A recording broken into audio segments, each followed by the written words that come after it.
Hey, boys, look what I got here. Hey, where are the white women at?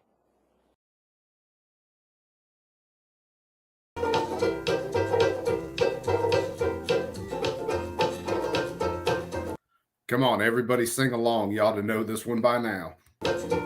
I tried, and I tried even more. I cried, and I can't recall what for. I pressed, I pushed, I yelled and begged in hopes of some success. But the inevitable fact is that it never will impress. Come on, everybody sing along. I've no more fucks to give, my fucks have runneth dry. I've tried to go fuck shopping, but there's no fucks left to buy. I've no more fucks to give, the more fucks I've tried to get. I'm over my fuck budget and I'm now in fucking debt. Everybody knows that feeling these days.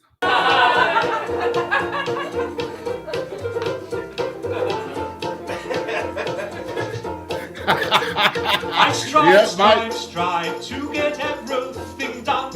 I play by all the rules, but I very rarely won. I've smiled, I've charmed, I would have laughed, alas to no avail. I'd run round like a moron to unequivocally fail. I've no more fucks to give. My fuck fuse has just blown. I've been hunting for my fucks all day, but the mountain fucked off home. I've no more fucks to give.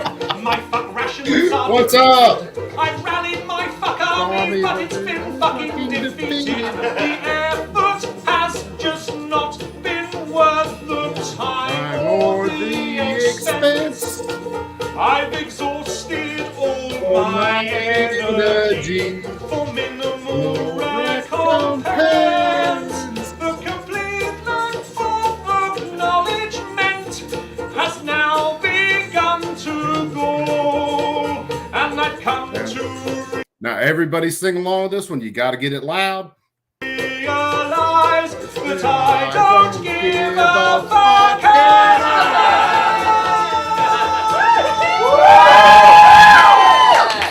I've no more fucks to give. My fucks are blown away. My fucks are now so fucked off they refuse to fucking stay. I've no more fucks to give. My fucks have gone insane. They've come back round and passed me while they're fucking off again. I've no more fucks to give. My fucks have all dissolved. I plan many projects, but my fucks won't be involved. I can't help it. I never get tired of this damn song. I've no more fucks to give. My fucks have all been spent. They fucked off from the building and I don't know where they went. I've no more fucks to give. I've no more fucks to give. Not a single one. I've no more fucks. I've no more fucks. I've no more fucks to give. Thank you very much. I will never, ever, ever get tired of that song. All right, so let's do some roll call real quick, and then we'll get started with tonight's festivities. So let's see, let me scroll way back up at the chat. So Kurt showed up earlier. Kurt, hopefully you show back up, my brother. Mike McClune, what is happening, my boy, my man? Let's see. I know we got Ron Wayne out there kicking ass, got his bat symbol up in the air. Jeff Cron, what is happening? Uke, what is up, my brother? Let's see. Mike Clune, Uke, Ron Wayne, everybody talking shit. Yes, Young Guns is good movies. Don't care what anybody says. I'm in a fight whether the first one or second one was good. So, yeah, I was watching that. Kentucky, what is happening? I don't know. Both Shauna and Jason showed up. What is cracking? Much love to the fans. Let's see. Is there anybody I missed? Bolo, what is happening, my brother Bolo? Who else we got? Is anybody else? Joe Morris. That's my brother right there. There's Mike McLuhan again, Joe Morris, Jeff, everybody shooting the shit. ADR, ADX, what is happening? Clint Eastwood, my man, my brother, the infamous. Mentioned Jason already. Z, what is up, my brother? Damn, everybody catching up. Polska, what is happening, brother, man? All right, I think I got everybody so far. Now, just because, let's see where it's at. Got to throw the intro out there because Brother Swamp Dog made this for me, and I got to fucking show it off.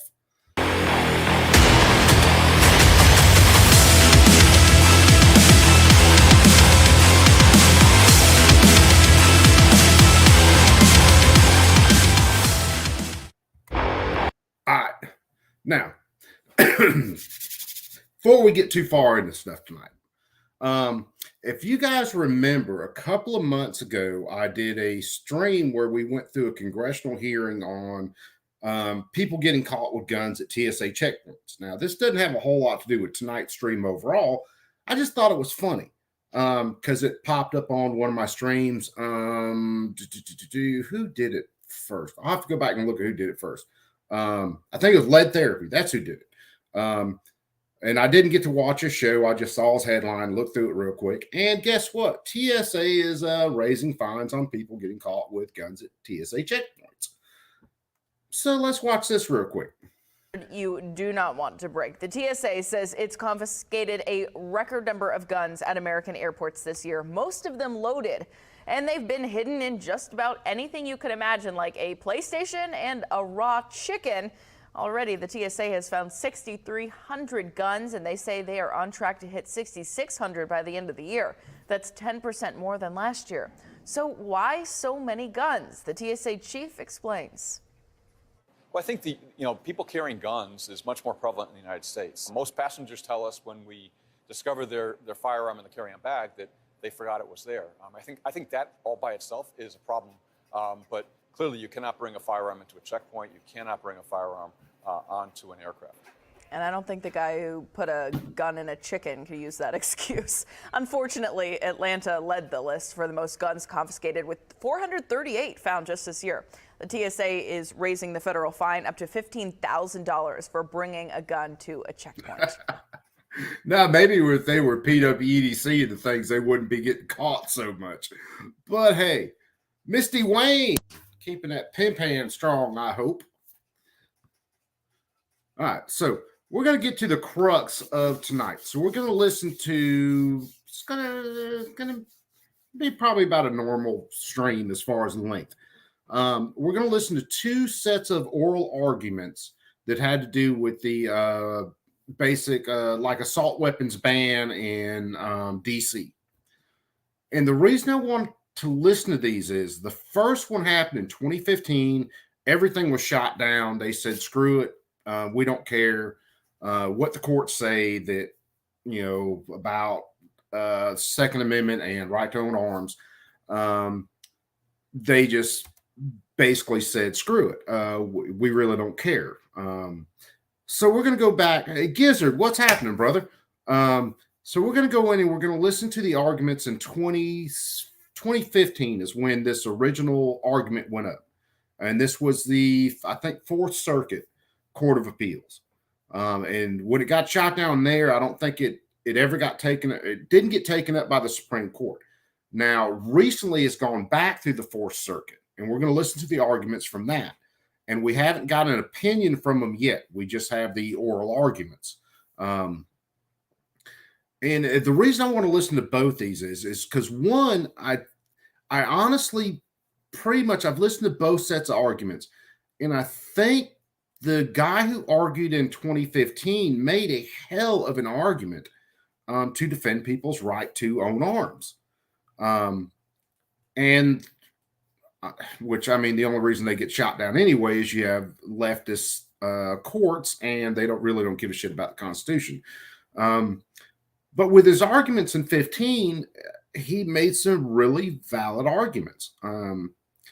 Now, being argued again in 2022, I think the last arguments were 2022 because they just happened. The guy made some really good arguments again. You can tell the position of at least one judge off the rip where she's going to be. So it'll be interesting to see when we get the actual opinion from the court on these. Because again, 2015, we didn't have the Bruen decision, and there were a couple other decisions that happened after 15. So it'll be interesting to see. Now, again, I will bring up another point that I brought up many, many times. And I'd have to go back and find a clip of another video to bring it in. But, the Biden administration has put almost 90 judges on federal benches in the last little while, circuit courts, district courts. And I mean, they pretty much admit the reason they're doing that is to try to basically negate what happens in the Supreme Court, because they know the Supreme Court can only take up so many cases. So we're gonna get into this. Gary says he's cleaning guns. Ooh, tell you what, we'll take a chance and show you guys what we have done to my baby here. We've got the PSA railed cover on this thing. Warsaw Patriot recommended this thing, and it's a hinged railed dust cover. And I got this thing put on, and it locks into place, clamps into place really well. Krabby, what's up? So we're going to see, because this thing locks in pretty good, we're going to see whether this thing holds zero. YouTube, fuck you guys. I am a gunsmith. I'm showing off an unloaded firearm. Kiss my ass. Completely safe. Lights. So be shooting a video on that sometime here in the next little bit, and we're gonna put that through some paces and see just how well that works. So everybody introduce yourself, and let's go by the rules let's go over the rules of the road real fast. Chat's free up and clear. You guys say what you ever want to say. I really don't give a shit. Free speech and all that. I recommend taking off your EDCs. I already took mine off because I was listening to some of this earlier. So take off your EDC, set it somewhere where it's not really accessible too quick. That way you don't shoot your computer or your phone or whatever you're listening to this on. And everybody have a good time, and yeah, get ready for it. Dogleg chain top cover, hole zero enough. Yeah, dude, Joe, that's all it's going to be. It's a red dot, man. I'm not planning on sniping people with this thing. That's a 12.5-inch gun. I'm not planning on reaching out and touching anybody from a very far distance. I need it to hold zero in probably 100 yards and be able to hit, like that. As long as it does that, we ready to rock and roll. Sam, what is happening, brother, man? So, and I will say this, guys, because a lot of you guys have noticed my conspicuous absence for a few days. And I was still following people. I was still listening to shows. Some of you guys may have noticed, like about a week or so ago, like on Dark's chat, I just bought some. I stopped in, hit the thumbs up, bought some membership, bounced out. Dude, I just needed kind of some mental health days because all the stupid shit going on with things, ATF, all the other bullshit, pistol break, all that shit, it's just getting on my damn nerves, and I needed some time. Now, let's just say there was someone on a stream I was on the other night who kind of caught some of that frustration, but that person is a useful idiot, and they kind of deserved the lack of respect. Because if you're going to be a useful fucking idiot, I really don't have any respect for you. And yeah, Jason, yeah, I just needed time to chill. Like I said, I was still following people. I was still listening to people. But I've spent more time in the last probably 7 days or so listening to books. That's what I do a lot of the times. When I'm not listening to other things, I'm just chilling out listening to books. If you guys have Audible, if you like, listening to books, Expeditionary Force was one set of books I've been listening to. I think there's like 14 books in that series. It's freaking great. If you like sci-fi stuff, if you like something that would be kind of like Star Wars with balls that would kick Star Wars' ass, Galaxy's Edge is a good series. And there's a few others that I listen to that another guy I know turned me on to. They're just freaking great books, man. If you want to veg out, listen to some really cool shit. Those are really great books. But on to tonight, and we are going to listen to some absolute horseshit. So, let's see. So this was the first case that we're going to listen to tonight. And this, like I said, this was in, let me pull something up real fast. I'll tell you exactly. Where's it at? I got it up.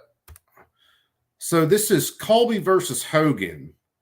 This happened Fourth Circuit. This oral argument was on March 27th of 2015. And this was a challenge to Maryland's assault weapons ban and all their BS. So that's the first thing we're going to listen to. And again, this one got shot down. And then now it's come back up. It was just argued not too long back in 2022. Corey Slater, what is happening, brother man? 2 live moos in the house. Moo woo. Used to watch books, now I listen to movies. Dude, I have listened to a lot of movies. And then, believe it or not, you can listen to some movies. Some movies, Aliens and a few others, were actually turned into audio recordings, like audio books that you can get. And they're actually pretty damn good. So let's get into this. Like I said, you guys, unload stuff, move it out of your way and move it where you can't get to it, crack a beer. If you smoke weed, go ahead and roll a big fatty and get that bitch lit up, because this shit's probably going to get painful. Mr. Sweeney. You guys, hit me up with a 5x5. Make sure all the audio is coming through. Okay. Appreciate your eagerness. May it please the court. Yes, sir. I am eager. I am here representing Stephen Colby, a Maryland family man and a small business owner, as well as Andrew Turner, a Navy veteran master at arms, as well as Maryland citizens' rights groups and businesses. The plaintiffs have standing, and there's no dispute of that, to bring a facial challenge on behalf of responsible, law-abiding Maryland citizens to bans that deny them the right to have in their home popular semi-automatic rifles and standard capacity magazines. These protected arms cannot be banned from the home. Yeah, I almost forgot. This had to do with standard capacity magazines also. And that was one of the big ones in the Bianchi case we'll listen to after this. So, and we don't have any decision yet on the Bianchi case. So we're still waiting on that. That's the lesson of Heller. And I'm humbled to speak to this panel about what Heller teaches, since each of you has authored that. But I submit this case presents for the first time in this circuit a more close fit to Heller than any of the other situations in which you've had to apply Heller. Because this is the first case in which this circuit has actually been asked to apply Heller to a ban on protected firearms in the home. So under Heller, the only question that's asked is whether banned firearms are commonly kept for lawful purposes in the home Murphy! by law-abiding responsible citizens. Sup, brother? They can't be banned. They're protected under the Second Amendment. If they're not, then they're not protected. So that's different from what we refer to as the first prong under Chester as to whether or not the firearm or the activity in question is within the scope of the Second Amendment? This court in Chester, as well as some of its other cases, set out what the Second Amendment protects. And the scope of the Second Amendment extends to, as this court said in Chester, weapons typically possessed by law-abiding citizens for lawful purposes. So if these firearms are typically possessed by law-abiding citizens for lawful purposes, and there is no serious dispute that they are, and no court that has addressed a similar ban or the court below has found to the contrary, then they're protected by the Second Amendment. And the Heller court makes clear that's the end of the analysis. You cannot ban them. That was the categorical test of Heller. Can you regulate? Restrictions short of bans may be permitted. And then I submit you may want to look at the test that you have in Chester and some of the other cases in this circuit for that purpose. But an outright ban is precluded by the Heller case. It's important to remember what was involved in Heller. It was a total ban on possession of handguns, as well as a ban on any operable firearm in the home. Trigger locks were required. Now, both those bans were struck down. The state, the District of Columbia, in the Heller case said, wait. We're not going to apply the ban on operable firearms to long guns. So you don't have to overturn the ban on handguns. You can use operable long guns in the home. Supreme Court said, no. That doesn't save the handgun ban. Nor did allowing handguns save the ban on having operable long guns in the home. Why? Because both long guns and handguns are typically possessed in the home by law-abiding citizens. How would you articulate the principle or set the test for other cases besides this on when you have a ban? For example, let's say with the magazines here, there's evidence there are 75 million or so around, but let's say that there were only 75,000. Would that be a common firearm in use? Would that be subject to a ban? Your Honor, the question of commonality is one that was not closely addressed by the Supreme Court in Heller because it found no need. There's a lot of things that they didn't thoroughly address. It found no need to. This case, we believe the evidence is clear when millions of Americans choose semi-automatic rifles and choose handguns and semi-automatic rifles with magazines with a standard capacity above 10, usually in the 10 to 20 range. Does this apply to any automatic rifles? Automatic rifles? Yep. Automatic rifles are not subject to this ban because they're already prohibited. And see, this asshole judge right here is one of the ones that'll drive me crazy because he's one who was supposed to be judging a law and he knows jack shit about what he's talking about when it comes to a semi-automatic firearm versus an automatic firearm. And automatic firearms already falling under the 34 NFA, which is unconstitutional any goddamn way.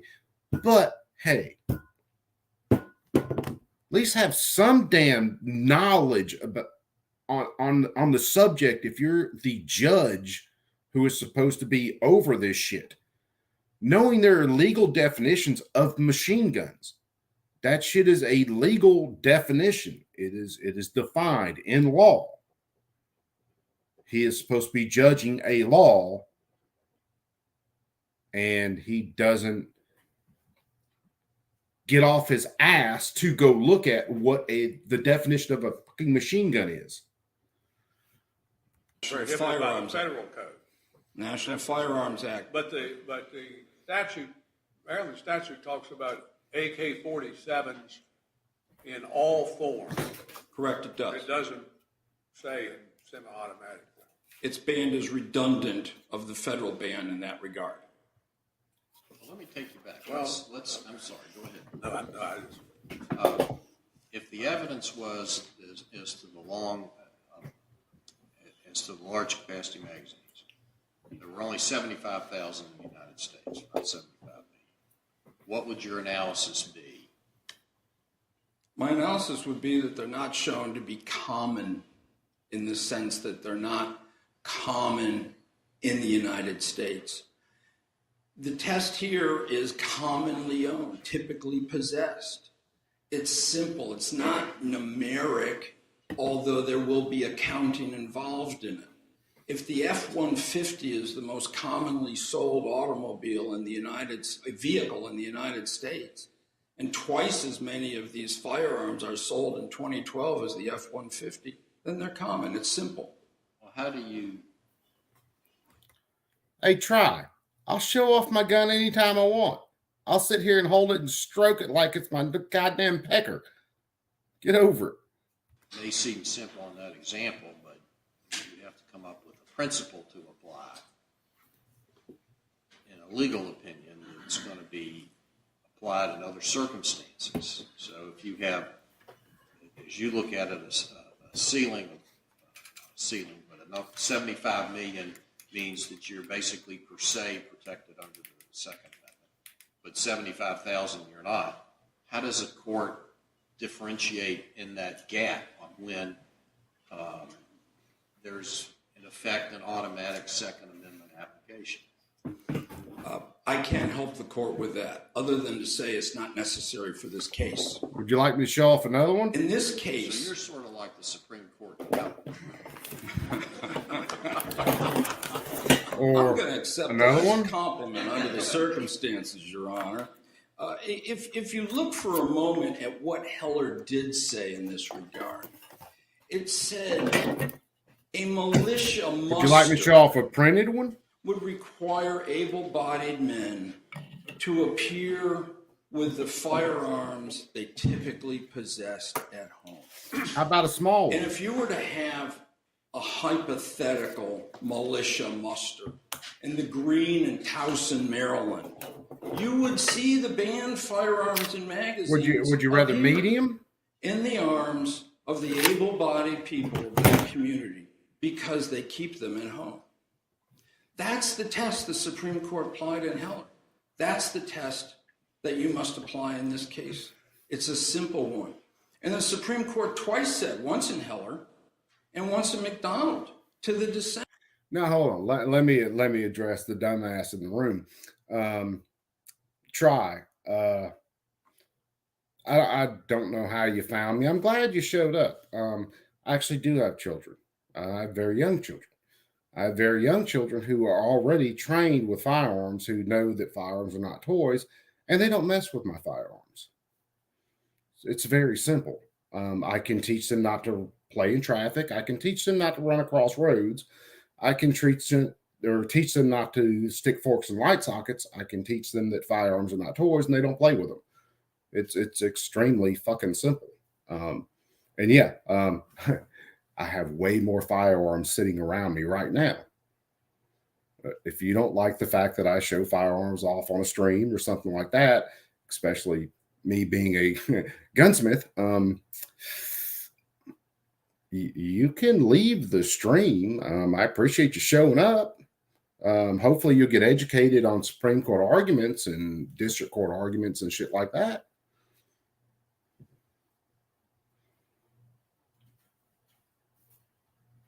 Why do I not conceal them though? I conceal carry every day. The only reason I'm not conceal carrying right now is because, I get tired of carrying it after 14 hours and it's sitting right there. And let's face it, I carry appendix and it's not jabbing me in the goddamn nutsack right now. So, hey, sit back, relax, listen to the arguments. You're making this too hard. We're not asking Judge to do all these fine questions about numerosity and how many is enough or too much. You know common when you see it. These are common. That's sort of like a Justice Potter test on hardcore pornography. It is indeed, Your Honor. Well, why didn't this may be one of the great mysteries in this area, but if the test is as you say it is, why didn't the Supreme Court just say that clearly instead of leaving all these unsettled questions? It took out rational basis review. And then it says, under any standard of scrutiny, the DC ban is going to fail. But it kind of leaves us hanging as appellate courts around the country and district courts as to know what we're supposed to do there. And it sort of seems like that they would have said, you just don't have to fool with standards of scrutiny. And see, this is when they're going back and forth with this. This is where I've said many times, and you guys listen up. This is where I've said many times that the Heller decision was a punt. We can praise the Heller decision for what it was, but Alito and the rest of the court had a beautiful opportunity to say that the Second Amendment means exactly what it says it means. It is the right of the people to keep and bear arms, and that arms means bearable arms, period. But instead, they went into this common usage and all this other bullshit, and then they still added in this dangerous or unusual shit. So it really was a punt. And in some ways, the Bruen decision was a punt when you actually get down and you read that decision. This is where the district courts are saying that, we don't quite understand what Heller meant, and what about this test, and what about this test, and the common usage, and all the other stuff that was added in Heller. And the courts are basically, some of these judges are looking for a way to get around the Heller decision, and the Heller decision left them a huge off-ramp to get around it. So you really have to listen to what these judges are asking as far as their questioning. And you'll see that, the Heller decision was not what it should have been. If this was going to be your test. Guns and Barbecue, what's up, brother man?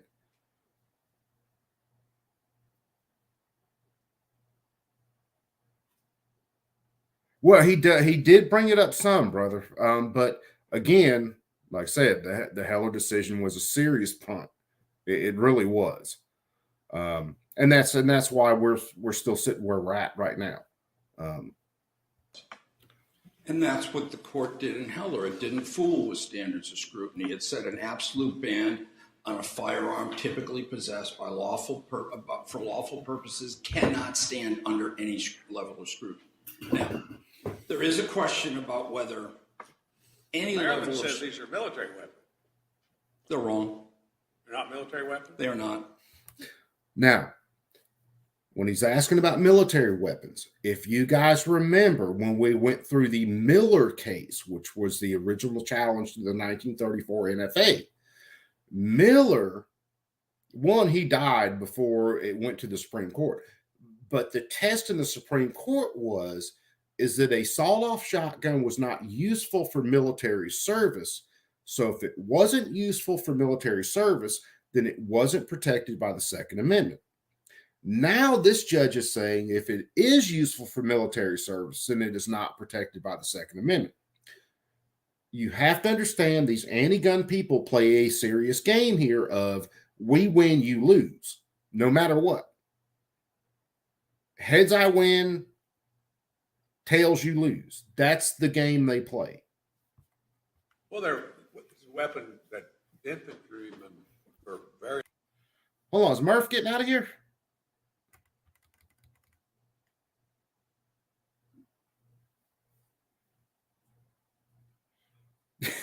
Come on, Murph, hang out. You'll be all right, brother, man.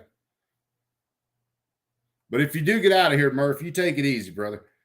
armies around the world generally carry. That's not true. Oh, Misty, you're getting out of here too. Misty, take it easy. Keep that pen pan strong. You keep Mr. Wayne from getting too big a head out there. It's not true. No. AK-47s and M16s. AK-47, the fully automatic version, is, Your Honor. Well, they're not just a fully automatic version. They could go back and forth. The critical distinction, and I don't blame Your Honor for asking the question, because the state has blurred the line between automatic and semi-automatic firearms that is clear as day. There is a The critical... state has blurred it, you say? The state has indeed. And let me tell you how, in two ways. First, they say these prohibited firearms, which are the civilian version of military firearms, not military firearms. And the critical distinction is automatic versus semi-automatic fire. A critical distinction that's carried in the National Firearms Act in defining machine guns. Z, you getting out of here, brother. You take them easy too, man. Catch it on a replay, and we'll catch you after a while. Be cool, man. A critical distinction which the Supreme Court addressed in the Staples the National Firearms case. Act, is that the one, 1934? It is indeed. A critical distinction that the Supreme Court addressed in the Staples case. What did Staples involve? The conviction of the owner of an AR-15 under the National Firearms Act because it had been converted to automatic fire, unbeknownst to the owner. There was no evidence he knew it was capable of automatic fire. The government said, he's got an automatic weapon. He's going down under the NFA. Supreme Court said, not so fast. He didn't know it. And the AR-15, the civilian version of the M16, is not known to be automatic. And such firearms are among firearms that are traditionally considered to be lawful possessions in the United States of America. So without a specific scienter of the automatic capability of that firearm, he could not be convicted under the NFA. There is a bright line here. And when the Supreme Court in Heller referred to, well, we assumed that the NFA's regulation of the M16 would be upheld. They assumed that. It's referring very specifically to the M16, not its civilian semi-automatic version. There was a lot of evidence here about whether how fast you could fire the semi-automatic compared to the automatic. The evidence in the record relied upon by the state and relied upon by the court is the testimony by a paid lobbyist for the Brady Group before Congress. Man is not an expert in firearms. He's now a realtor in Virginia. That's what that is based on. There is a difference, a critical difference, between the rate of fire for automatic and the rate of fire for semi-automatic. The line is bright. The definition has stood the test of time under the NFA. The Supreme Court in Heller, in talking about the M16, simply reinforced that bright line. And again, this is where I say the decision in Heller was a punt. The decision in Heller should have went way farther than what it did. The decision in Heller should have said flat out that the federal government cannot ban firearms whatsoever, period. But as sharp as Alito is and as sharp as some of the other justices are who were involved in the Heller case, they still didn't want to go deep into the paint when it came to firearms and firearms ownership. They just didn't. So now we're still fighting these battles year after year after year And this stuff should have been settled law decades ago. Well, it should have been settled in 34, but courts being what courts are. We have popular firearms. Millions of people have flocked to own because they choose them for lawful purposes. They have voted, and that's the test under Heller, the popular choice of the people. These are not military weapons, even though they may look like military weapons. What are they used for? They're used for target practice. They're used for self-defense. They're used for hunting.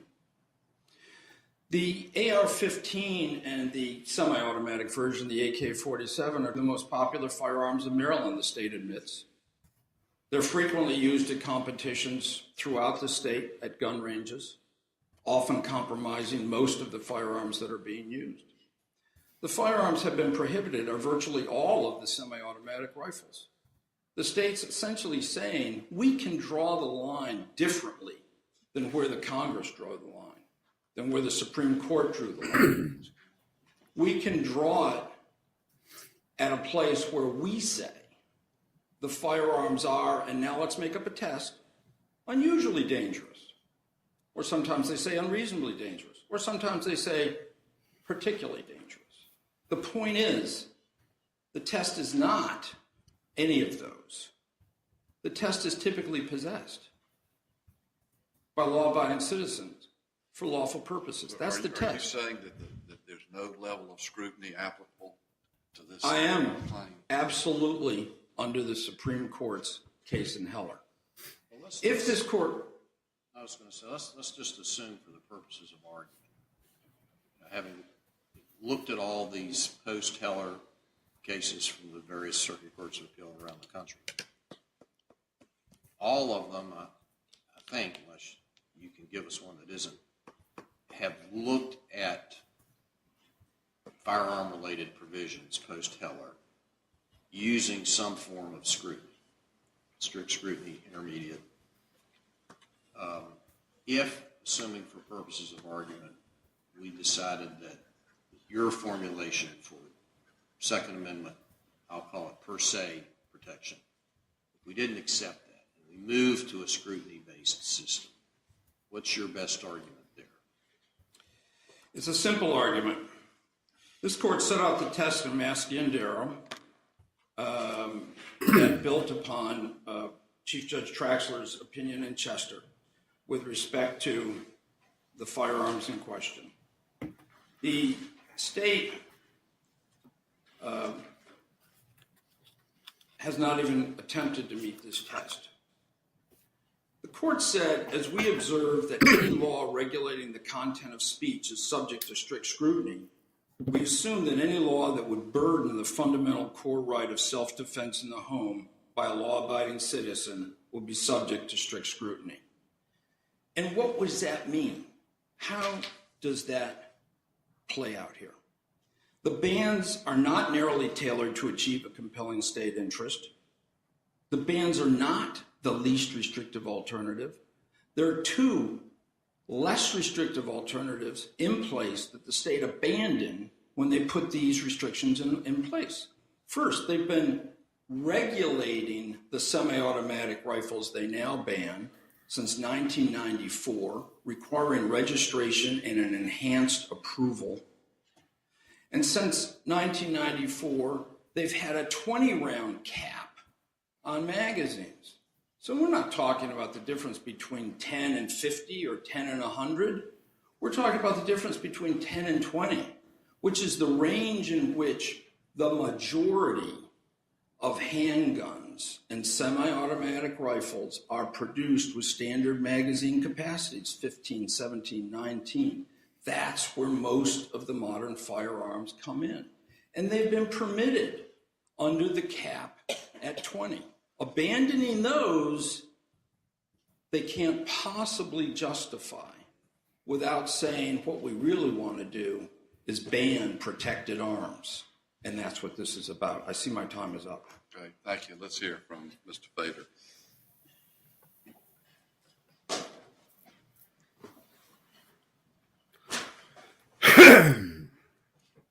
Thank you. May it please the court. Together with Attorney General Brian Frosch, we represent the defendants appellees in this case. So this is the argument from the state who actually wants this ban upheld. Listen very closely to the arguments he makes and the questions that the judges ask him, because it's all the same thing getting recycled now from the anti-gun left in this country.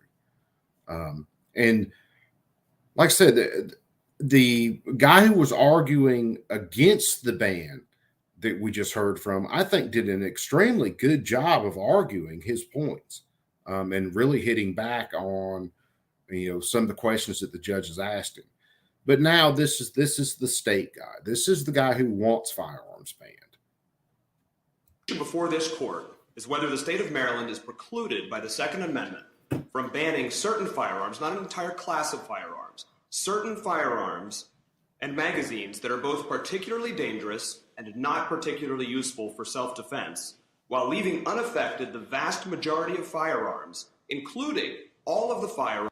Oh, let me answer this real fast. Sam, I typically stick with one gun that I'm carrying for long periods of time. Like the 19 that I carry right now, the one that I built,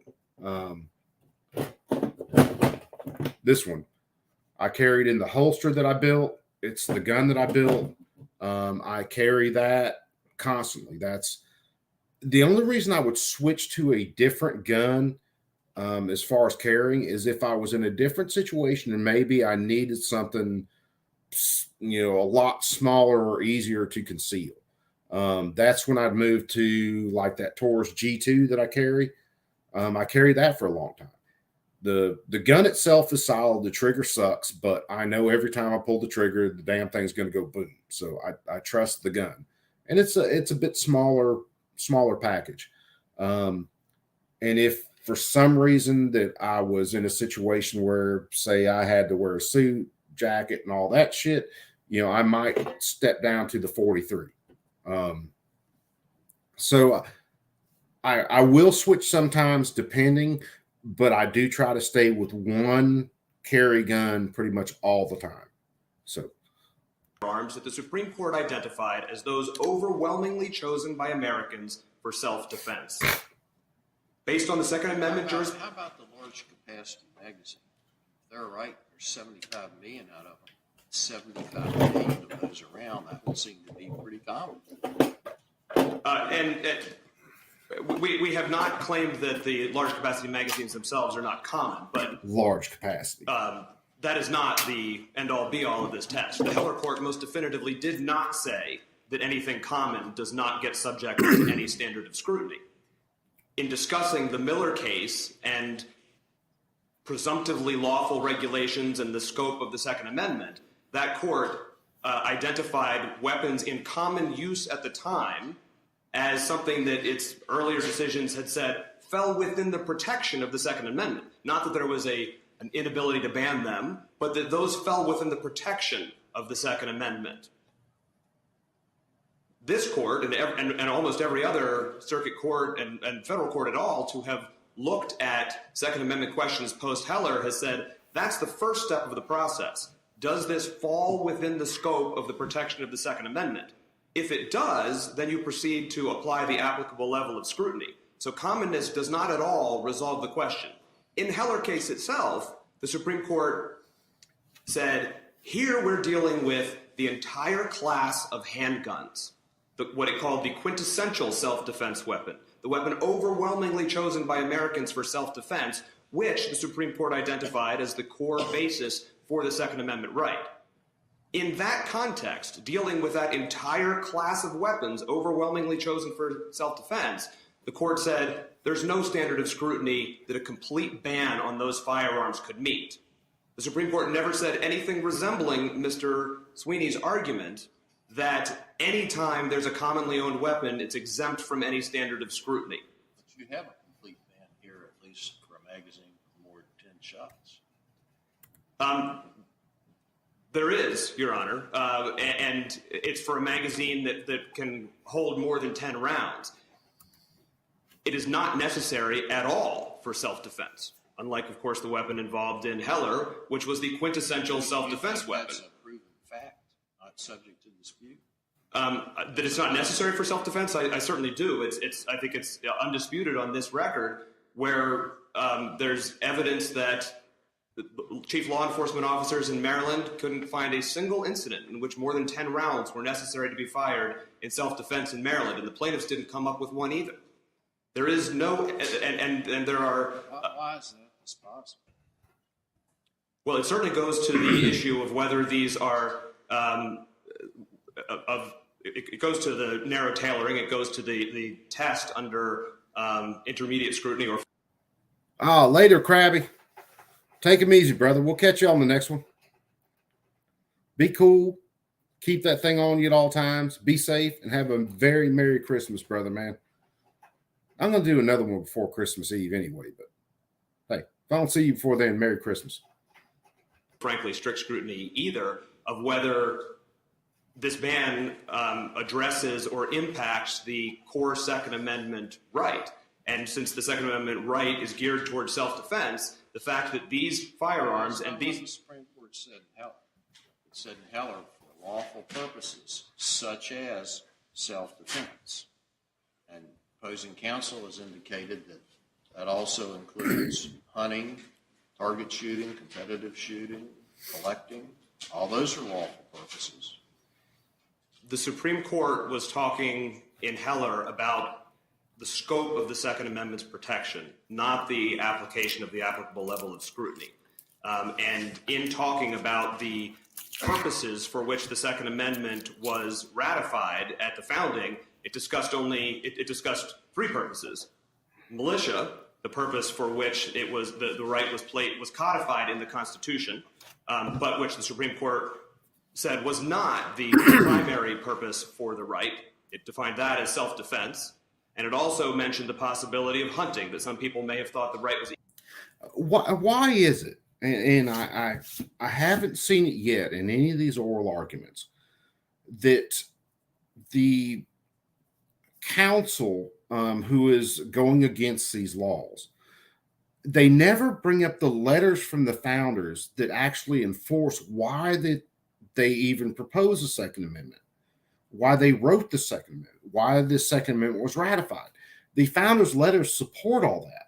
They're there. They are in the Library of Congress. They are historical documents. And all of them explain that the Second Amendment wasn't there for self-defense. It wasn't there for hunting. It wasn't there for target shooting. It wasn't there for collecting. It was there so that citizens could protect themselves against a tyrannical government. And they all said that citizens should be able to own the exact arms that the government owns. I still don't see why, and I've listened to every Supreme Court oral argument, every district court oral argument that I can find surrounding the Second Amendment. I've never heard these people bring up the founders' letters. And those are historical documents. You can't argue with those. They're there. They're in the Library of Congress. Why they don't bring those letters up, I have no idea.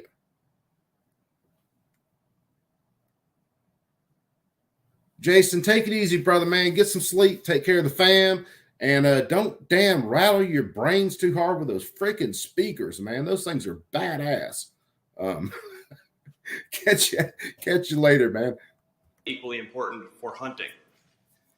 When discussing the weapons that might fall within the scope of the Second Amendment's protection, and particularly its decision in Miller, that there it engaged in the discussion of Miller's comment that the Second Amendment would not extend to weapons that were not commonly owned at the time.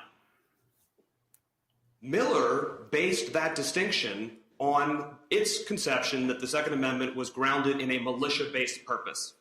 That was Miller's distinction. What would you bring out to a militia muster? It would only be weapons in common use at the time, so weapons that aren't in common use wouldn't be protected at all. The Heller court did not find that same rationale to support that right. Heller found that rationale for Miller to be a limitation on the right, not based on the Hey, who shot JR? No one remembers Dallas? Anybody? Anybody? That was like the cliffhanger of the season. Who shot JR?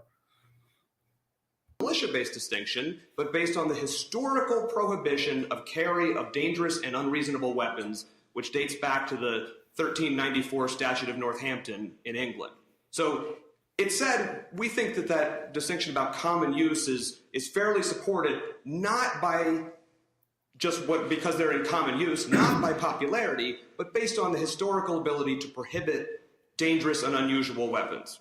Well, if you defined unusual at the time of the founding, adoption of the Second Amendment, if you looked at Mr. Johnson's dictionary defining the term unusual, it would be defined as common or uncommon. And Blackstone's original phrase for that term was dangerous or unusual. This is dangerous and unusual. I don't think that either one goes to just simply deciding what numbers we should count. We can count to. And in fact, with respect to the assault weapons, we don't think that they're commonly owned. The statistics that were provided, even under the plaintiff's count, as far as how many of them were there, would indicate that fewer than 1% of Americans actually own one of the assault weapons. Now, that is a very important argument that he just made, and it's an argument that started to be made this year again in the Congress, with Democrats saying that there are, and there really are, over, well, they said 300 and something million guns. There's actually probably well over 400 million guns in the United States, and that only a certain percentage of those were assault weapons, so that assault weapons weren't commonly owned. And this is where you get to the fucking argument that is ridiculous in this, which is what is commonly owned and what is not commonly owned. And see, and I think you'll hear it in the next case, it had to do with the Catano case, had to do with stun guns. And there were so many thousand people that owned stun guns, and that was considered commonly owned. And now Democrats are starting to play back on that. These people never really change their arguments. They may rephrase them in one way or another, but they never really change the argument. And the argument always comes down to, we're the government, we want to ban this, we win, you lose. And see, he played fast and loose with Miller. In Miller, the test of Miller was whether or not a sawed-off shotgun was useful in military service. If it had been useful in military service, it would have been protected under the Second Amendment, according to the logic they were using at the time. So if Miller had been caught with an MG42, well, if you use the same logic, an MG42 is very much useful in military service. So that would have been protected under the Second Amendment. The left, the anti-gun people in this country, always change the language, and they always reframe the argument so that no matter what, they're right.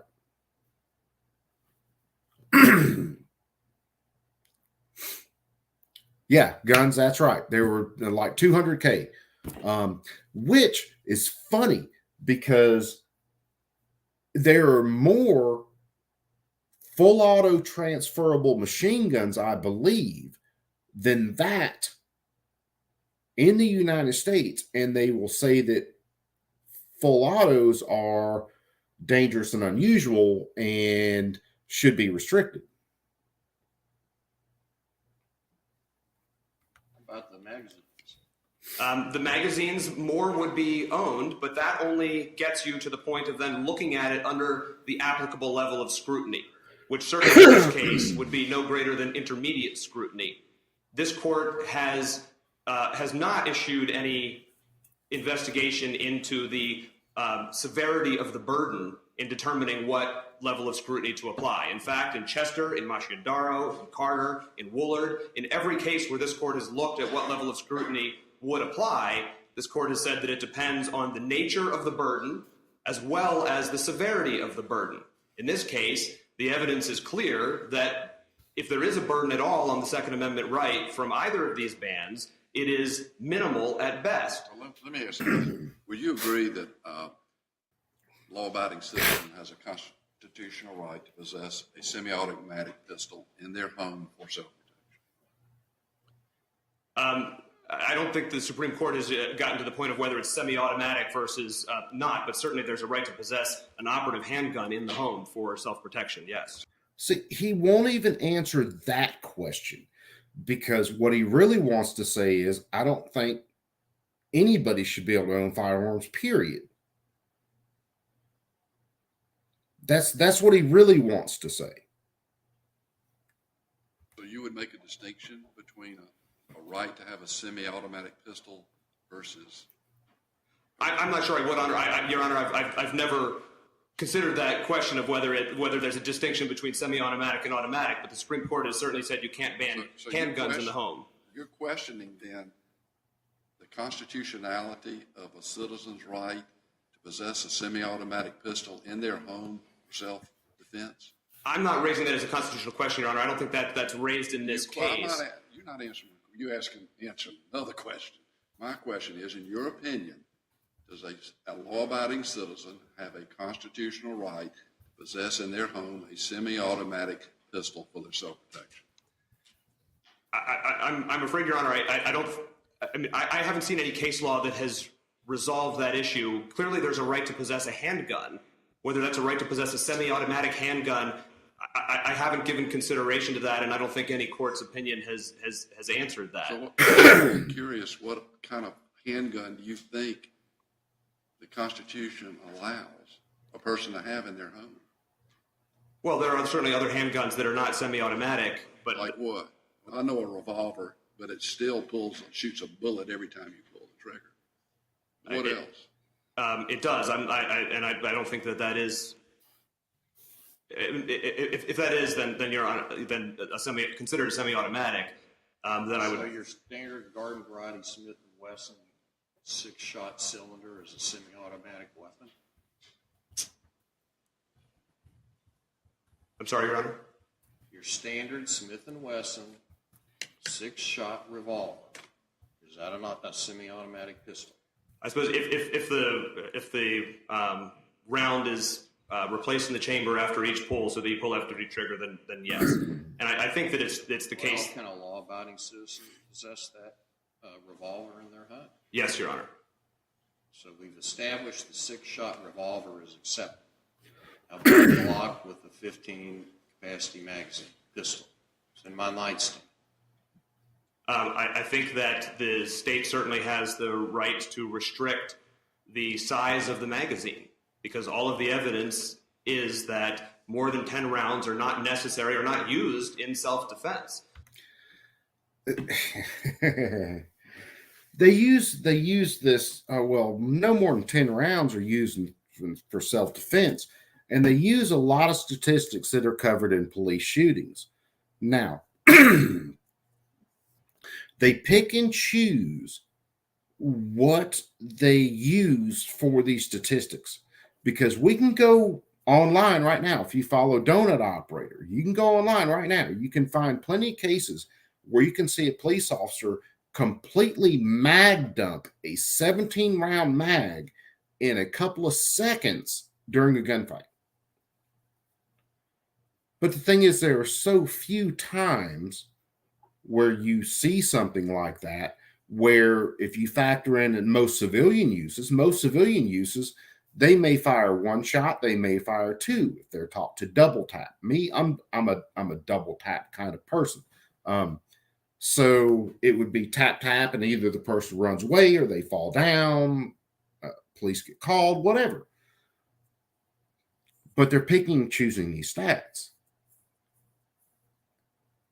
Real life situation, a lot of the times you are going to be attacked by multiple people because criminals are fucking cowards and they're not going to do something on their own. Real life, I'm sorry, it's not fucking John Wick. You are probably going to miss. Again, we can watch plenty of videos, especially, with police, since they're wearing body cams in a lot of situations, where they pull and they miss damn near every fucking shot they take. these people, when they argue against, say, standard capacity magazines, they treat it like every time you pull the trigger, it is hitting your target. And the fact is, it's not. A lot of the times, under stress, someone pulling, they are going to fire low at least once. When they get to full extension, they're going to fire off to the side before they actually settle down and then actually connect with a target. It's just fact of life. We're human. There's this thing called adrenaline. JLN, what's happening, brother man? So it is not affecting a prohibition on magazines that can hold more than 10 rounds. Does not affect the self-defense aspect of that firearm. It does not affect its use in hunting. It is not a serious burden on any lawful use of that firearm. All right, what if the magazine has a number permits a number of bullets you find acceptable? Yeah, dude, guns. There's an officer. God, I can't remember where he's at. He was in a really bad gunfight.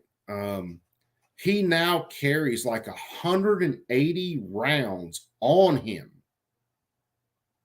every single day. That is his loadout, like 180 rounds, if not more. I'll have to look something up. But yeah, because he knows that people don't go down when they just get shot once, twice. We've probably all seen videos where someone gets tapped multiple times and keeps coming until something hits them up in the tee box and then drops them. Is it then constitutionally possessed, or a person have a constitutional right to possess it? If it's that I personally find acceptable? No, it's a constitution. Well, you're making a big deal about how many bullets it holds. Let's take that out of the question. Whatever amount suits you think is appropriate, this magazine allows that number of bullets. So now, can a person, law-abiding citizen, constitutionally possess that semi-automatic pistol with however many bullets, more than one, you would allow? Does the Constitution protect their right to hold that and possess that pistol? Yes, Your Honor, to possess an operable handgun, certainly. Now, here's my next question. What constitutional difference is there between the legal possession of a semi-automatic pistol and the legal possession of a semi-automatic rifle? What is the constant difference that the Constitution would recognize between those two weapons? And let me make sure the distinction is clear for this case, because Maryland did not ban all semi-automatic rifles. Maryland banned particular semi-automatic rifles that are effectively the same, the only difference being automatic versus semi-automatic fire, as the firearms that are most used in militaries, by militaries around the world. So this is not a complete prohibition on semi-automatic rifles. That would be a different case. But you also banned something that's called assault pistols. And that's not being challenged by the plaintiffs in this case. That's not challenged here, but the statute that we're talking about includes that term. Yes, it does. Pistol. And that's not being challenged here, right? I agree with that. So yes, Your Honor. That ban I goes. want to interject that. That ban goes back to 1994, and it has not been challenged in this case. It was not part of the Firearm Safety Act of 2013. Well, it's been in the statute. It wasn't in the new statute. Wasn't added in the new statute. Correct. All right. So to go back to the question, is there see a difference of constitutional dimension between possessing a semi-automatic pistol versus a semi-automatic rifle? Yeah, when they're talking about assault pistols, this is what they're talking about.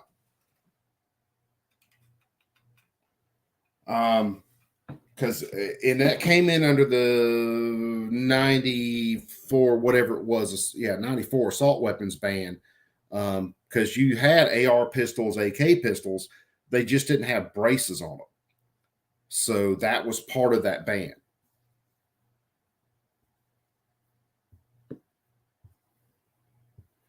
Yeah, Sam. I mean, a lot of the times criminals, when they're committing these very violent acts, they are hopped up on some sort of substance. And because let's face it, your average person, your average logical, sane, sober person doesn't go out and commit these violent acts. A lot of times they are under the influence of things. And a couple of shots, torso shots, whatever, unless you hit them dead in the pump, unless you hit them dead in the brain pan, they don't go down. Their body doesn't even recognize that they have been shot. There's a video it's a video and it's a 911 call that I've showed on my channel in the past, where a lady was home alone, had her kids with her, and a dude broke in the house, and she hid up in the crawl space, up in one of the rooms, and her husband was actually on the phone with her, and she had a .357 revolver. Dude broke into the crawl space with them and went to come at him. So she's just got a torso shot, him laying down. She fired 6 times, hit him 5 times, head, shoulders, chest, and dude lived with a .357. So, you know, she stopped him. But, you know, what if he had someone else with him? She would have been done. She fired 6 shots. Unless she's got speed loaders and moon clips sitting next to her, she's out.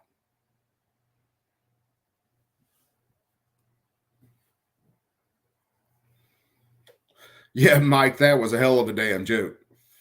Yeah, they'd shoot Elon Musk twice because obviously he's just that fucking horrible. Fucking man, you can't. Leftists in this country are absolutely fucking insane. They are. It's serious mental illness. I certainly do. Yes, Your Honor. And it starts with the distinction drawn in Heller, where the Heller court identified handguns as the weapon overwhelmingly chosen by Americans for self-defense. And that was the reason that the entire class of handguns could not be banned. By virtue of that distinction, no other firearm can occupy that same place as being overwhelmingly chosen for self-defense by Americans. And in fact, the evidence in this case is that semi-automatic rifles are not used for self-defense. There's no indication that one has ever been used for self-defense in the state of Maryland. So the Constitution would only recognize first choice, but not the second choice. The Constitution clearly protects the weapon overwhelmingly chosen for self-defense. And I think that once we get beyond that, the Supreme Court seemed to make that specific argument in Heller, because the District of Columbia argued in that case the converse of what you're arguing here. They argued, well, we can ban the pistols because you can still use long guns. And the Supreme Court very clearly said, no, that's not acceptable. But that's actually, it's not the same argument, Your Honor, because what the Supreme Court said... Here you're saying we get to ban the large capacity magazines and a large portion of these semi-automatic rifles, but unlike Heller, you get to keep a pistol. But in Heller, the court was very clear as to why it did that. The court said, you can't say that it's okay for somebody to use, that it's enough for somebody to be able to use a long gun when the handgun is the firearm overwhelmingly chosen by Americans for self-defense. Here, what the state of Maryland has banned are weapons that are not used for self-defense. And what they do have available that's unaffected by this law is the weapons that are overwhelmingly chosen by Americans for self-defense. It's a very significant difference. What makes these military weapons, that's the ones that you've banned? You said you've only banned the long guns that are military style. Right. What makes them military style? These are the evidence in this case reflects that, and just taking the AR-15 as an example, which is the weapon concentrated on. AR-15 is the civilian version of the M16. Yes, and the AR-15, it was actually called the AR-15 when it was in development. It was developed as a selective fire rifle for the military to meet military specifications. And see, that's another goddamn lie. The AR-15 was civilian developed for civilian use. Then some general in the army got a fucking hard-on for it, and he pushed it through military trials. And it actually was up against the FNFAL and a few other rifles, and he had such a goddamn hard-on for the 5.56 cartridge that the AR-15 was pushed into service as the M16. So again, another fucking lie. that is completely, you can prove it just from the development of the gun and who it was marketed to first. It was marketed to civilians before it was picked up by the military. With features that the military wanted. The military then adopted that firearm, renamed it the M16, and in order to have a market for the weapon in the civilian population, they made one change, which was to remove the capability for automatic fire from the weapon. In every other respect, it is identical to the M16, which is the weapon used by the military, and the evidence certainly shows, and it's not just a paid lobbyist, it's the DC Circuit, it's one of their own witnesses who testified that that an untrained individual could shoot 6 rounds in a second from an AR-15. You could empty a 30-round clip in 5 seconds with one of them, which is why the United States Congress and the DC Circuit and other courts who have looked at this have found the AR-15 essentially indistinguishable from the M16 when it comes to its dangerousness, when it comes to the lethality of the firearm. And in fact, the United States Army has found that even M16s are most effectively used for offensive military-style assaults in semi-automatic mode. And it has cautioned its troops to rarely use them in automatic mode because they're more effective even for military purposes. Well, they think they're more accurate, don't they? They're absolutely. That they're more accurate, they're able to control the fire. So that the use of them that is the most dangerous, the most useful for military-style assaults is effectively a weapon in an identical condition to the AR-15. And the same thing applies to the AK-47. So the handgun is the weapon that's not only most common for self-defense purposes, but it's also the most common for criminal purposes, including those that are automatic discharge handguns. So if that were the case, wouldn't it be more logical to attempt to ban the automatic pistol as opposed to the semi-automatic rifle? I think you mean the semi-automatic, but automatic pistols would certainly be... Semi-automatic pistols. Well, certainly, Your Honor, there is a ban on assault pistols in the Maryland law, which is not being challenged here. So the law leaves open the use of the vast majority of handguns, which are still out there. And of course, the Supreme Court has said in Heller that you can't ban handguns. But these particularly dangerous firearms, created for military purposes with military features as... Why are these more dangerous than the semi-automatic pistol? I mean, there are plenty of these. You take the incident of Virginia Tech. That individual used a semi-automatic pistol. There's no doubt that semi-automatic pistols can be used for murders as well, but the evidence, as reflected in this record, is that when these assault weapons and large capacity magazines are used in mass shooting incidents, they lead to more shots fired, more injuries, and more deaths than when they are not used. What did the guy have at the Sandy Hook school? He had an AR-15 with 30-round magazines. And, Your Honor, when he went into that second classroom and started shooting those children, he had to change his magazine once, and a bunch of children got out of the room when he did. He had to change his magazine after 30 rounds because that's the capacity of the magazine. If he'd had to change it after 10 rounds, a lot more of those kids might have gotten out of that room. He had an AR-15 with a 30-round magazine. The shooter in Aurora, Colorado, in the movie theater had an AR-15 with even higher capacity magazines. The shooter in Tucson, Arizona had a semi-automatic pistol, but with 33-round magazines. And when he had to change his 33-round magazine, he got tackled by bystanders and had to stop shooting. The 13th round out of that magazine... Is that the judge you're talking about? I'm sorry? Is that where the judge... It's where Gabby Giffords was shot. That's where he shot the judge, yes. The 13th round out of that magazine killed a 9-year-old girl. If he'd had to change his magazine earlier, there may have been a different result. Are there any weapons listed in the Maryland law that are not either automatic or semi-automatic? I don't believe there are, Your Honor. Now, some of them are automatic, right? in your law? May I answer, Your Honor? Sure. Yes. The AK-47, certainly in all forms, there are fully automatic forms of that, although I agree with Mr. Sweeney that those have already been covered by the National Firearms Act. Well, are they challenging, wait a minute, maybe I should ask them, but is your understanding they're challenging the automatic form of it too then? They're saying that the statute's unconstitutional. They are saying the statute is unconstitutional. I think they're challenging the entire assault weapons ban. Would that have any impact on the constitutionality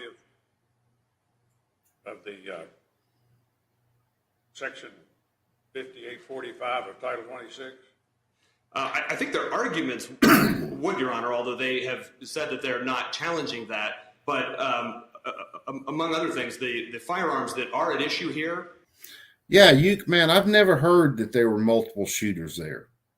It almost doesn't surprise me, man. Nothing, pretty much nothing we hear reported in the media is on the up and up or 100% correct. And that's by design. Are certainly vastly more dangerous than the machine guns that were at issue when the National Firearms Act was enacted. And by the way, the number of firearms covered by the National Firearms Act at that time, relative to the overall number of firearms in existence at that time, I think would have exceeded the number of these assault weapons relative to the overall number of some 300 million firearms that are actually owned in this country. So I think that that would have implications for that, although they haven't raised those specifically here. So, one more. Yeah, guns, there's sketchy shit with almost every one of these damn shootings. Especially a lot of the more recent ones where you know that law enforcement had contact with these people and knew there were serious issues with these people before they committed the shooting. This last one was another one where this dude, terroristic threats, bombing, hostage, all this shit, and no charges, nothing happened to him, and he's able to go purchase firearms.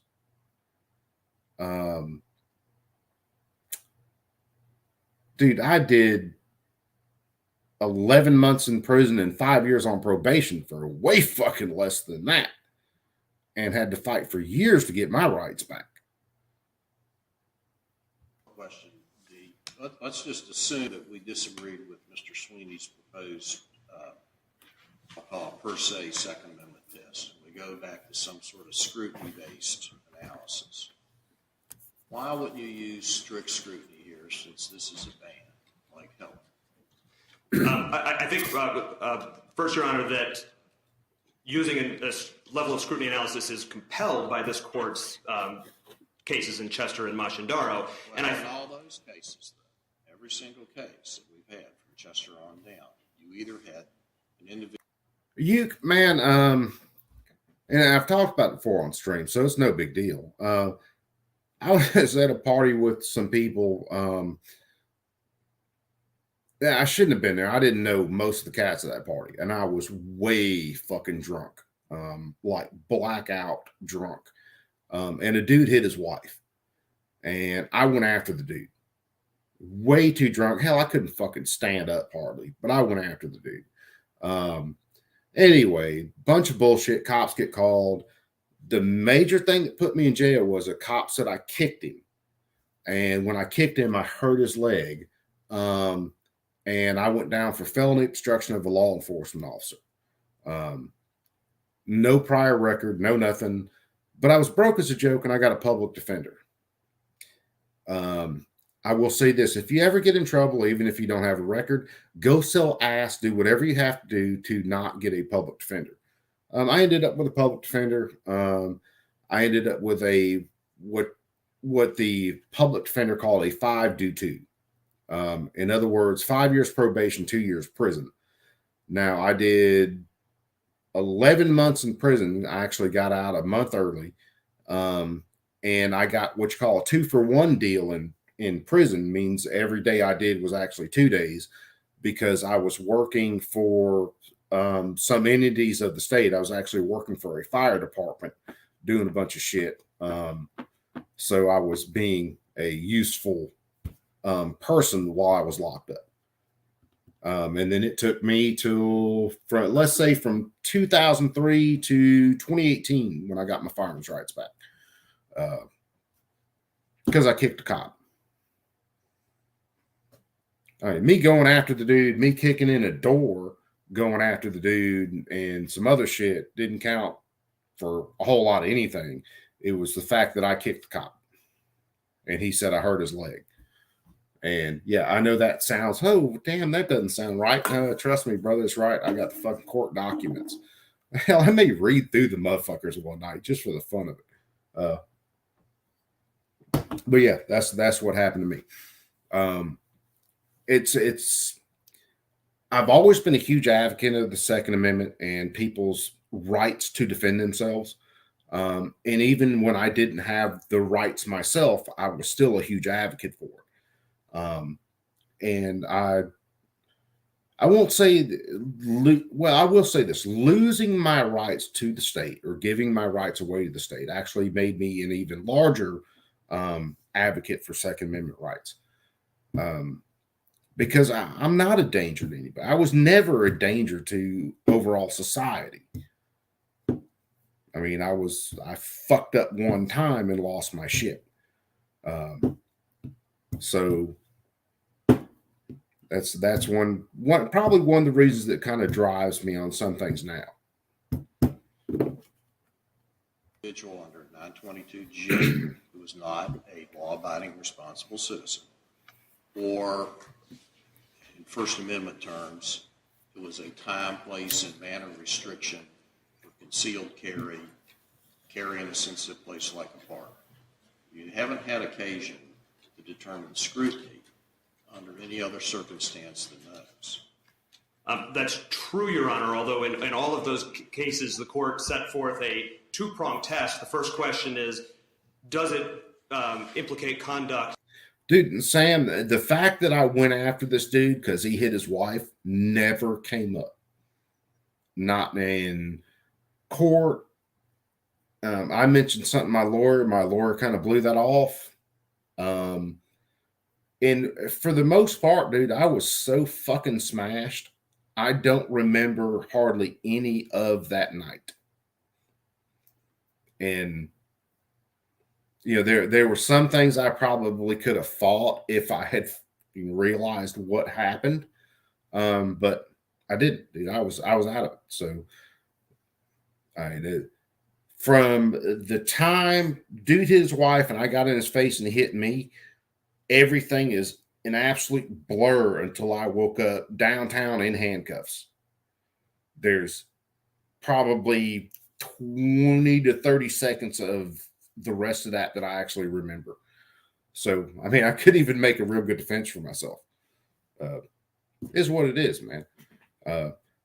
Don't go to parties with a bunch of people you don't know. And if you're going to go after someone for hitting their wife, do it when you're sober or call the cops. Let those douchebags handle it. Protected by the Second Amendment. And the second part was, if it does it satisfy the applicable level of scrutiny? So I think this is where we are, the applicable level of scrutiny. Exactly. So it can't be a per se test. Under this court's jurisprudence, you always proceed to that second test of does it satisfy the applicable level of scrutiny? And the reason here why it would not be strict scrutiny is because when the court has set out that test, which standard of scrutiny do we apply? The court has said you look at the nature of the regulation, the nature of the burden, which asks the question, does it fit within the core of the Second Amendment protection or outside the core? And that's where that distinction that Your Honor was just referencing comes into play in each one. In each of those cases, they've said it doesn't affect the core right because either its only implication is for outside the home or we're dealing with a non-law abiding individual. And see, these guys want so-called levels of scrutiny so that they can develop these gray areas and they can say, well, it really doesn't affect the right because you have these others. No, if you are infringing on a right, you are infringing on a right, period. And it doesn't matter about the state interest and all the other shit that gets thrown into it. If the state can deny you your right, without you doing something to cause them to do it. In other words, I'm completely fine. Hell, like me, I committed a crime. They denied me my rights. Okay, fuck me. That's okay. Roll the dice, and I lost. However, the state should not be able to deny you your rights without just cause. And the right to keep and bear arms is a right. And the state shouldn't be able to deny that without just cause. And they want to play around with these levels of scrutiny. And then they want to say, well, there's this vested state interest and all this other bullshit involved in it, so that they can just say, fuck it, whatever the state decides is whatever happens. And your rights really don't matter. That's why they argue about these tiers of scrutiny and all this other bullshit, these legal games that they play.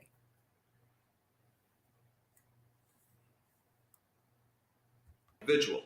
But the second part of that test of looking at what standard of scrutiny to apply every time this court has, in each case, in Chester and Machindaro, is what is the extent of the burden? This court in Chester and Machindaro quoted the language from the Seventh Circuit's decision in Scoyen, in which it said that we apply that greater justification, strict scrutiny, for a severe burden on the core Second Amendment right. In this case, all of the evidence is that there is not a severe burden on the core Second Amendment right, even though this statute does reach into the home. The burden is not severe. In fact, at most, it's minimal because of the evidence that these weapons are not used for self-defense. These magazines are not needed for self-defense. As every court that has looked at this has determined, intermediate scrutiny is the appropriate level because there is no significant impact on the core Second Amendment right of armed self-defense in the home. And see, where in the Second Amendment, and I'm still looking for this, and you guys help me out. Where in the Second Amendment does it mention the right to self-defense in the home?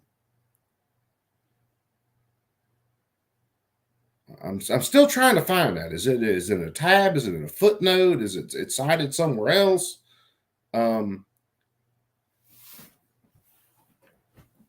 See, the core of any argument with the Second Amendment ought to be based on the amendment itself, what it actually says. Okay, a militia being necessary for a free state, the right to keep and bear arms, and it's the right of the people to keep and bear arms. The people. Now, everybody during that time had guns to hunt. Everybody at that time had guns for defense because they lived in really rough places where there might, in some cases, there might be Indian raids that were going to come to your town and burn that bitch to the fucking ground if you could not defend yourself. Self-defense was a given. Every free man, woman has the right to defend themselves. That's always been a given. Our founders didn't see that any other way. The Second Amendment had jack shit to do with self-defense. It had everything to do with defending yourself against tyrants, whether they were foreign or domestic. That's what the Second Amendment was about. The right for you to defend yourself against criminals and thugs and all that shit, that was a given. You had that right. Period. And we've gotten so far away from that. Everybody had a gun. Why? Because you couldn't go to your local grocery store and go pick up a fucking fried ham or some shit. You had to actually go out and shoot some shit to put food on your table. That was always a given, whether you did it with a bow and arrow, whether you did it with a fucking matchlock, or whether you did it with a flintlock, or whether you did it with a percussion cap.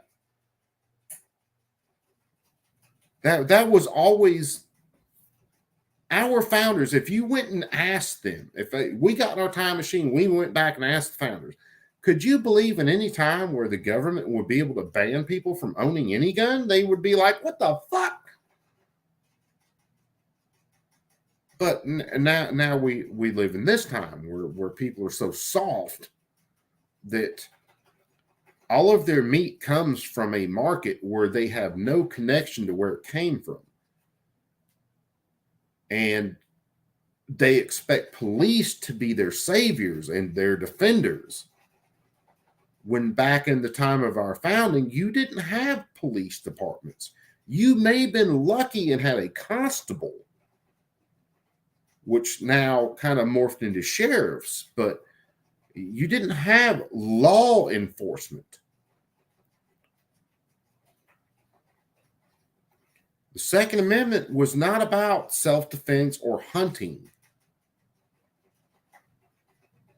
Those were always a given, that people had the right to self-defense and the right to own whatever they needed to hunt.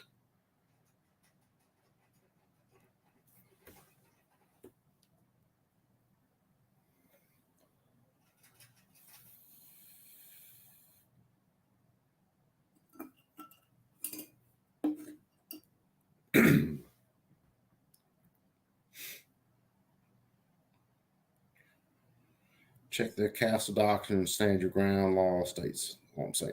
Well, yeah, Castle Doctrine and Stand Your Ground laws are pretty simple at their base. They just reaffirm the right that you have to defend your home and to defend yourself against attack, whether you are at home or whether you are out about your business.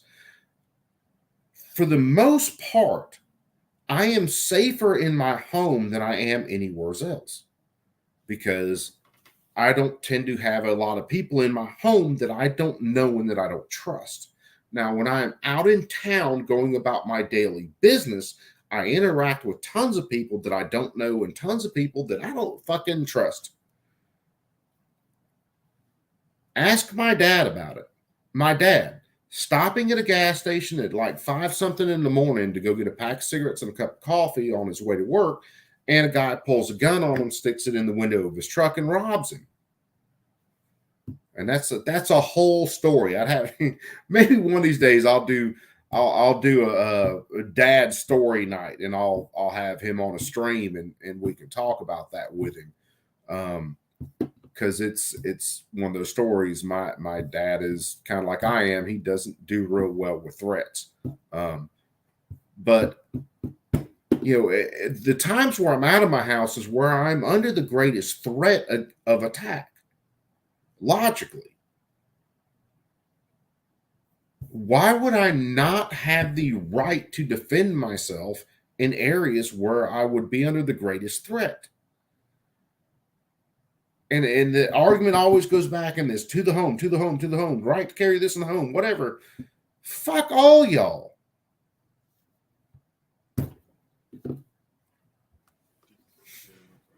Thank you. Thank you. Mr. Sweeney, you have some time remaining. Thank you. So this is where we get to the rebuttal stage of this, because when they initially come up, they do their initial argument, and then they save so many minutes for rebuttal.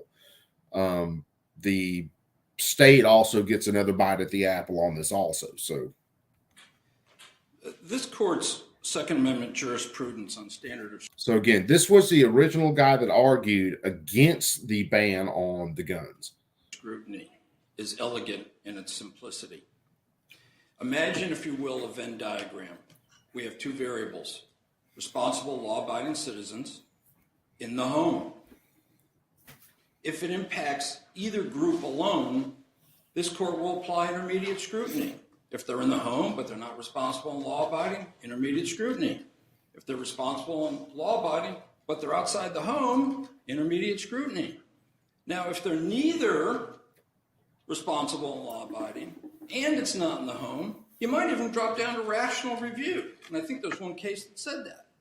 But significantly, if it's both responsible, law-abiding, and in the home, strict scrutiny applies. Nothing could be simpler, nothing could be clearer. And all of your cases fall into that very simple pattern. So that's one thing. Clearing up what the state said about Miller, Miller made clear that a sawed-off shotgun is not part of the ordinary military equipment. The ordinary military equipment was what the militia members would bring, arms supplied by themselves and of the kind in common use at the time. There was nothing about dangerous and unusual in that test, and there was nothing about dangerous and unusual that was brought in by the Heller court on that.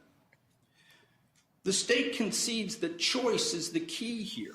Choice, what people choose to use. There is no test on actual use. I don't have to shoot my gun out my window every day in order to prove I'm using it. I have purchased it in case I need to use it. And for whatever reason, millions of Americans have chosen these prohibited firearms. The survey data that we relied on and is undisputed in the record shows that thousands of them, when asked why they chose these firearms, listed as their number 2 important use, self-defense in the home. Thousands of people said that. It's the choice. It's the people's choice. The state has never seriously argued that it can meet this court's strict scrutiny test. These bans are not reasonably adapted. The state, in its most recent filing with the court under Rule 28J in response to the Reynolds case, revealed its true purpose. It said the prior regulations that it replaced, the 77R provision for registration of the now prohibited firearms and the 20-round limit capacity, which, by the way, would have precluded all those high-capacity magazines and those incidents that the state just referred to. Those prior regulations, the state says, did not sufficiently reduce the availability of these protected arms. They're going and they're collecting printing presses and computers from the home because they're more effective than handwritten messages. They are trying to reduce the instrumentalities necessary to exercise the right themselves. They're not saying that there's a compelling state interest somehow beyond that. They're saying our compelling interest is to reduce the number of protected arms in the state. And frankly, that's what they've set about doing with this law. Their tests, not particularly dangerous and not necessary for self-defense, can be found nowhere in this court's jurisprudence or in the Supreme Court's jurisprudence because they don't exist. And their only purpose they bring them out is so that they can determine where the line is drawn. The clear line drawn over here by Congress and the Supreme Court between automatic and semi-automatic fire. And the line they like to draw anywhere they want to. Because if it's semi-automatic rifles today, it's semi-automatic pistols tomorrow. And you did not hear the state disclaim that intent. Well, in fairness to them, nobody asked them to express opinion on that. Only a handful of other jurisdictions have attempted to ban these firearms and magazines. All of those are up on various stages of challenge. Those courts all found that these firearms and magazines are commonly kept and that similar bans burden Second Amendment rights. Those courts all applied intermediate scrutiny to uphold the bans. They simply got it wrong. This case is different from that because this court requires, at a minimum, that it apply strict scrutiny because this ban restricts the fundamental core right in the home for responsible law-abiding citizens. This can't withstand the test of narrow tailoring because it has gone too far and it ignores the less restrictive, proven to be effective restrictions that were already in place. Thank you very much. Thank you very much. I appreciate outstanding arguments on this important subject. All right, we will. So that was the arguments in 2015. Now it's been challenged again, and we're going to listen to the recent arguments here in 2020. Hopefully this comes through okay, because I had to try to do it a little bit a different way.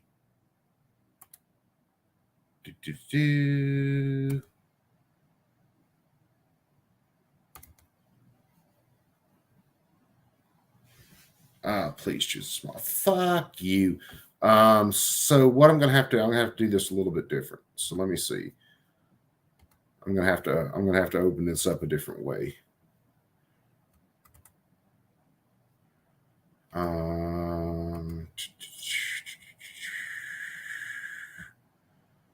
Let's see, where's it at?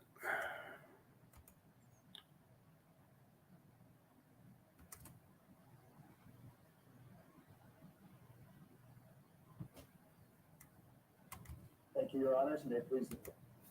Okay. So what I'm going to have to do, I'm going to have to share my screen. I'm going to share it with audio. So you guys let me know whether this comes through.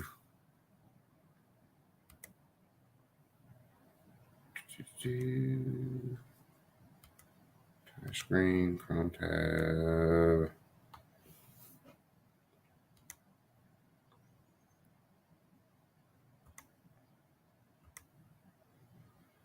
All right, so you guys are going to have to let me know whether this audio comes through okay.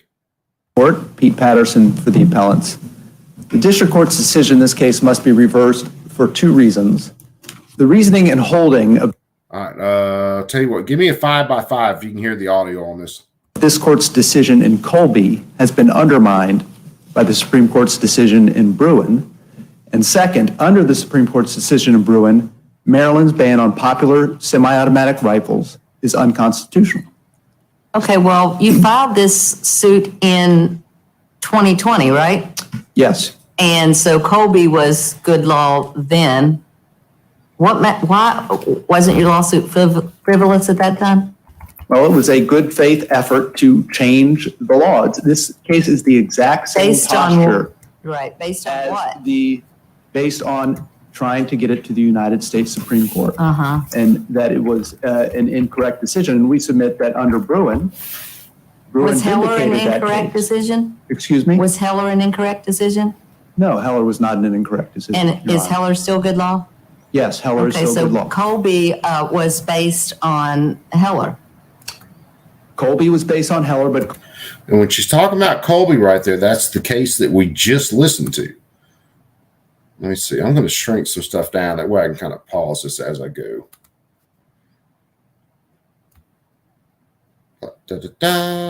Okay, here we go.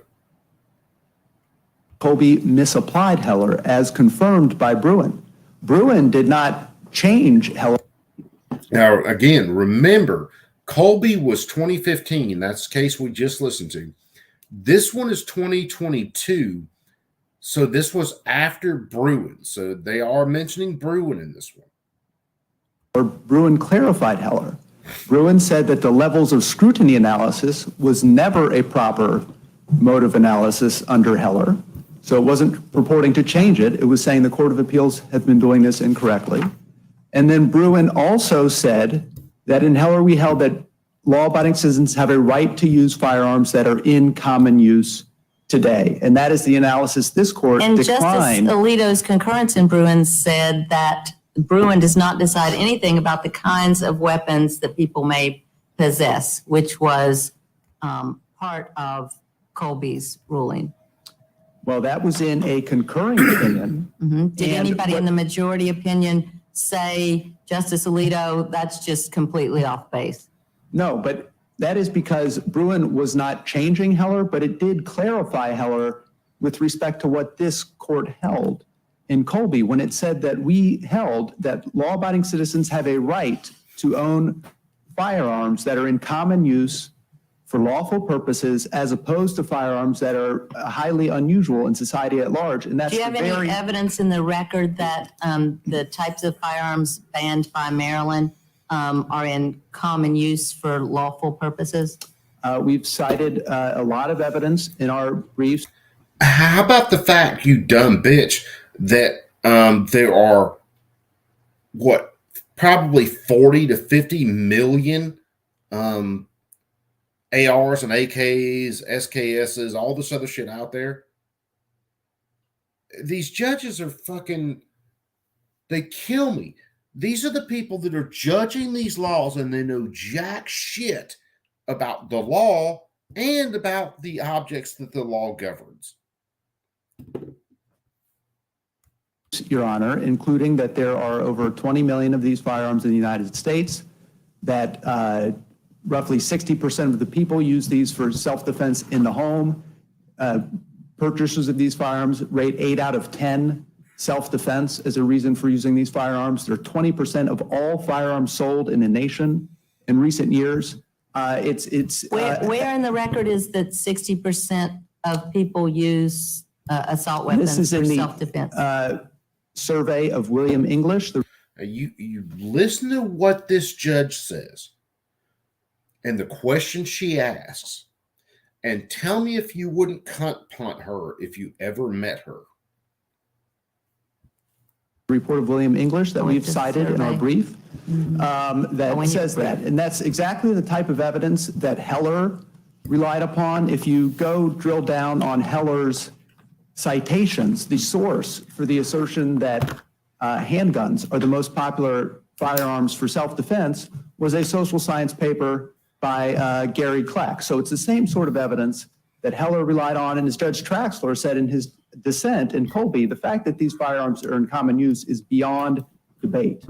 Every court that has considered this issue has held that these firearms are in common use. And perhaps the most telling one is Justice Kavanaugh's dissent in Heller too, while he was on the DC But you agree Circuit. it's not just whether they're in common use? Yes, it's just whether they're in common use. No, in common use for lawful purposes. Okay, common use, yes, common use for That's the lawful part you keep purposes. missing, because if it's just common use, then we can't have bans on any weapons anywhere. Everybody could have a gun in here if they wanted. Okay, common use for all purposes, yes, Your Honor, but as Judge Mannion said in his dissent in Friedman, if law-abiding citizens own something in large numbers, ipso facto, those are used for lawful purposes, if these law-abiding citizens are owning them. So if you've got tens of millions of citizens owning a type of firearm, they're necessarily, if they're law-abiding citizens, they're using them for lawful purposes. If they're law-abiding citizens. Yes, but in any event, we've got the evidence in the record that these are used for Mass 20 million. shootings, killing of law enforcement officers, there's evidence that that's what they're used for, no, correct? there's evidence. So only law-abiding citizens are not the only ones using these. But as Judge Kavanaugh said, if you're going to call a weapon an assault weapon, the true choice of firearm for criminals is handguns. Handguns are used to kill people 20 times. I guess your response more often is, than though, any that the rifle. statute reaches to deny lawfully using lawful use persons of lawful citizens. Let me back that up a little bit, because we're going to listen to her again. And you have to listen to the absolutely vitriol she uses towards anybody who would dare own an assault weapon.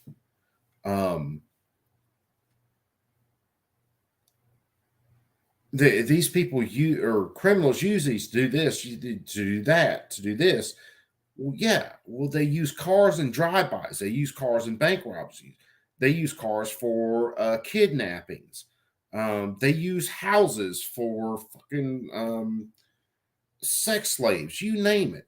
Name any object on this planet that a criminal can't misuse. If they use the same logic for any other product that they do for firearms, all of us would be standing out in a field butt naked. Missing, because if it's just common use, then we can't have bans on any weapons anywhere. Everybody could have. Yes, that's the point, you dumb bitch. It's common usage, which it shouldn't even be common usage. But yes, the vast majority of people, the 99.99% of people who own firearms, never use them to commit violent crimes. And I say it that way because there are people who own guns who are convicted of crimes with guns, like, I don't know, crossing the wrong state line and being convicted of having an illegal gun, even though they're no danger to anybody else in society. A gun in here if they wanted. Okay, common use for all purposes, yes, Your Honor, but as Judge Mannion said in his dissent in Friedman, if law-abiding citizens own something in large numbers, ipso facto, those are used for lawful purposes, if these law-abiding citizens are owning them. So if you've got... You hear her say what right there? What?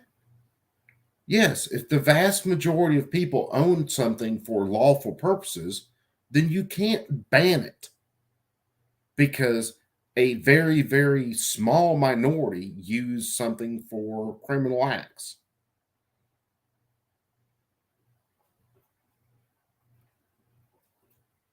Yeah, Corey, dude, I remember fucking in my lifetime where you had gun racks in everybody's trucks.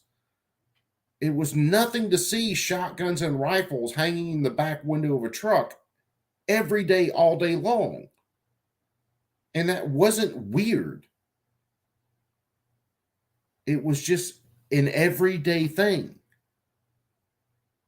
When my parents and some people, in between me and my parents, when they went to school, it was nothing to see rifles and shotguns in the back window of the truck or the car at the goddamn high school or the junior high. Tens of millions of citizens owning a type of firearm. They're necessarily, if they're law-abiding citizens, they're using them for lawful purposes. If they're law-abiding citizens. Yes, but in any event, we've got the evidence in the record that these are used for mass shootings, killing of law enforcement officers. There's evidence. Look at where she goes. How do you think this judge is going to rule on this case? Now, this is the 2022, so hopefully the other two judges on this panel aren't that fucking insane.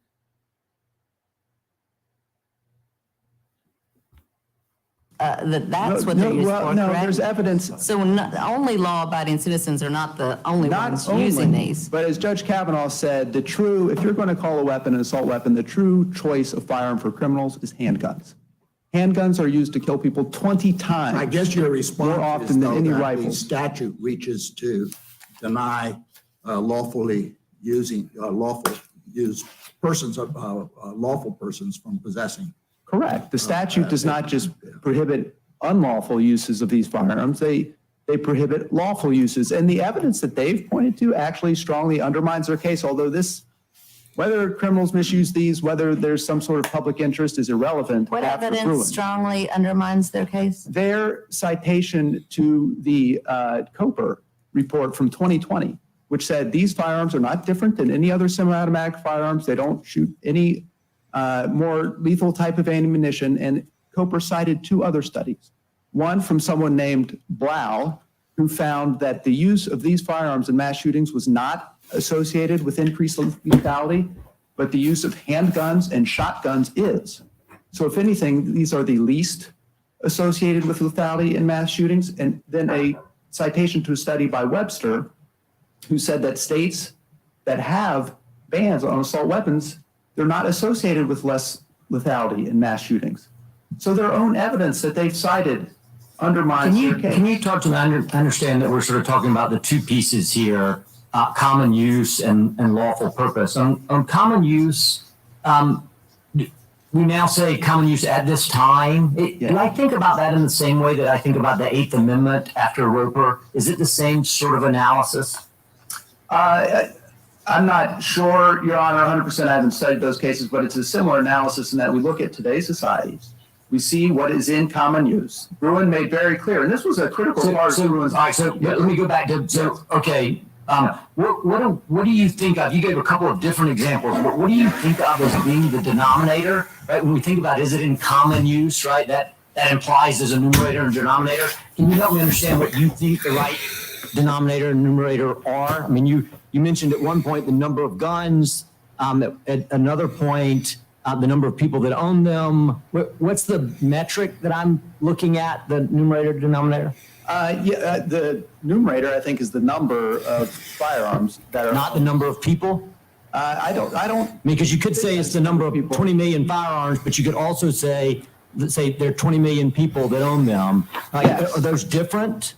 I don't think they're different. The Supreme Court hasn't delineated between the two, and here the I know, but I'm looking for help from you, right? Yes, So yes. Is what should the denominator be, and then what should the numerator be? Is what I'm trying to get at. Right, and the reason I'm struggling a bit is I think it's just the total number, and we can see this in Justice Alito's concurrence in the Catano opinion when he says there's 200,000 stun guns, and that shows that they're in common use across the nation. And Yeah, JLM. The cognitive dissonance in these people is mind blowing for anybody who is a rational person.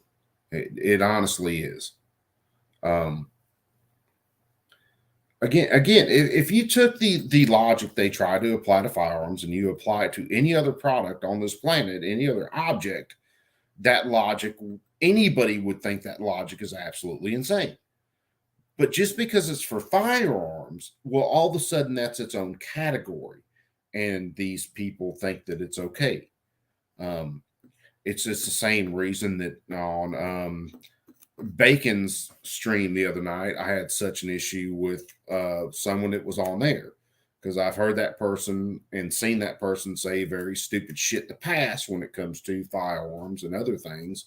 And I'm sorry, I took, a few days off and chilled out just for kind of my own mental health to kind of chill out on things. And I was still listening to stuff like this, and really going through some deep dives on facts and statistics and really diving into the subject. So someone who is just spouting off shit from CNN kind of pissed me off, and I was pretty much done with it. And I did just flat out call them a freaking moron. And they are. They're a useful idiot. And I'm not going to back down from that. I really don't care. Yeah, JLM. Yeah, that was. Because they're just spouting off fucking bullshit that they hear from CNN. They haven't researched this stuff. They haven't spent any time looking into the facts or the arguments or the actual logic behind these things, or how many deaths are caused by other objects besides firearms or anything like that. They've never spent that much time getting into this shit. So yeah, I was really nice with her for quite a few things. But I'm just done with it, because if you're a useful idiot, I got zero fucking time for you these days. That's the only way that I can deal with it. Because if you come at me with a logical, factual argument and we can discuss it, I'm cool with that. And we can do that. I will have anybody on my stream that disagrees with me if they want to have a factual conversation. I got zero problems with that. And maybe you'll change my mind if you will have a factual discussion. If you are just going to cite facts,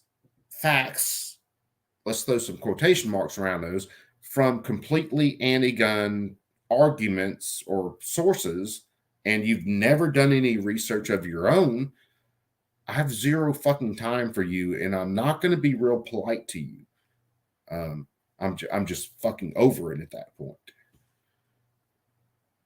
he doesn't have a denominator. He just says it's an absolute number. And I surely, given again in Heller 2, at that time, there were about 1.6 million of these firearms that were in circulation. And the court said that clearly is common use. I think and so no one has ever looked at the owners versus the firearms. So I think the firearms is the relevant numerator. And the evidence here in the English survey, the median number that the owners have owned is 1. So those numbers are likely pretty close. And so then switching to the second piece, the lawful purpose piece. a number of courts in the recent iterations have focused on the self-defense rationale. But if we go back in time, obviously that wasn't the only rationale. There was also a civic rationale in addition to, and so when we see cases like Heller and Bruen, they're talking about the self-defense in addition to the civic purpose. Would the civic purpose work here? So in other words, are you limited to saying the lawful purpose is self-defense? That seemed to be the focus, as opposed to the civic purpose, which, you know, check on tyranny and the like? Well, so it's any lawful purpose. So and that's what I'm getting at. Do you think those are lawful, or the civic purposes, what we might think of as the civic purposes behind the Second Amendment? Well, yeah, Sam, believe it or not, even with all the shit that I listen to and the smoking and the coffee and shit like that, my blood pressure actually stays really goddamn good. What's up, Warsaw? Brother, you missed it. I showed off the PSA top cover I put on the 8K earlier. There you go, showing up late.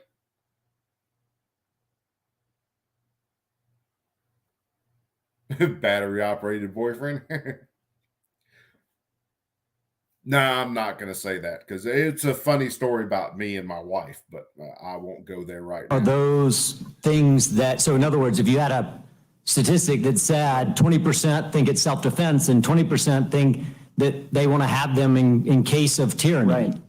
Right. Are those both legitimate concerns? I think those are both legitimate concerns. I think there would be a lawful purpose, and that's what, and in fact, that would show how the right dovetails with what Heller said was the purpose, because the purpose was that people would bring their commonly possessed firearms to militia service. So that would be a legitimate purpose. But here we have the evidence again. That's clear that self-defense is a common purpose, target shooting is a common purpose, hunting is a common purpose for owning these firearms. Again, the English survey shows that those are all common purposes for owning these firearms. Can I ask one more follow-up question, then I'll let you go back. Yeah. So you might think about Bruen as setting up a two-step. I know it rejects the old two-step, but you might think it sort of adopts a second two-step, which is, do you fall within the Second Amendment protection? And we think about that both in terms of, are you people, right, law-abiding citizens maybe, or law-abiding something, and then also with respect to arms.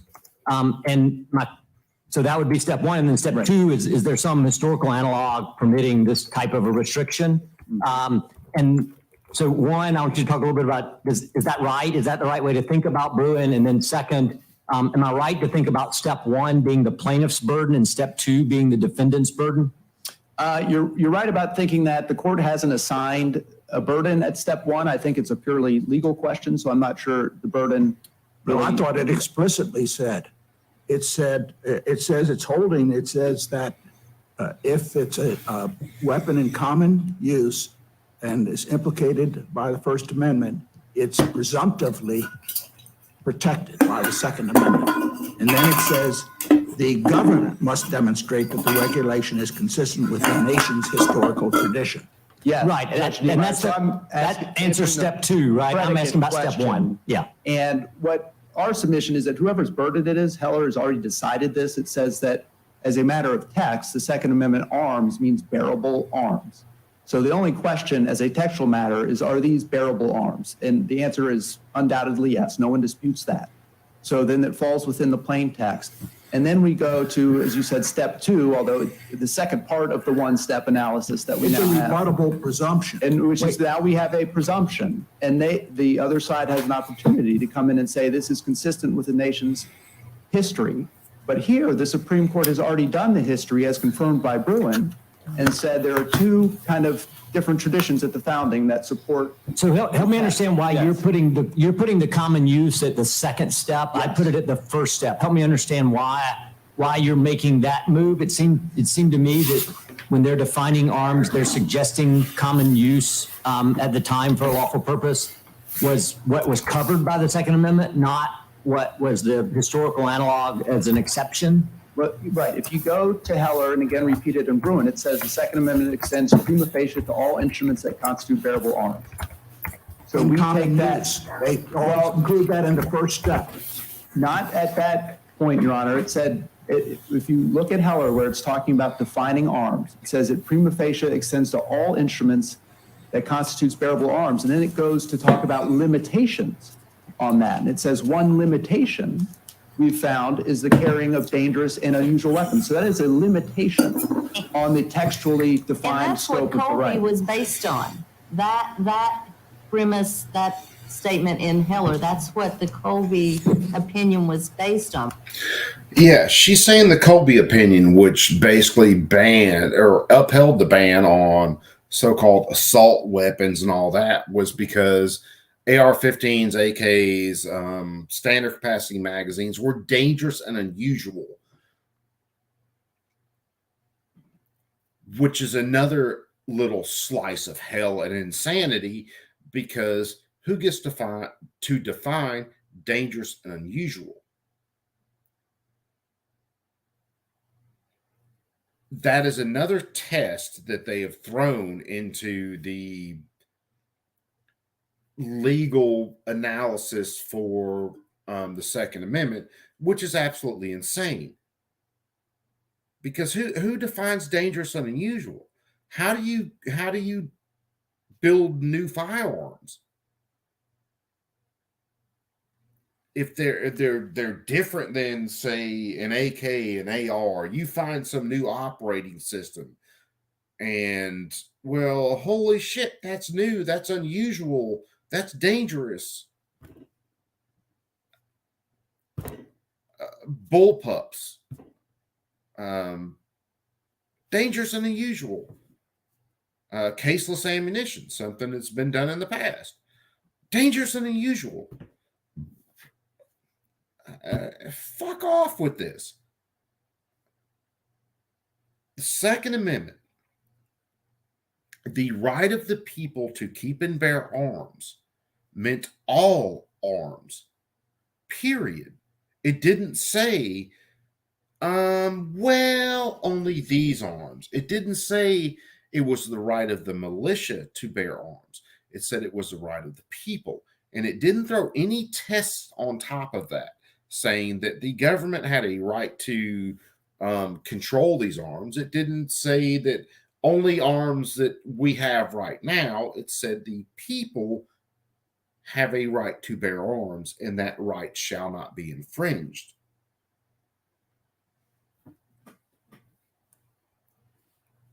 Where in Bruin does the court discuss the primary basis for the Colby ruling, which was, quote, because the banned assault weapon.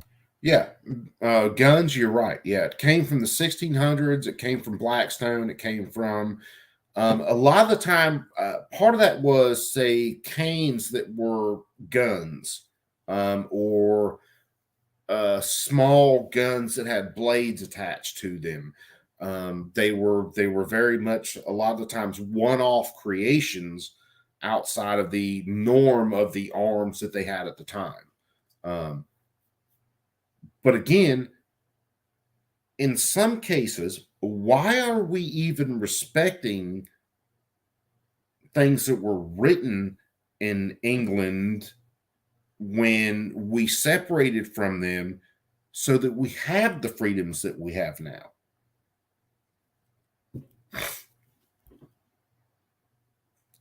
And large capacity magazines are clearly most useful in military service. We are compelled by Heller to recognize that those.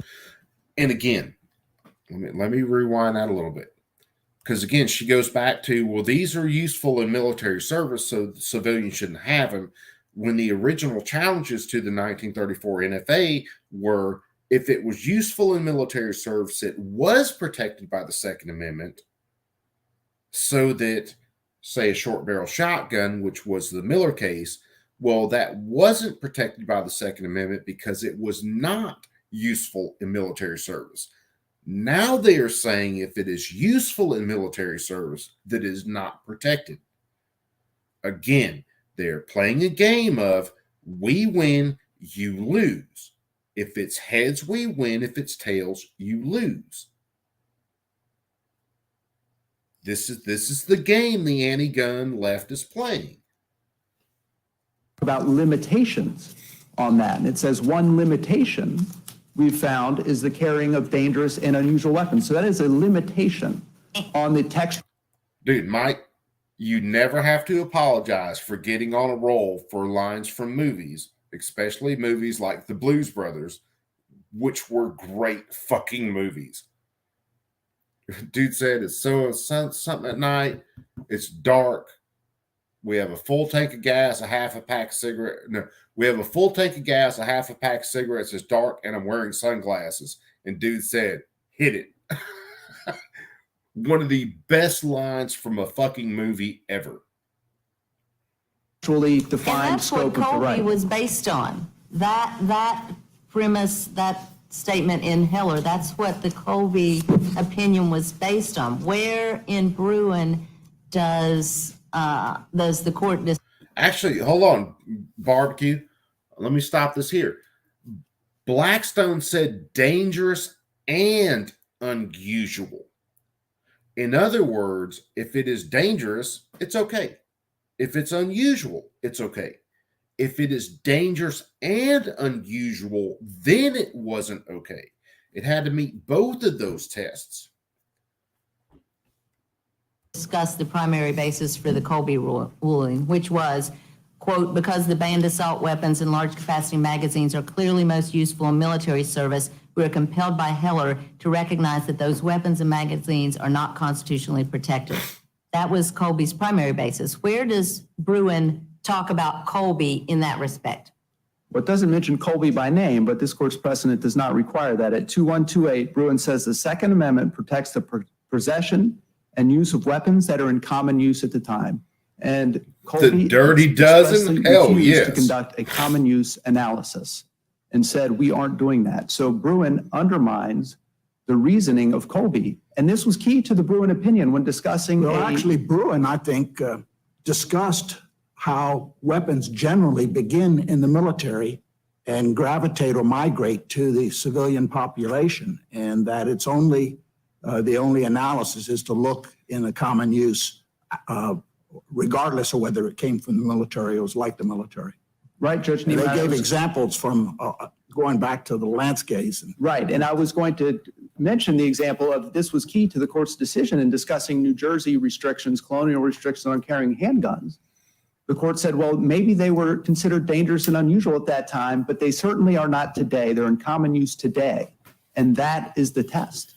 And so just as this court in the Banks decision, which we cited in our 28J letter, a prior in-bank decision of this court had applied a Supreme Court decision called Styrone, and then later cases from the Supreme Court demonstrated that this court's application.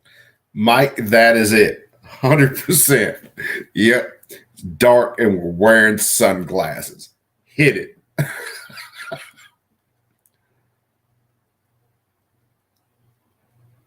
Blackstone would ban arms as long as they met one of our standard and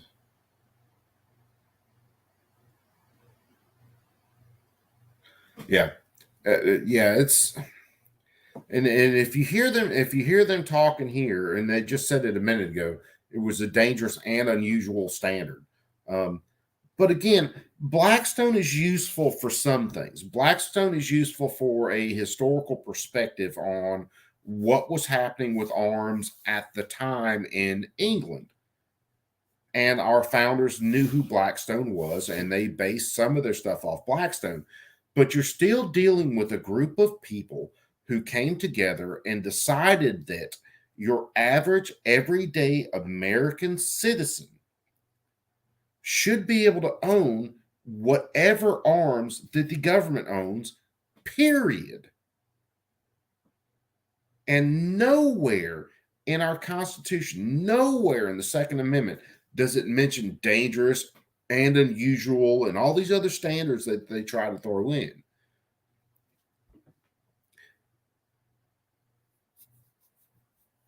I've said it before, and I'll say it many, many more times until people actually understand it. If our Constitution had any force of law, judges like this chick who are absolutely against anybody owning firearms would be impeached and never allowed to be near a fucking bench or political office ever. Matter of fact, any person who proposes an unconstitutional gun law, much like the NFA, that will put people in jail for a decade for owning an arm that the government doesn't like, well, what should happen is that law should be struck down.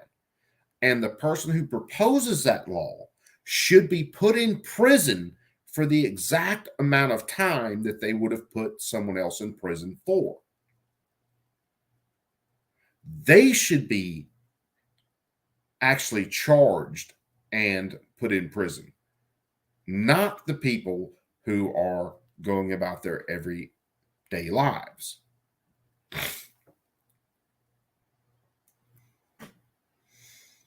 Of that Styrone case was incorrect and said that the reasoning and holding of that decision was inconsistent with later Supreme Court decisions, and therefore we're no longer bound by it.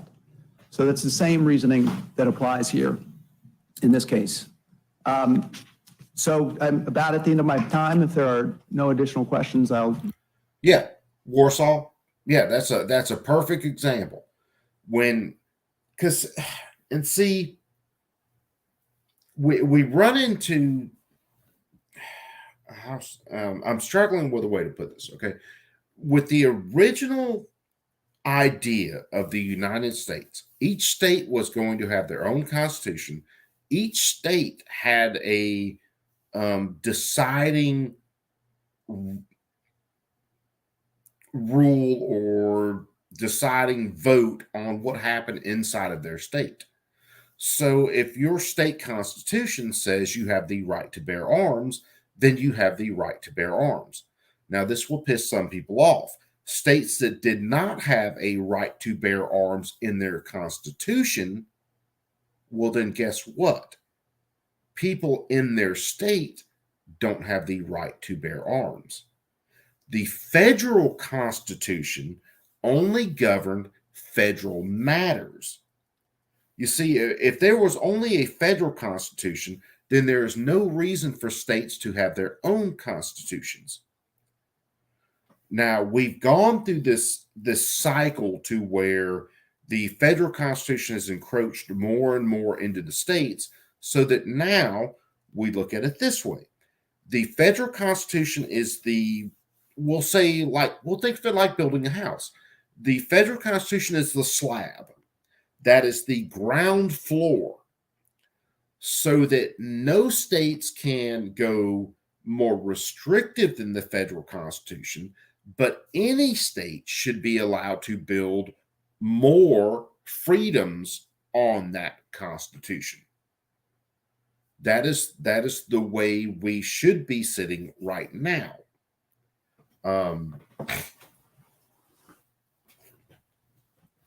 But we're still fighting stupid ass goddamn battles with leftists in this country, because people who actually love freedom and people who actually have a respect for the Constitution are very few and far between.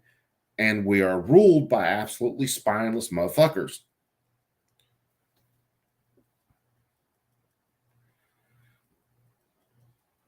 Save time for rebuttal. All right, Mr. Scott. Good morning, Your Honors. May it please the court, Robert Scott, Assistant Attorney General for the state of Maryland. Here today with me at council table is Brian Frosch, the Attorney General of Maryland. Contrary to the plaintiff's assertions, the Supreme Court in Bruin left intact the portion of this court's en banc opinion in Colby holding that a... Now, again, this guy talking now, this is the state's case that wants to uphold the restrictions on any sort of semi-automatic firearms and large capacity magazines.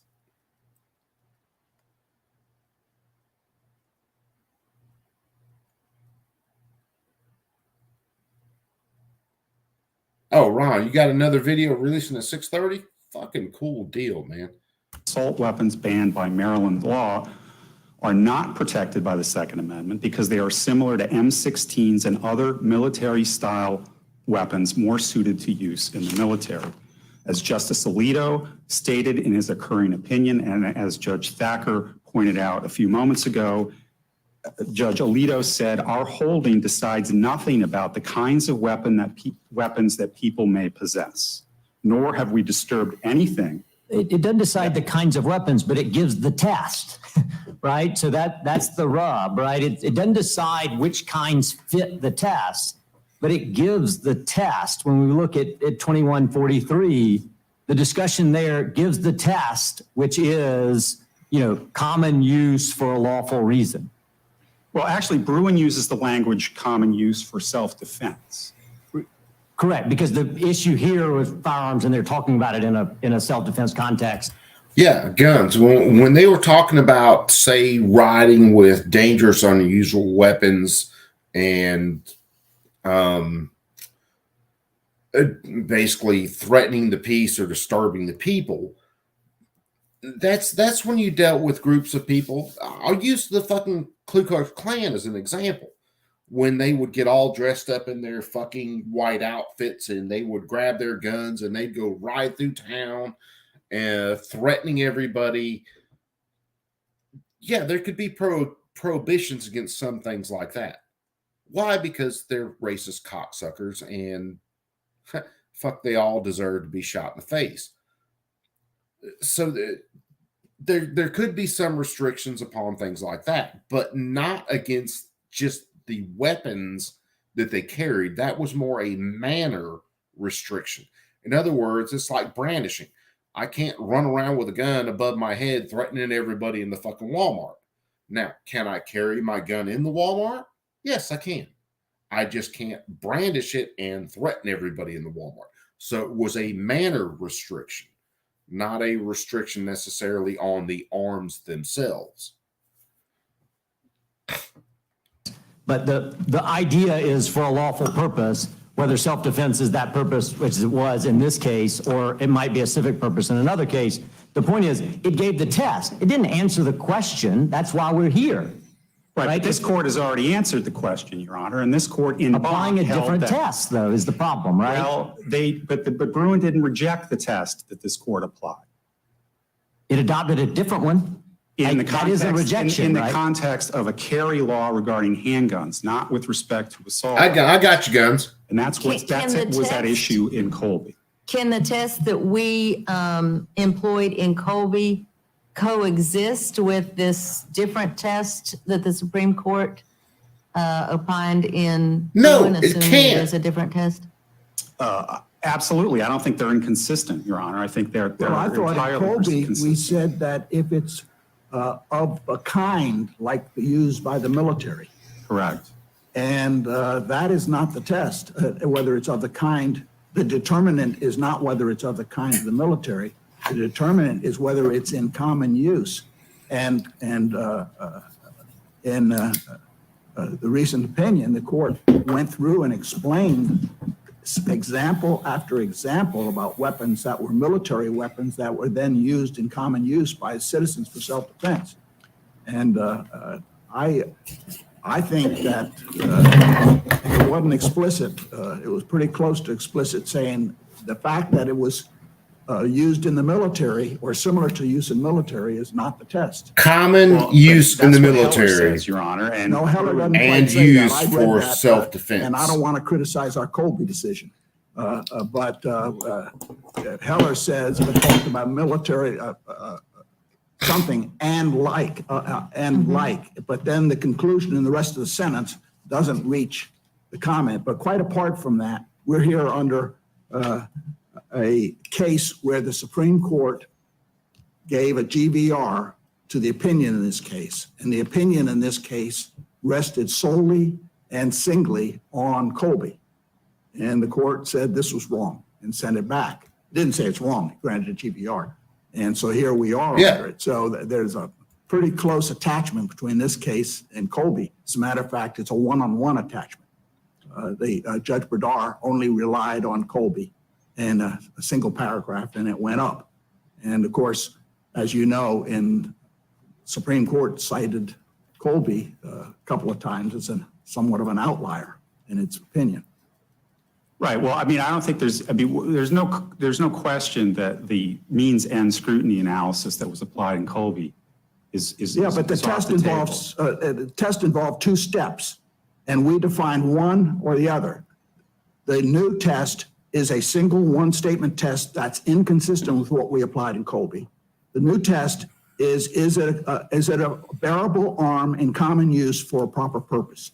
And they said the heart of the proper purpose is self-defense in Colby. So that's the whole test. If that's the test, it's covered by the Second and First Amendment. That's not what we said. That's not the test we applied in Colby. So then the second proposition was, and it rejected any second step, and basically said that creates a presumption of coverage, and it allows the government then to demonstrate the nation's historical traditions. Well, Your Honor, again, to rebut the presumption. Again, Bruen doesn't say anything about the holding in Colby based on the fact that these weapons are similar. No, it didn't address Colby, but it cited.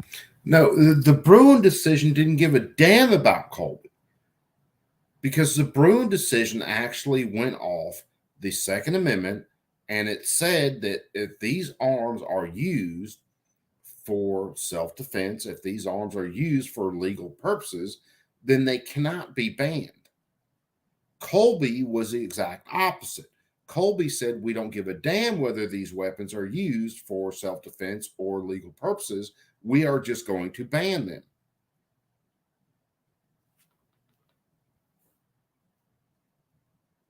Colby a couple of times as an outlier. It's sort of like But See. And it was addressing this, and it clearly was focused on this because the GVR in this case was a Colby case. I understand. Nothing more than a Colby case and nothing less than. It was a single paragraph that relied entirely on Colby and went to the Supreme Court. I understand, Your Honor. Our point simply is that in order for this panel to overrule the court's unbiased opinion in Colby, you have to find that Bruen specifically rejected the reasoning and holding. All we need to do is to follow Bruen. We don't need to overrule our prior cases. If the Supreme Court comes in with an intervening case that controls what we're doing here, we apply the Supreme Court, regardless of what we did before. Well, right, but I mean, we don't have to gratuitously go out and say it's overruled. What we have to say is this case, how do we determine this case in light of the Supreme Court's subsequent decision, which is before us? Well, under the Banks case, which the plaintiffs cited in their supplemental authorities, which is at 29 F 4th 168, this court said that a superseding contrary decision of the Supreme Court must specifically reject the reasoning on which that the decision is based. And I would think that sounds right. And the question is, does it reject the notion that relying on military likeness is the proper test? And the answer is it did address it explicitly and said that's not appropriate. Well, we disagree with that interpretation, Your Honor. I don't believe Bruen says that explicitly. I don't think it implies it. I don't think it addresses it at all. I think it leaves that question open. And because that question is left open by Bruen, this court must follow Colby, unless you find that this reasoning was specifically rejected, and we don't believe it is. However, in the alternative, even if this court were to find that were ruled that Bruen did specifically reject reasoning in Colby and overturn that decision, the case cannot be decided at this stage. It needs to be remanded to the district court so that there can be the development of a record in this case. Well, why isn't at least the text of the amendment cover these arms? In other words, that to me, that is the test basically is in common use. That's the essence of the test. And I think even in Colby, we recognize that these semi-automatic long rifles were in common use. Well, there's been absolutely no discovery on that issue. We've not been, this case went from a motion to dismiss, which was affirmed on appeal. There was no discovery. There's been no opportunity. What is the discovery that you're going to do? We dispute that these.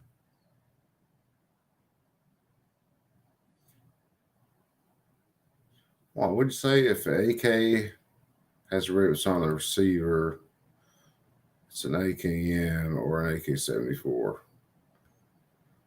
It depends. I mean, you got AKs. Well, most AKs you see now that are in production are what you call AKMs. which are the AK modernized rifles.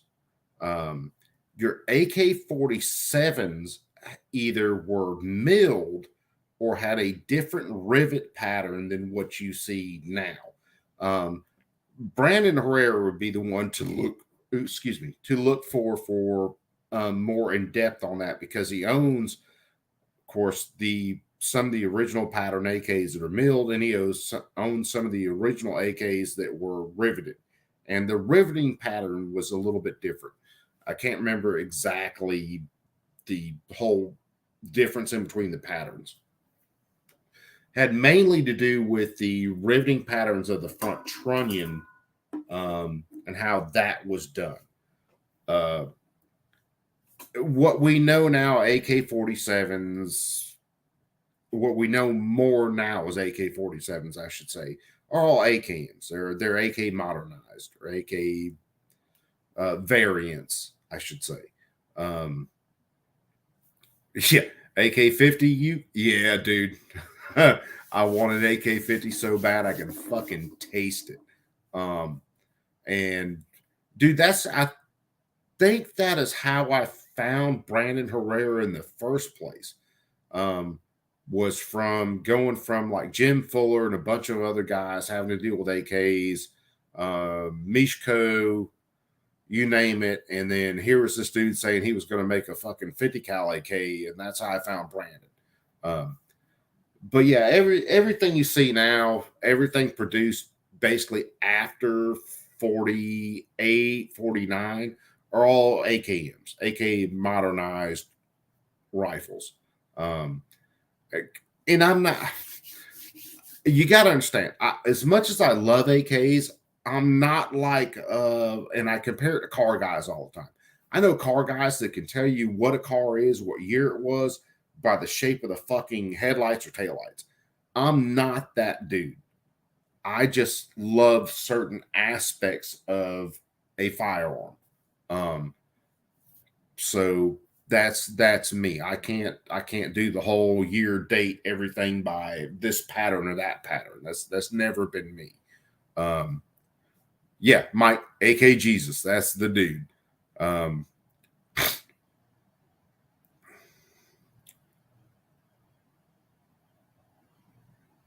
Yeah, the AK-74 was a 5.45 gun. The 5.45 was kind of the answer to 5.56. Although the 5.45, believe it or not, was a really nasty round in the way the projectile itself was designed. It was it kind of had a failure point built into the projectile itself that would make that projectile tumble and turn. With the 5.56, the Americans figured out of a 20-something inch barrel going so many feet a second, whatever, that the 5.56 round, a 55 grain pill, would hit and tumble. It was two different ways to come at something that, well, you couldn't use a hollow point round, but you could do a lot of damn damage if you could get that round to tumble. And then both the U.S. and the Soviet Union or Russia figured out later that both of those rounds they are good at doing what they're doing. You need something heavier to put people down. It was just, yeah, Taco. Yeah, it was kind of a keyhole on purpose kind of deal. Yeah, that's a perfect way to put it, at least to me. Yeah, that was it. You were doing something to literally cause that round to tumble on purpose, because you couldn't use a round that would mushroom. You couldn't use a expanding round, Geneva Convention, all that. So you had to do something to cause a larger permanent wound cavity. And that's what it came down to. Can we cause a larger permanent wound cavity with this round if we do it a certain way? And that's, both of them came at it from kind of two different directions and figured out, yeah, they could do it. Never been to Geneva? Yeah, well, neither have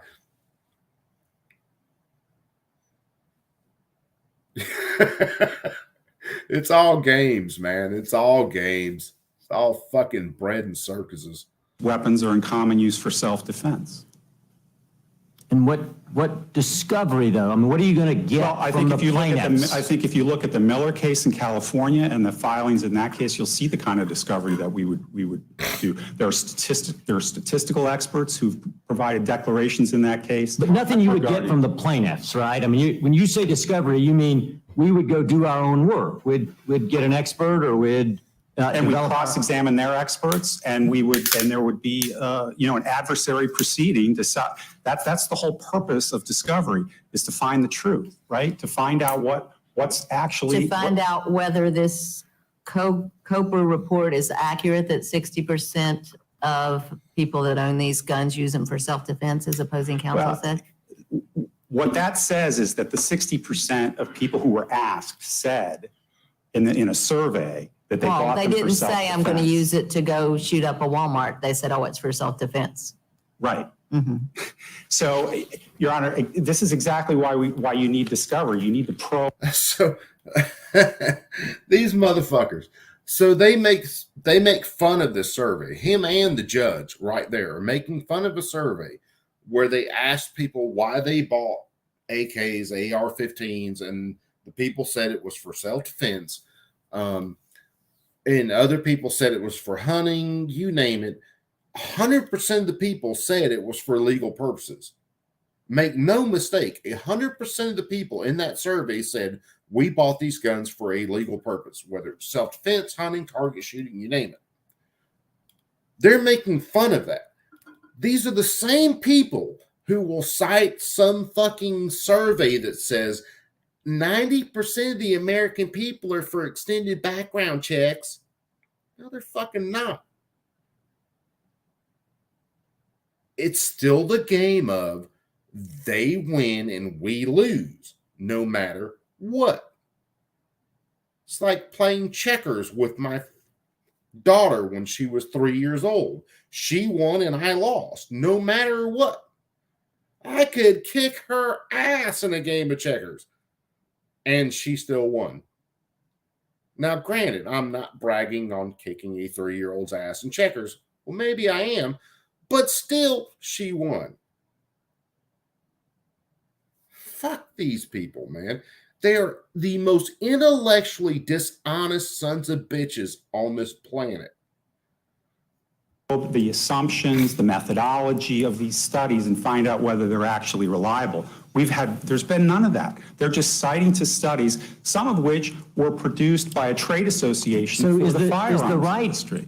I want to understand procedurally what you think. Assume hypothetically, I understand it's not your argument. Assume hypothetically that I found that Colby was overruled by Bruen. Your position would be, we should say that because we have to say that in order to send it back. But then it should go back down. And then if they want to move for a preliminary injunction, they can do that. Or it can go to discovery. But that's all what ought to take place at the district court. And if they seek preliminary injunction, then maybe the district court makes the decision based on the record that's available at the time. Maybe not. Maybe they wait and do discovery. Who knows? But all of that ought to happen there. That's right. Your theory. That's what happens in a civil case. That's the normal procedure that you follow. And there's no reason that this should. I mean, that's not what the court did in Bruen, though, right? I mean, that's the rub that you got here, is that the court in Bruen doesn't do that, right? It says in fact, rejects the idea. It says basically, we can look at this because you filed a brief with all the information that's available. They filed a brief with the information that's available. And we can look at it and make those sort of legislative type determinations. Right, but in Bruen, there was no dispute that the weapons at issue were in common use for self-defense. Do you It was dispute that? handguns.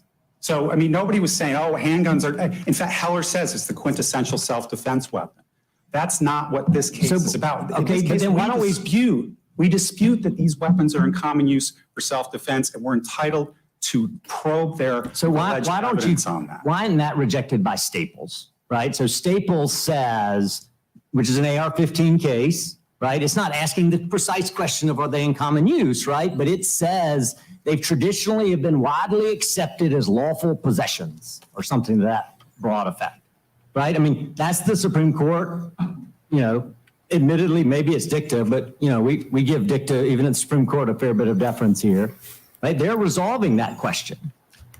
Yeah, Joe, dude. And I'll listen to NPR, which I listen to a lot of people that I disagree with. Matter of fact, like on YouTube, I subscribe to Now This News. Holy fuck, are they the most leftist sons of bitches? Yeah, BBC, freaking NPR, all those cats. I listen to all of them. And some people think, well, why would you listen to them?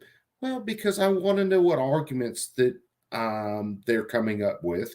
And, well, it kind of sharpens my arguments because I know what they're saying. And I know, well, if they're saying one thing, that I can do some research and I can come up with facts to dispute their argument. So, yeah, I listen to a lot of people that I disagree with. Hell, even though I'm sad my Twitter account has been banned for a little while, and I'm probably never going to get that back, the majority of people I followed on Twitter were people that I absolutely disagree with. That's part of what got me banned, because I said I dared disagree with people bringing their kids to drag shows. That's the tweet that got me banned. Yeah, what can I say?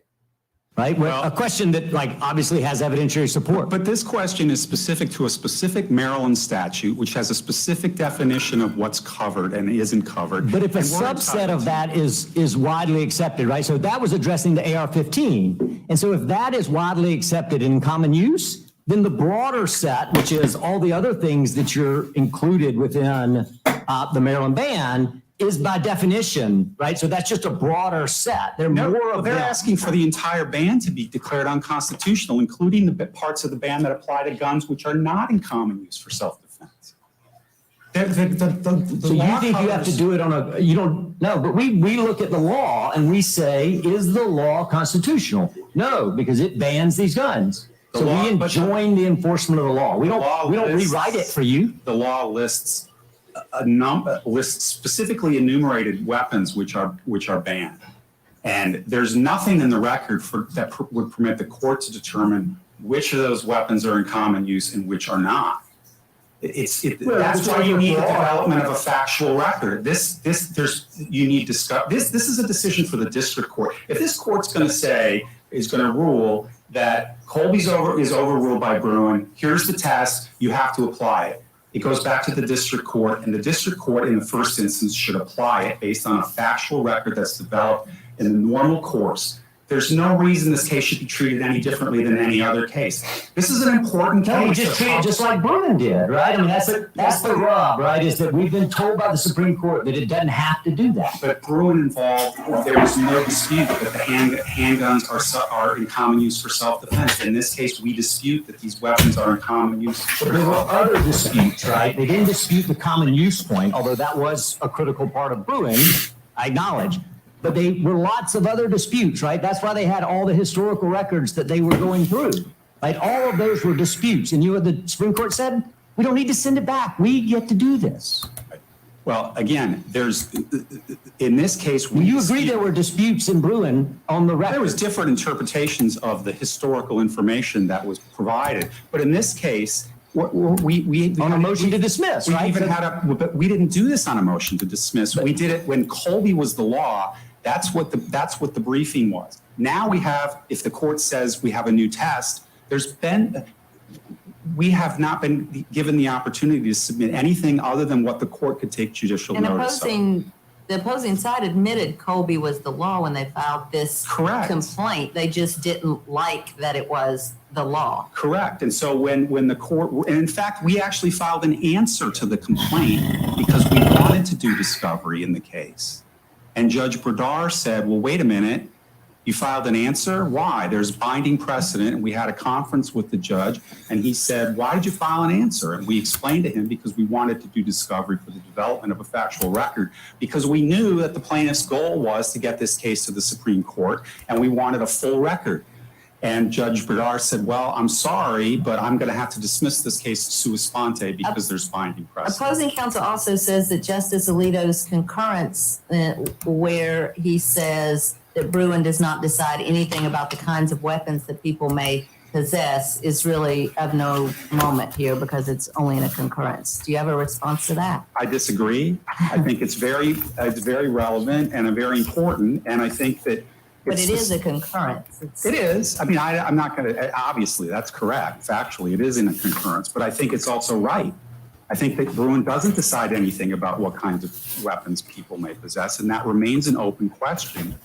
And this court's in banc opinion. Well, I thought that was just a generalization saying that we don't per se rule on particular firearms. We apply a standard.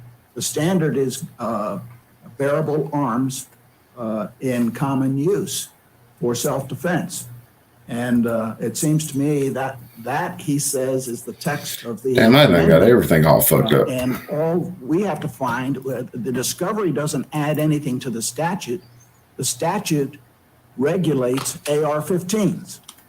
And the question is, if AR-15s are in common use for self-defense, then the statute's too broad. We don't have to go down all 58 or how many weapons are there. You just have to find it's overbroad under the Second Amendment. But discovery does go to whether these weapons are in common use for self-defense. And they've pointed, the only evidence they've pointed to is a newspaper article of one incident involving one of these weapons being used for self-defense. That's it.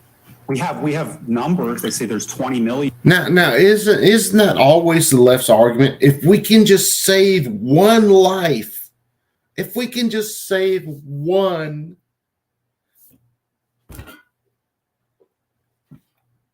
their researchers must be the most incompetent sons of bitches on this planet, because I can go online right now and find case after case after case where people have used semi-automatic ARs, AKs, handguns for self-defense.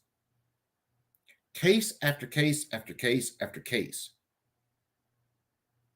I can go online and I can find case after case after case where police officers, supposed to be the most trained people, wasted magazines within seconds of being in a firefight and then had to reload multiple times. So don't tell me as a civilian I can't have high capacity magazines. I will guarantee you, with the 2 classes I took from War Poet Society, I have better firearms training than probably 90% of the cops out there right now. In between those classes and just training on my own, I will guarantee you I am a better shot than them. I watched a cop in those classes launch rounds into a barricade at close range that he was supposed to be shooting around. It's the same cop that I gave a tourniquet to because the tourniquet on his gun belt was so frayed, I honestly doubted whether it would stop a fucking bleed. And he was a good dude. But he was your average cop. He wasn't trained in the operation and manipulation of firearms. He wasn't trained in shooting, and he didn't go out and practice it on his own.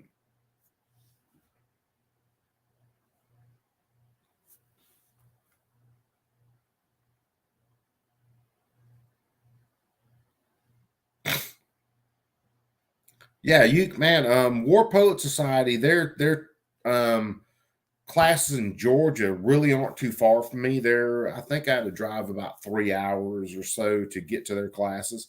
And those guys do some serious training, man. Some serious training. Paul and Sam, the two guys that taught the class, the 2-day classes that I was in, are fucking excellent.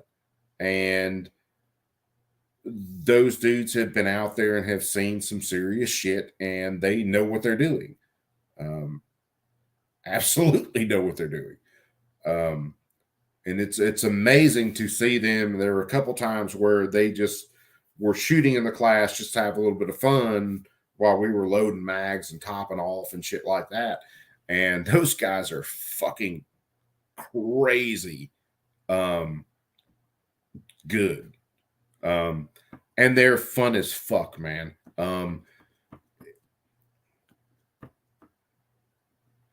Say what's Warsaw saying? Hold on, let me throw this up. Blah! Throw it up. Keep when the left say only save one life. Remember, they promote radical abortion. Yeah, this is true. And this is an argument I've had in a couple of chats and a couple of situations that, yeah, don't tell me you're here to save one life when you can't acknowledge a life in a womb. And that came down to part of me and Sunflower the other night, where I just was finally telling Sunflower she's a fucking moron and she's a useful idiot, because she is. It's just that's a fucking fact. Of them in circulation, but they don't have any evidence that how many of these have actually ever been used. The court has never said that you have to show that somebody shot somebody coming in the house. The whole question is, why did a person purchase it? Well, and the test is common use, not why you purchased it. It's common use. It's not just common ownership. There's a difference. I'm going to the self-defense prompt. Right, I understand that, but Your Honor, but I think the point is that they have to be in common use, meaning that they've been used for self-defense commonly, and there's no evidence of that in this record. All they're doing is citing to studies say a lot of people own them. That doesn't meet the test. And so in Heller, what was the evidence? Now the judge hits him on this, and I will give this judge credit. And it's another reason I think that when this opinion is actually written, because remember, we're listening to the oral arguments. The opinion hasn't been written yet. The opinion hasn't come down yet. But the judge hits him on this, and the judge is basically telling him, these guns don't have to be shot every day in self-defense to be used for self-defense. In other words, when I buy a AR or something like that, and I buy it for home defense, that is the reason I bought that gun. That is enough for that gun to be said to be used for self-defense. I don't have to use it against someone breaking into my house for the gun to be used for self-defense. Now, I don't agree with this whole self-defense argument for the Second Amendment. The Second Amendment is the Second Amendment. I ought to be able to own what I want to own. But arguing in this case, when they're talking about self-defense, like me, I carry my gun every day. My freaking, where's it at? Because I got like a few of them sitting here. So I carry this every day for self-defense. That is the reason I have that. I don't have to fire that every day in self-defense for it to be used for self-defense. That's the argument that they're getting to here.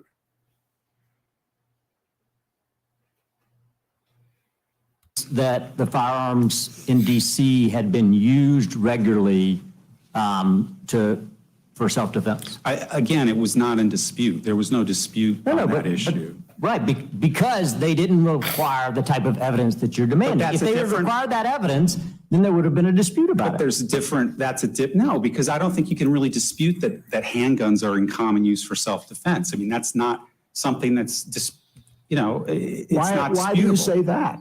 Because we have records. There are cases that have cited the statistics, including Colby, that talks about millions and millions of AR-15s purchased by citizens who are lawfully owning them.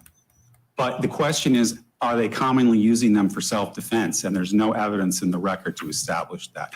So I just want to make sure I'm clear. So your position is that there can be no dispute that handguns are commonly used for self-defense. It wasn't disputed in. I'm just repeating what you said. Your position is that there cannot be disputed that handguns are in common use for self-defense. Obviously, the District of Columbia didn't dispute that fact because when you read the opinion, it's clear that it wasn't a disputed fact. And it wasn't disputed in Bruin either. We're not here to make the argument that handguns are not in common use for self-defense. Caetano, what was the evidence that the stun guns were used for self-defense in there? Well, that was a criminal trial, and I don't know what the evidence was. I'm just asking you, what is the... It wasn't recounted, and it's not recounted in the opinion. I think Justice Alito referred to 200,000. Yeah, Warsaw. All these guns are in common use. And see, what this lawyer for the state is saying is that for a weapon to be protected by the Second Amendment, it has to be in common use for self-defense. And his definition of self-defense is that the gun actually has to be fired in self-defense. This is the game these jackasses play. This is them grabbing the fucking goalpost and moving that bitch every fucking 10 yards so that they don't lose the game. It's fucking ridiculous. This is like you kicking a 50-yard field goal, and after the ball hits the ground through the uprights, they pick the goalpost up and they move them another 10 yards and then sit them down and then look at the ball and go, well, it didn't make it to the uprights. This is the way these people argue. They still talked about it for self-defense. He did, yes. Yeah. Right. But there's no, the opinion doesn't describe any evidence. It's a per curiam. Does your case rise and fall on whether this is these weapons are for self-defense? That's the test, according to Bruin. I said, does your position? That is not the test, according to Bruin.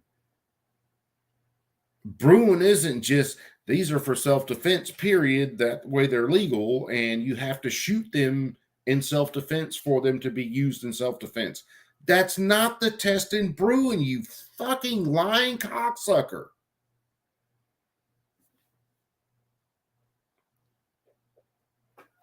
Yeah, Kentucky, yeah. Holy fucking idiots, Batman.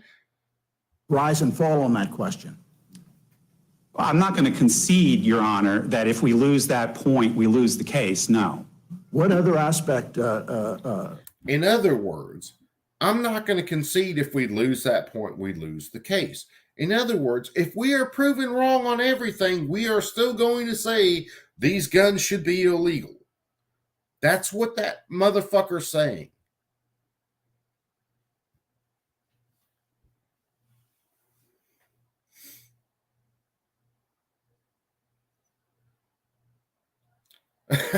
Dude, man, if you check out Old Humble, you have to understand Old Humble. He's a pretty good dude. I've got to try his whiskey because he does make whiskey and everything. But Old Humble is not on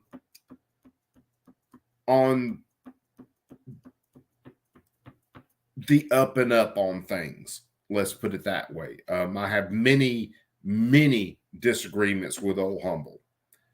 I like him. I think he's a good dude.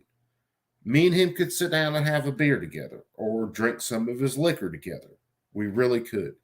If me and him talk politics, we are going to have serious fucking disagreements because I've had him in his chat. Hell, I've had him when me and him were in the same panel before.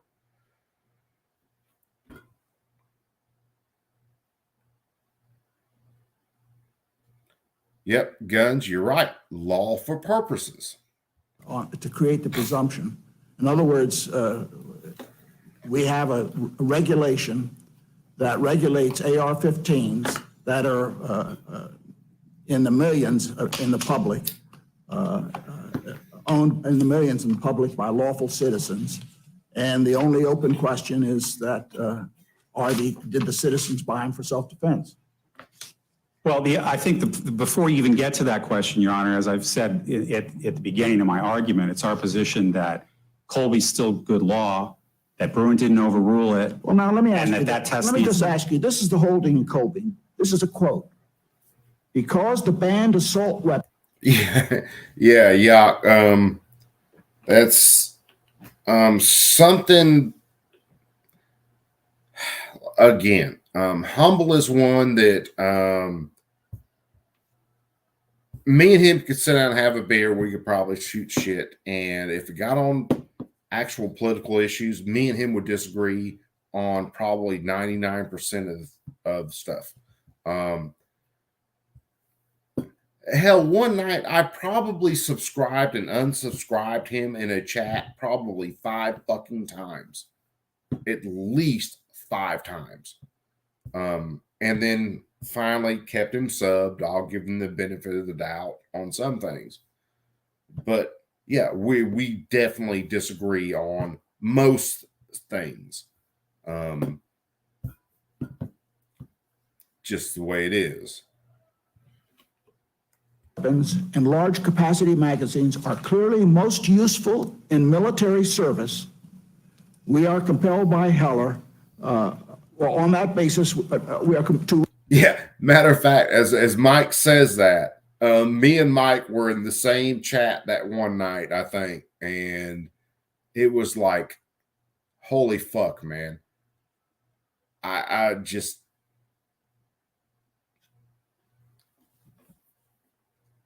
It's hard for me to believe people have that much dependence on the government, especially when I know what government has done through the centuries. And he's just one of those dudes. Like, I give him the benefit of the doubt. I got to Old Humble from Bacon, and dude, I love Bacon like a brother. Bacon is my boy. Love him to death. Matter of fact, hell, Bacon's messaged me in off times on his own. I mean, when it was just a private deal, and Bacon's just checked on it. Hey, dude, you doing okay? You know, things go on. I mean, I love Bacon. Bacon's a good dude. And I got to Old Humble from Bacon. And so maybe I'm a little bit more, let's say, faithful to Bacon than I am to Old Humble. And Old Humble gets the benefit of the doubt because I got to him from Bacon, and that's probably a better way to say some of it. And there are some things that you know, like I've been on panels with Old Humble. I've just that's just where the chat ended up, and I was on a panel with him, and we could be pretty cool about some things. On other things, me and Humble ain't gonna agree about shit, because personally, I think he got part of a college education and got his head fucking skull fucked, and he believes that government is doing all these great things. And, well, in reality, government is doing nothing but fucking us all over. So, and Old Humble, if he has any opinions about guns, well, guess what? This alcohol kills more people than guns every fucking year, and it causes way more issues than guns every single fucking year. So if he wants to talk about guns or gun manufacturers or anything like that, well, then he needs to fucking quit making alcohol. Just me. Recognize that these weapons and magazines are not constitutionally protected. Because these are clearly most useful in the military. That's the test applied. If the guns are most useful in the military, then they're not protected. Now, Remember, I'll go all the way back to it. In Miller, the original challenge to the 34 NFA was this gun was not useful in military service, so it wasn't protected by the Second Amendment. If this dude had been fucking caught with a belt-fed machine gun, which was useful in military service, by their logic, it would have been protected by the Second Amendment. Now they have changed it again and said that if these weapons are useful in military service, they're not protected. So they went 180 degrees from the original challenge to the 34 NFA. It's always a game of they win and you lose. Is that the test in any case? Well, that's Heller explicitly Heller did not say that. Heller explicitly says that M16s and the like, guns like them can be banned. Right, but that doesn't mean that guns most useful in the military. And of course, this opinion basically was addressing AR-15s and said they're like that, or they're mimicking that, or they're a civilian. Yeah, Clint, take it easy, brother.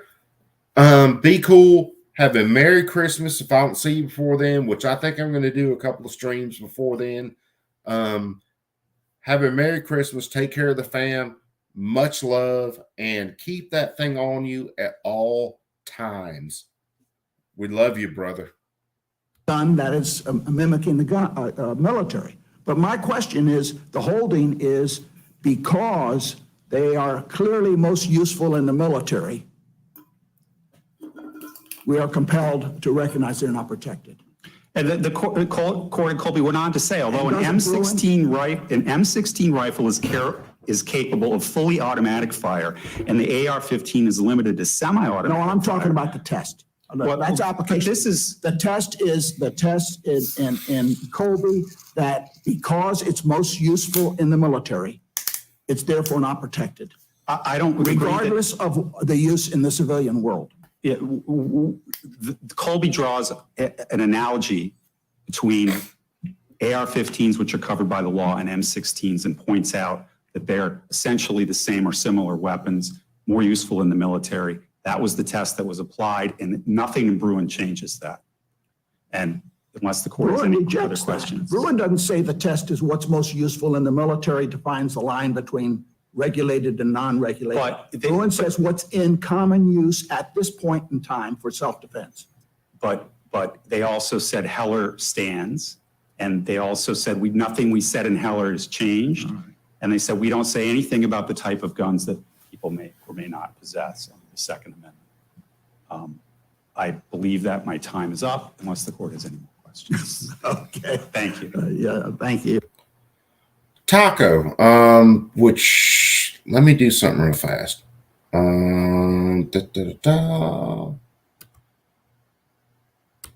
Taco, if you got a channel, I just made you a mod. I didn't realize you had a channel. If you got a channel, dude, post it and let me sub it too. You now have the power. You are a big fish.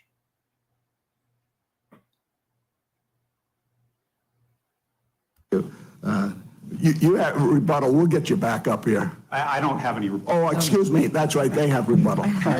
Would you like some rebuttal? I'd be happy to take rebuttal. Well, let's see how things go. All right. Can you start with his point? What I take his point to be about severance. That, in other words, we need to look at the statute on a firearm by firearm basis. Maybe the catch-all is like a little bit different, but do you agree with that? And no, our understanding is these are all firearms of the same basic type. They're semi-automatic rifles. That's the type of firearm we say is right. But he says, listen, we've got, line one is AK-47, line two is AR-15, and so you got to show each of those. Or somebody has to show, without getting into who bears the burden, that it's Taco. You have to understand. I give everybody in my chat moderator status, and I let all you guys fight it out like a death match. So yeah, you got the responsibility. It is all on you. In common use. No, because they're all of the same basic type. So it's tell me in the- why I'm doing that. Like, Well, why is because that that's what Heller does. It looks at handguns. It doesn't say, okay, the Glock handgun, a different brand of handgun is in common But the use. statute there It says didn't. whether they are handguns. But the in statute common use. banned all handguns, right? It didn't ban a list of handguns. That's correct, but they are trying to get at a certain type of firearm, a modern semi-automatic rifle. Our We have- when the allegations have been statute they're all the covers- same type of firearms. I haven't heard them argue in a brief to say, okay, maybe that's true of some firearms, but this particular firearm is a. Hey, look, Joe, you ought to know already. You've been part of this crew. You already know. Everybody's a mod. You guys all fight it out. It's like fucking death match. All you guys enter, and whoever leaves, guess you're the fucking bigger man. Nah, it's just, man, all you guys are cool as fuck. So if I grow this channel and I end up like, say, Dark or anybody else who's got, you know, a couple of thousand followers or some shit, you guys are like the base fucking crew that can just handle shit, because all you guys are cool as fuck. So, but Taco, dude, yeah, that's what I wanted to see. Type, way I but that can doesn't separate- say that basic type. If a Everybody few goes sub firearms taco. on the list of 60 are ones that are not protected, does that save the statute?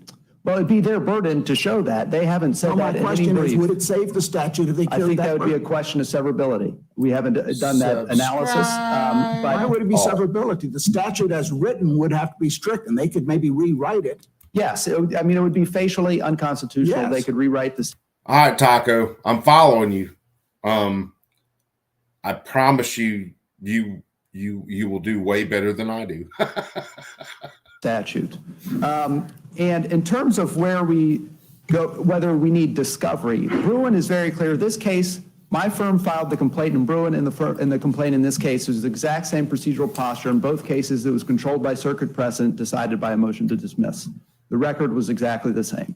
Heller, also a motion to dismiss, the Solicitor General of the United States asked for a remand to go down to determine things like, well, are long guns an adequate substitute All right, for handguns? but help me with this. So assume I agree with you that in theory we could do it. Yes. Tell me why we should, right? I mean, because I get the idea that we could, and maybe those cases tell us that we could, but we still have this basic idea that we're a court of review, not first review, right? We're a court that like wants somebody else to do the hard work, and then we get to sit back and just call it like we see it.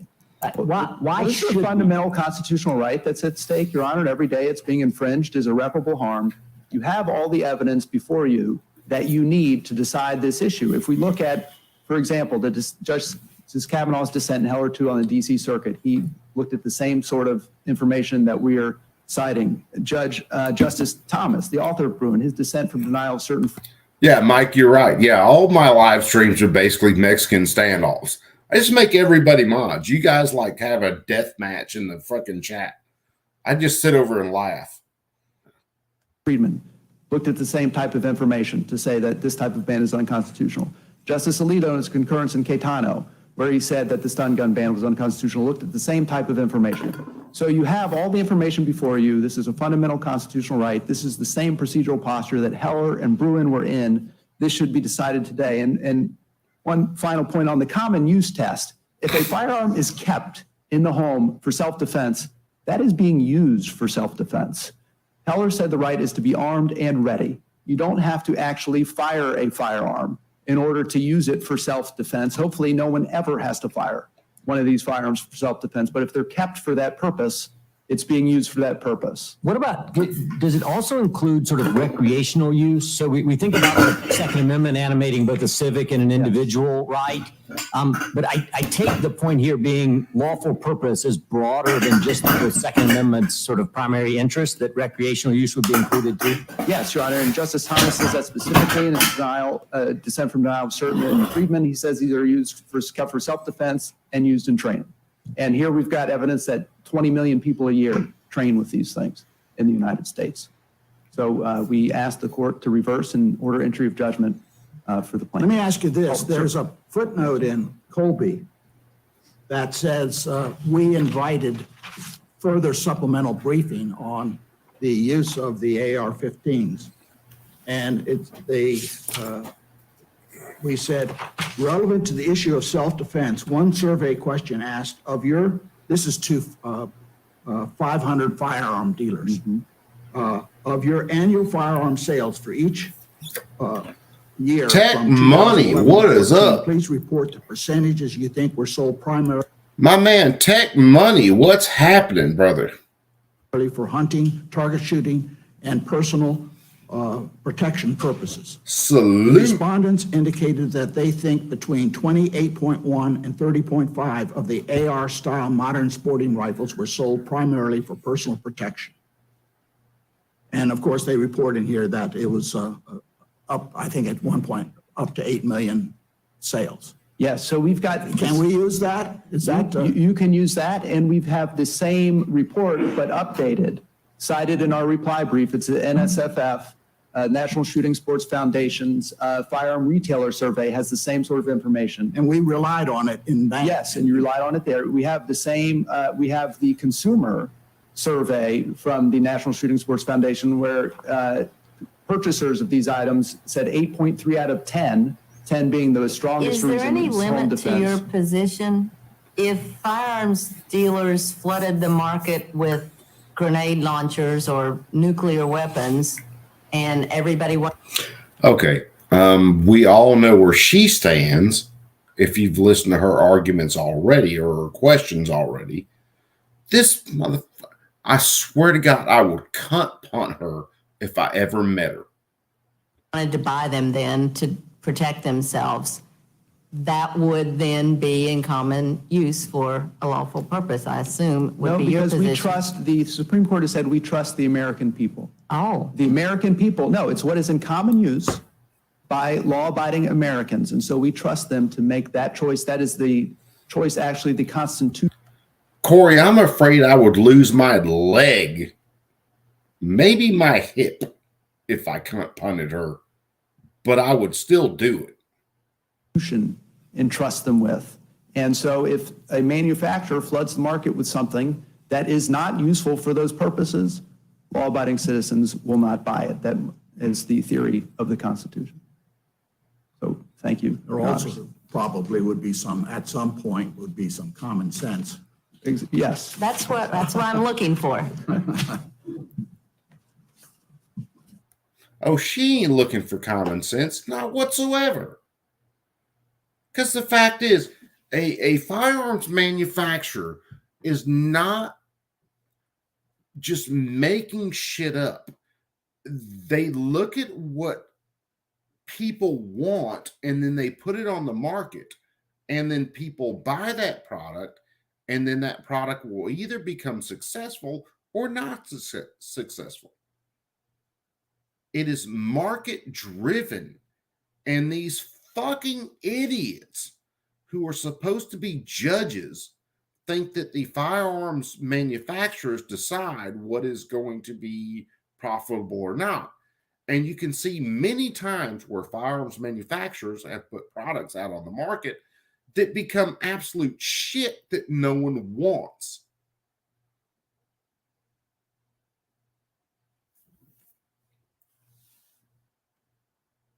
Fucking Christ. All right, thank you.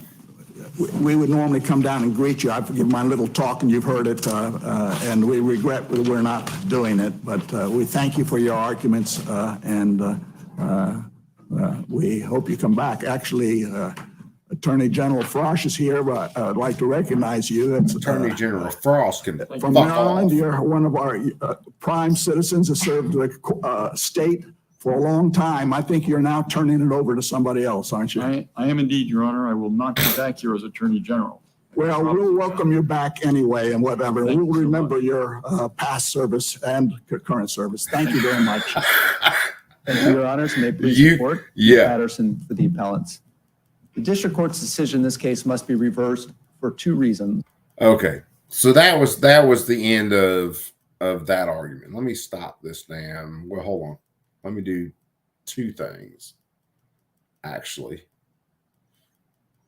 I'm going to figure this out in a second. La.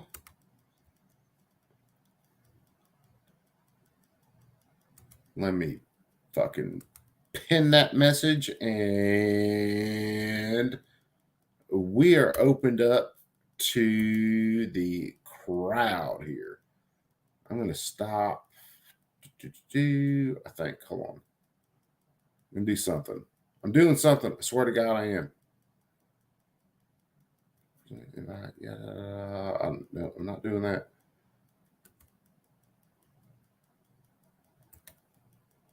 I figured it out. So we are opening this up, kids. If you guys want to jump in, and we'll shoot shit for a little while. I'm going to take a bathroom break.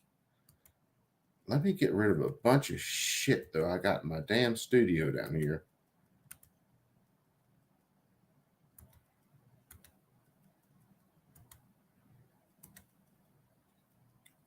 And you guys hold on to this, and I'll be back in just a second. Hold on. I tried, Here we go. and I tried even more. I cried, and I can't recall what for. I pressed, I pushed, I yelled, and begged their hopes of some success. But the inevitable fact is that it never will impress. I've no more fucks to give, my fucks have runneth dry. I tried to go fuck shopping, but there's no fucks left to buy. I've no more fucks to give, the more fucks I've tried to get. I'm over my fuck budget and I'm now in fucking debt.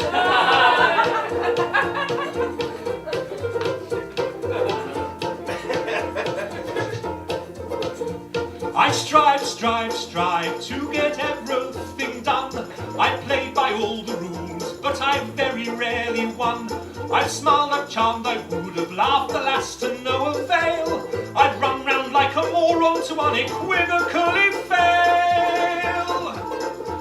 I've no more fucks to give, my fuck fuse has just blown. I've been hunting for my fucks all day, but they've upped and fucked off home. I've no more fucks to give, my fuck rations are depleted. I've rallied my fuck army, but it's been fucking defeated. The effort has just not been worth the time or the expense. I've exhausted all my energy for minimal recompense. The complete lack of acknowledgement has now begun to go, and I've come to realize that I don't give a fuck.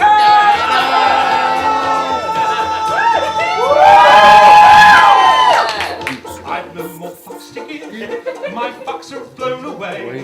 My fucks are now so fucked up they refuse to fucking stay. I've no more fucks to give, my fucks have gone insane. They've come back round and passed me while they're fucking off again. I've no more fucks to give, my fucks have all dissolved. Yeah, Kurt, man, we're still going. Dude, I'm glad you're back. I'm sorry you missed all the pain, but I'm glad you're back. Hopefully you are waking up to a brand new day and going to have a good day. And yeah, we're just still screwing off. What can I say? We've listened to 2 sets of oral arguments, one from 2015, one from 2022 about assault weapons bans and all that shit. And now we're just fucking off. And God knows where we'll go from here.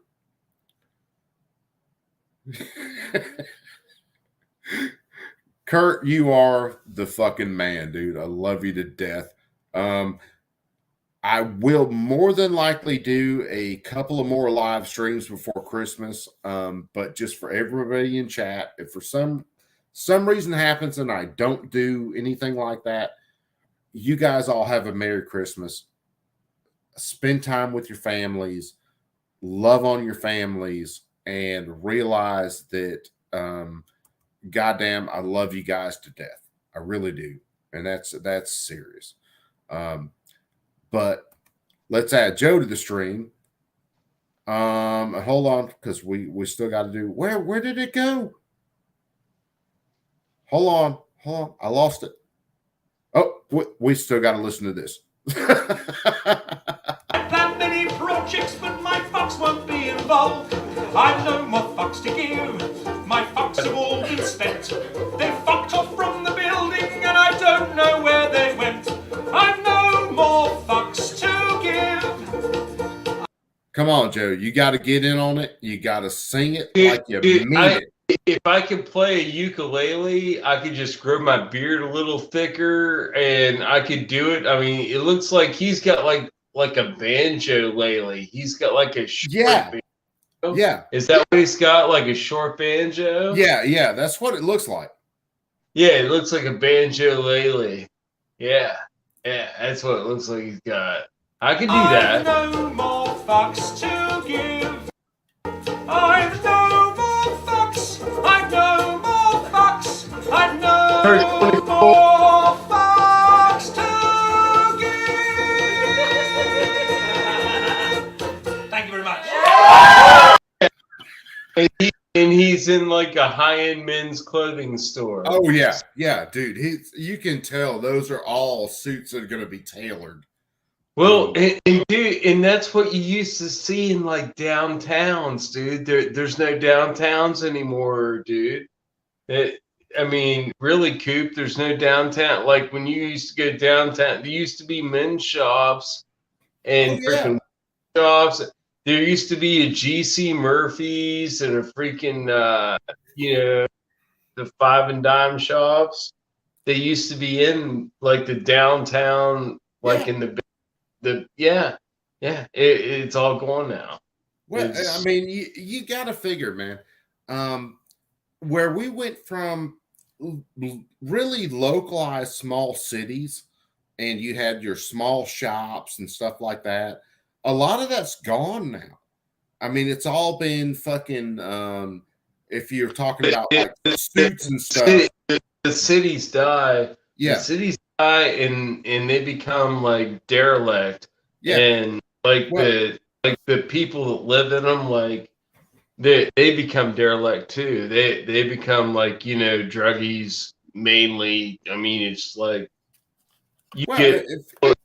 if you look at like these small shops that used to be, say, downtown in Columbus, not too far from where I'm at, they've all become, instead of that local shop where you'd go get your suit fit, well, now it's a Men's Warehouse.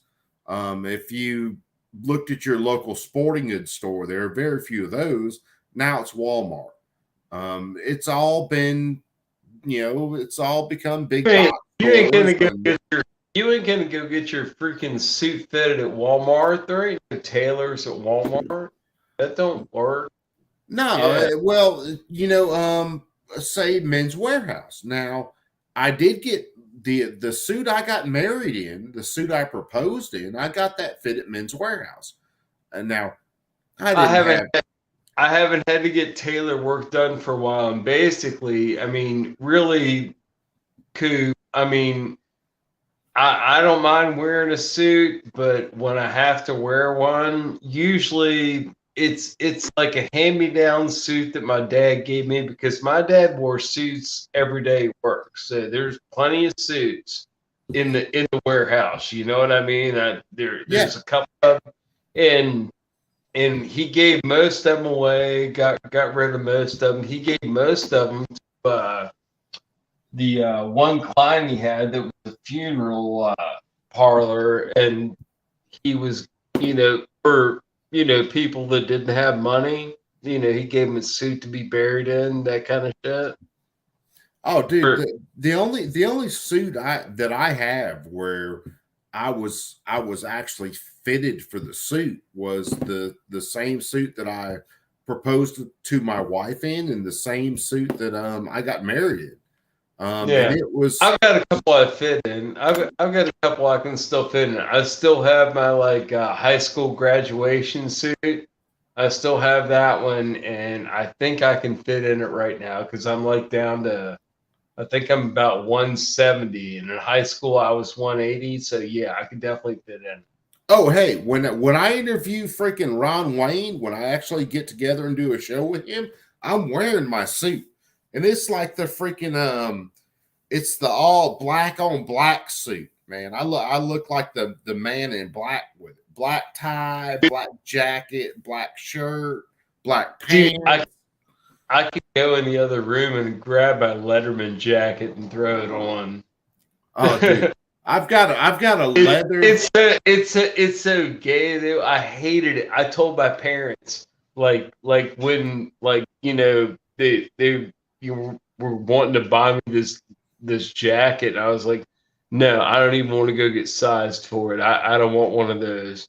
Like, why? It's you should be proud of it. You're gonna letter in that sport. You guys are doing really good. Your team's gonna you're gonna do good. I'm like, nah, I don't need the jacket. I don't want the coat. I just want a regular coat. I don't want that because I don't want to have to wear that around because it was a freaking mark. And it was a mark and it got me fucked with. Yeah. Yeah. See that. It got me when I was a little kid, man. Not a little kid. I was 16. Dude, I was wearing this fucking jacket and we fucking went behind this mall. All right. So where I live, there was a mall. We were mall rats at the time. It was the late 80s, right? So yeah, we were all mall rat kids.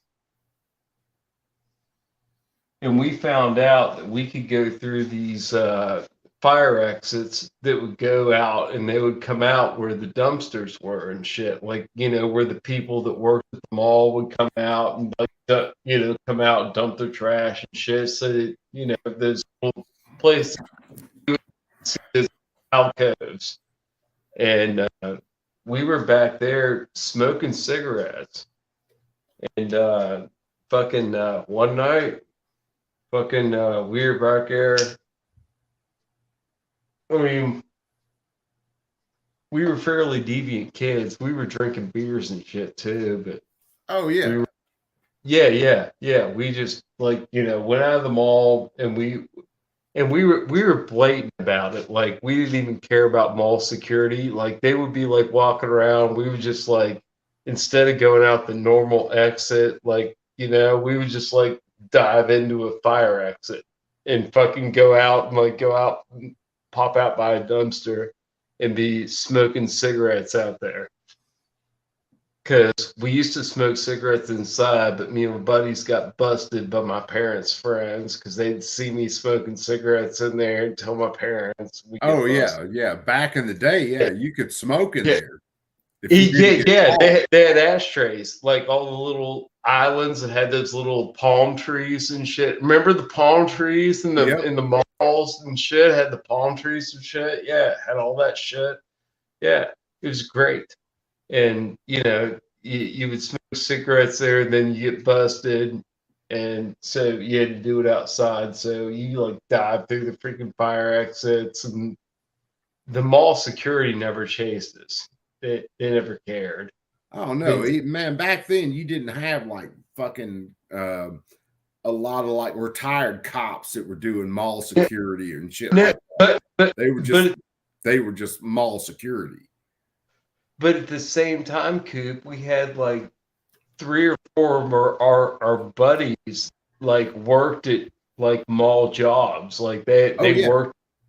Yeah, so they told us you can come in this way. I was oh yeah, this is all open. And then once we get in there, I was it's all fucking open. It's wide open. It's a fire exit. Basically, it's like the sir. You know how you've been in the back of a mall, right? You've gone into this, dude. Yeah. Dude, the first the first couple weeks I worked for a plumbing company, my job was to jackhammer the floor in a mall going from one end of a store to the other because they were changing over from one store to like a new Yankee Candle shop. So I entered in through where the dumpsters were every morning at like 8 o'clock, and I jackhammered till like 11 o'clock. That was like my first 7 fucking days.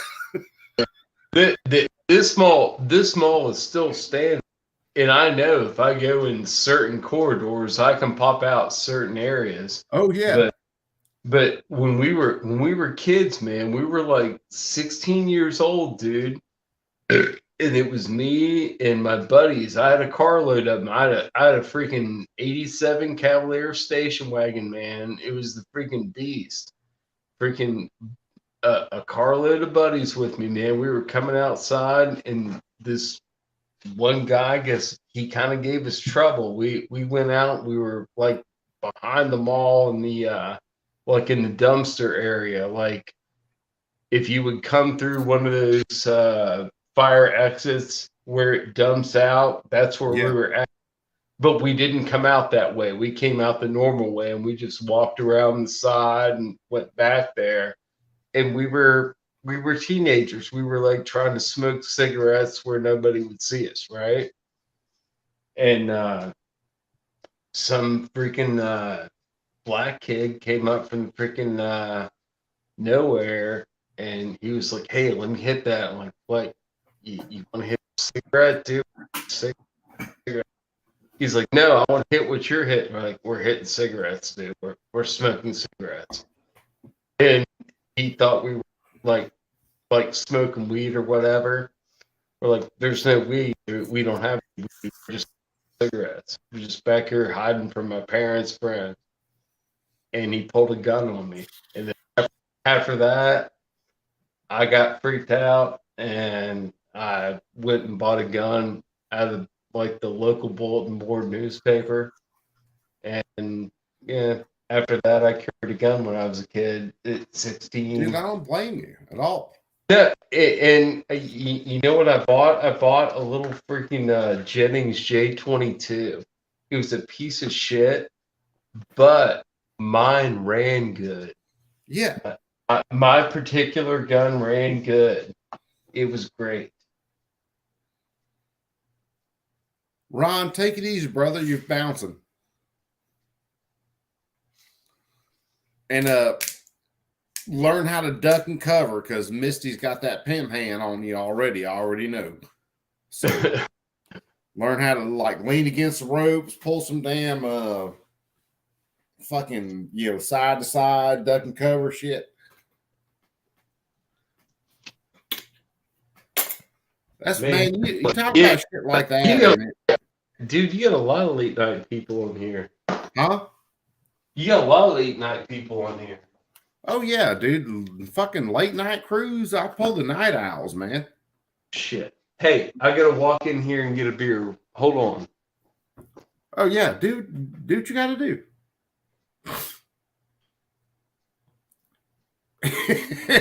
Kurt, what the fuck did I type?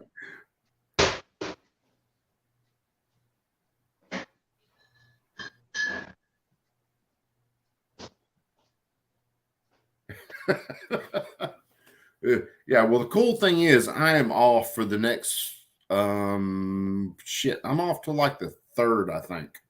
So besides family stuff and taking care of kiddos and SDI work I got to do, I'm gonna be hanging out. So hopefully I can shoot some videos in the next couple days. I got to do videos about the dust cover on the AK pistol.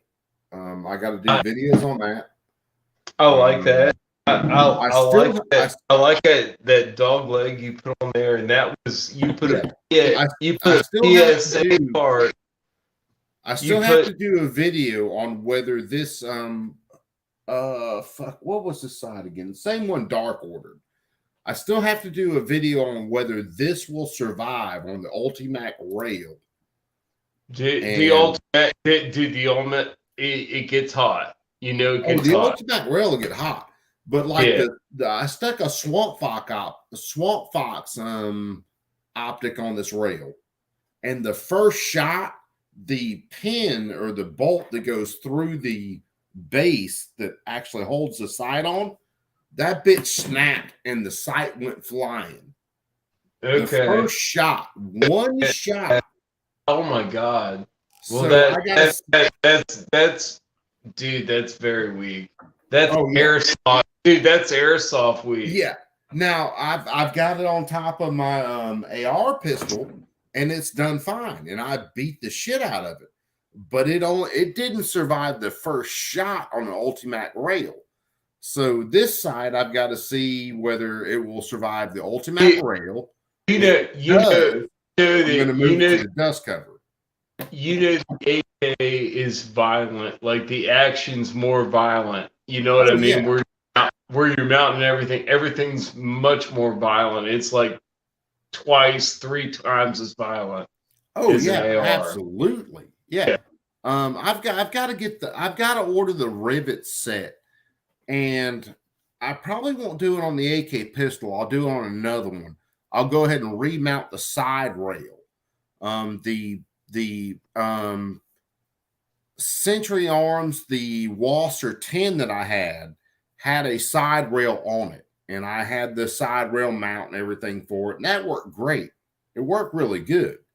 I'm thinking right now, like I just ordered 2 of those Z-Pads. I got the M92 pistol and I got the M70 walnut stock rifle. Oh yeah. And while they're offering them, like Gustava has, like they're making a house brand freaking side mount. You know what I mean, for the rifle. The pistol doesn't have a side mount. I don't even need my own pistol, but but pistol's got like what you're talking about. It's got a hinge mount on top.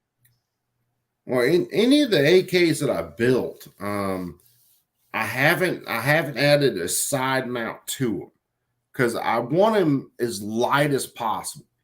That's one of the reasons I build them the way I do is I want them light and I want them maneuverable. I had my lightweight AK. I've got like a Romanian.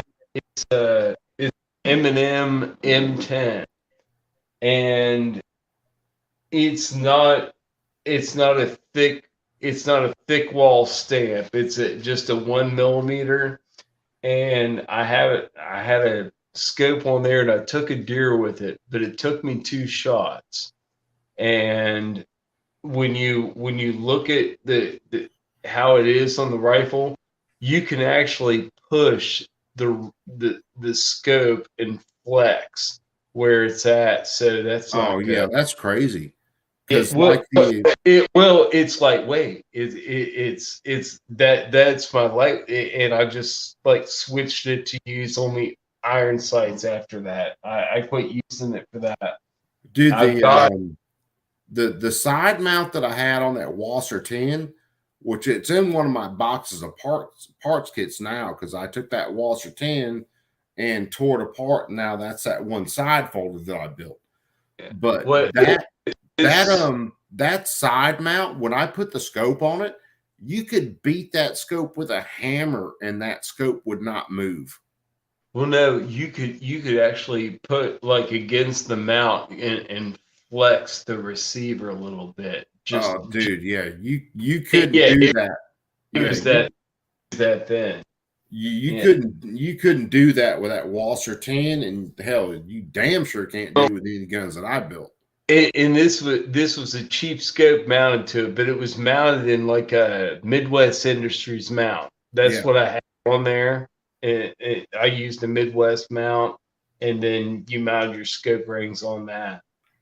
Dude, I can't even. It was a fucking really inexpensive side mount that I got for that Wasser 10, and I had it was a fixed 3-power scope, I think, that I had on it, and Yeah, dude, you could beat that bitch with a hammer and it would not move at all. Midwest made good mounts like for like single freaking optics. Like you could put a red dot in there if you had a tubular red dot, stuff like that. But I'll be be interested to see how this railed, because Warsaw recommended this top cover. You've seen a couple of my guns too. You've seen that PTR 32. Yeah, That's a heavy dog, and I've got that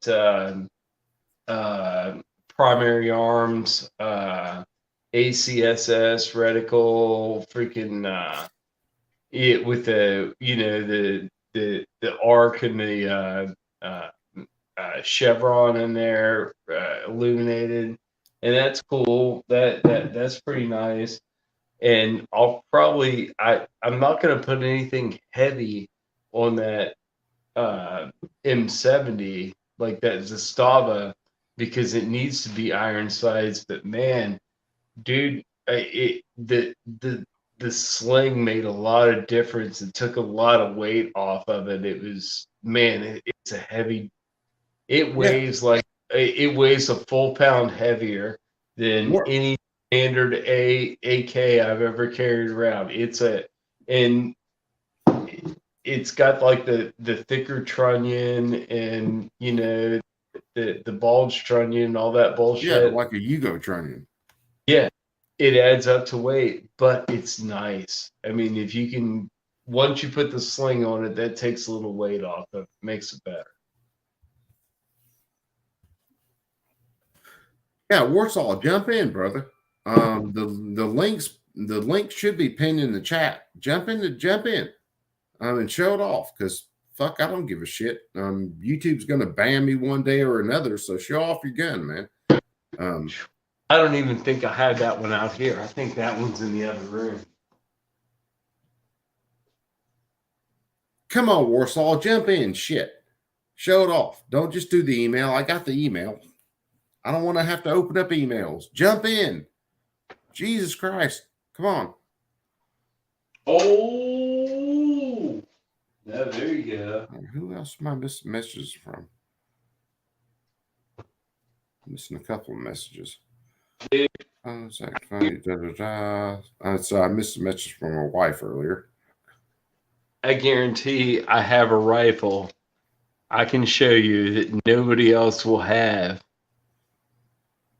Right? I'm gonna open it up here real quick. Oh yeah, dude, that one's freaking. That one's hinged a lot better, and you have the replacement freaking recoil spring on it. Which, dude, if I had my way, man, if you could still get him for a half-ass decent price, I would have got with damn Tufu and got some damn Russian hardware from him. Are you looking at this, CNT? Yeah, I see that, Joe. Yeah, you know what that is, right? That's like the G3, isn't it? It's the PTR 32. So yeah. So this is built on a 308 chassis, but it's in 7.62 by 39, and it takes AK mags. Oh, hell yeah. Yeah. And it's a heavy bitch. I'll weigh it here real quick. I forget how much it weighs. Hold on. I got scales in here. I'm pro, man. I got scales in the garage. What are you selling? You got damn scales in the garage. Yeah, it's like postage. It's like heavy.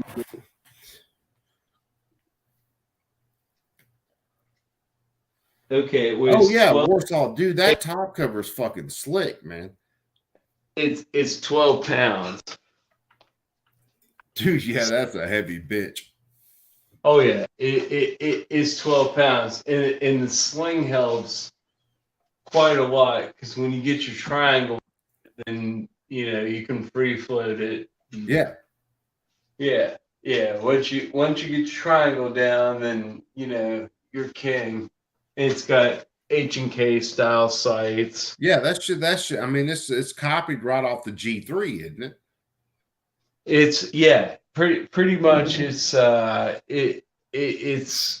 it's a 7.62 by 39 chamber on like what they used to offer, like those. It's better than a Setme rifle. It's a nicer quality rifle than one of those. Yes. Yeah. Taco. And actually, these were made in low count. Really, like they're hard to come by. You can still get them like new production, but you might have to wait a minute to get one. You can still get one. They still make them. Yeah, Taco. I haven't played with LPVOs, so I don't know how good a lot of LPVOs are. I know Ron Wayne, I think, has played with some, and this particular one, someone else has played with some LPVOs that could tell you more about them. Matter of fact, Mike McLean, if you're still in the chat, I thought you got or was it Mike White? Either one of you two had a LPVO you guys were trying to have.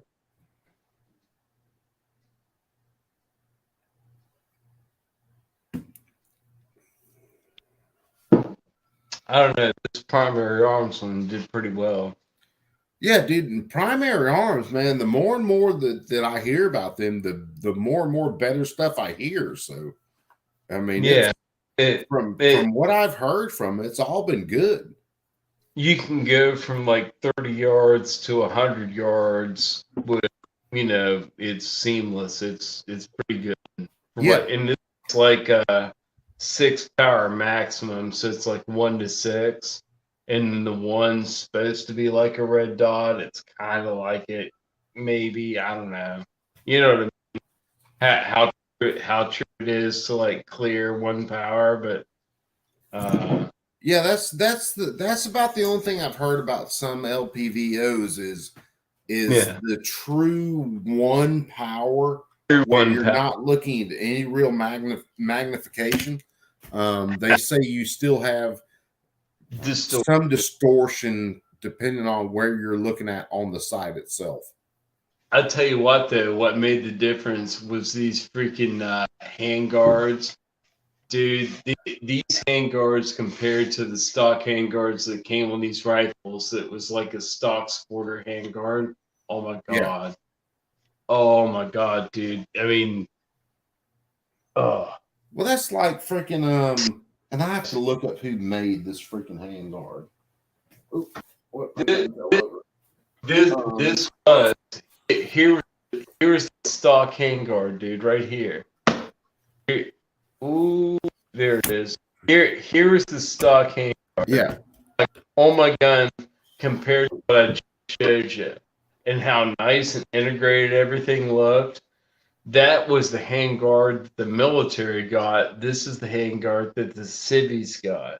Yeah. This civvy hand guard. Yeah. These hand guards, this lower hand guard on this AK, God, I have to look up who did it. Which they weren't real expensive, but they're a solid fucking hand guard.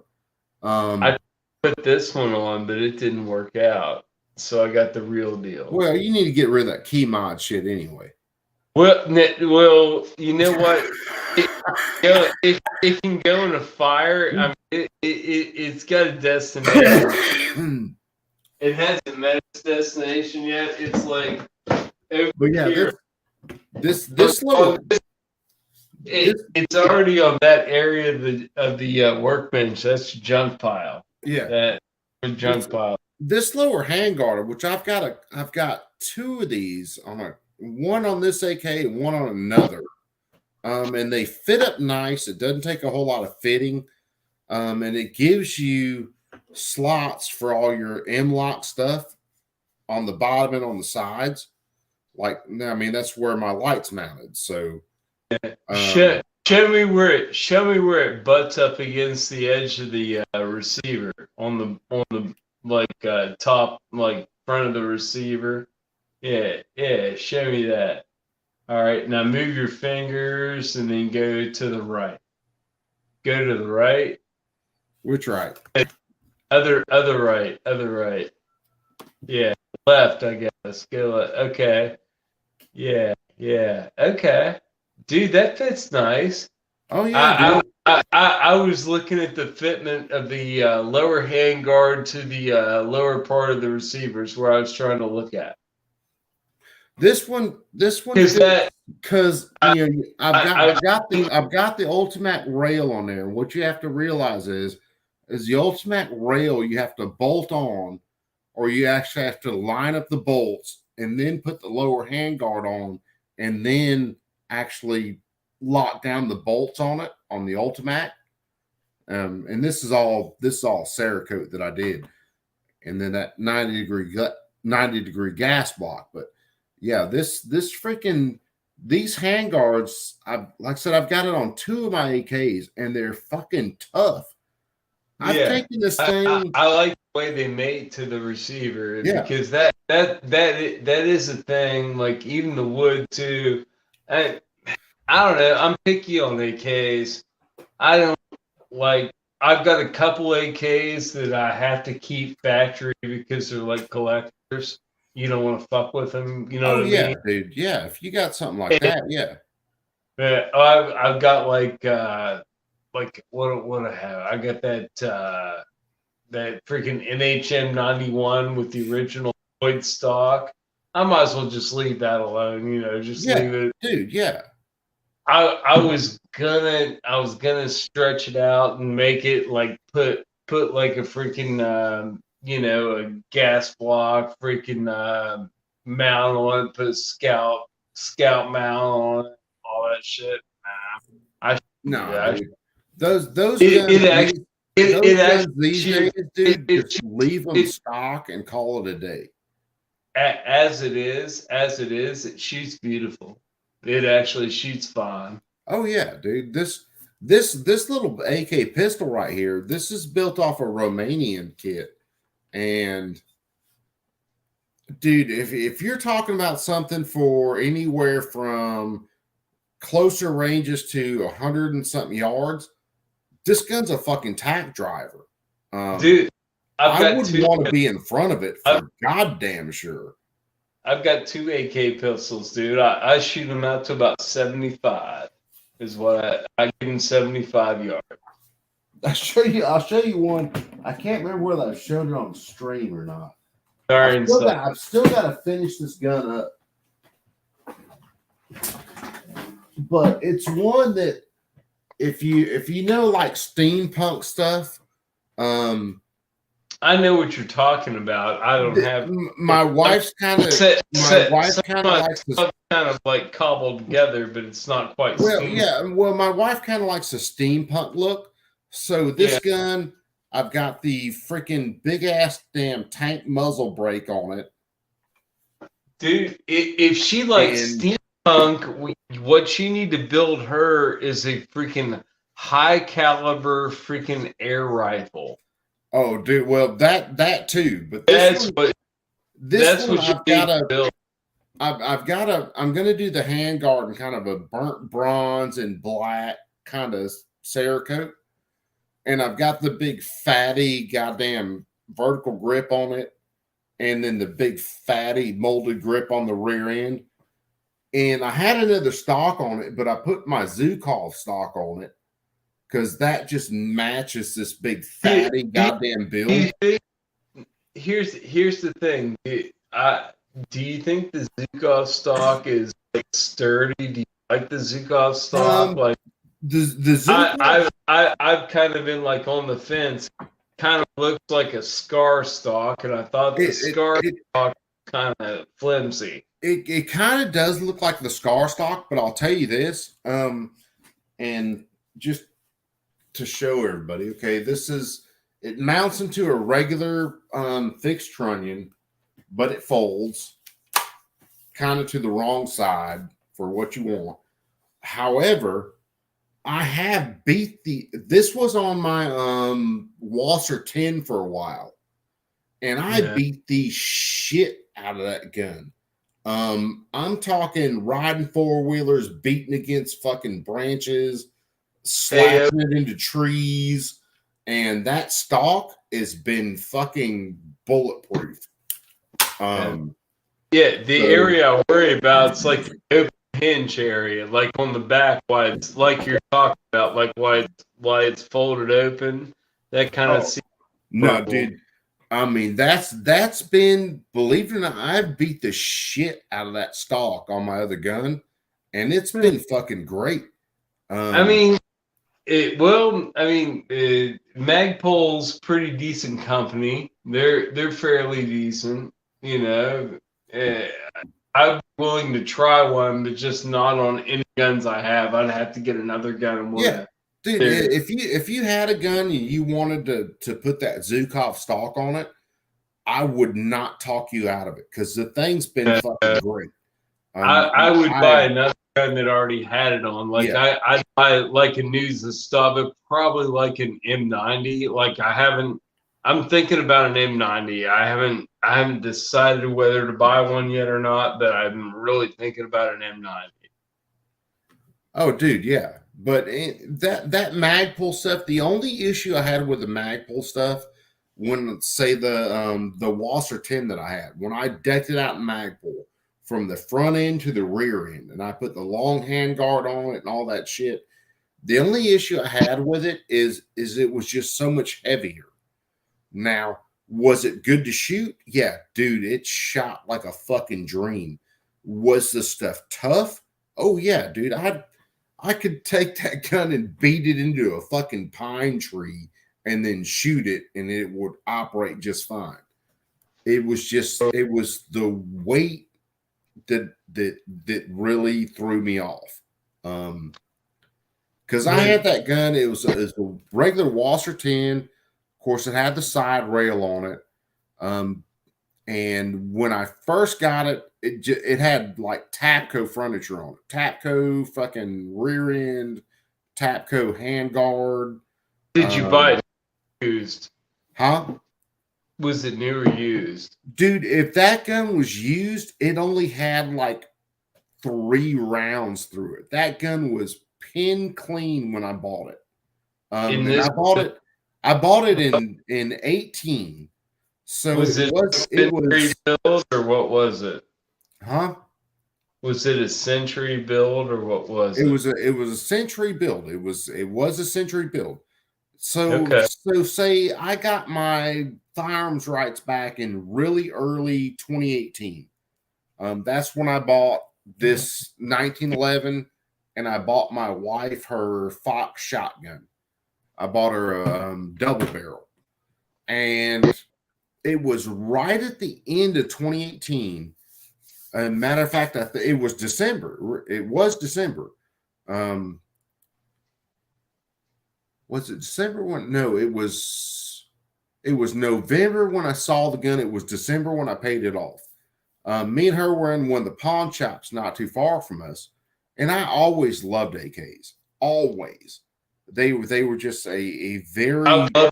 I love the aesthetic, but I was like, I mean, you know what? You want to know the first quote unquote, like semi-automatic freaking, not assault rifle, but whatever you want to call it. You don't want to know the first one I bought? Guess. Just go ahead and guess. SKS. Well, it wasn't the SKS, but it was really close to when the SKS came around, but it was in Mini 14. Okay, yeah.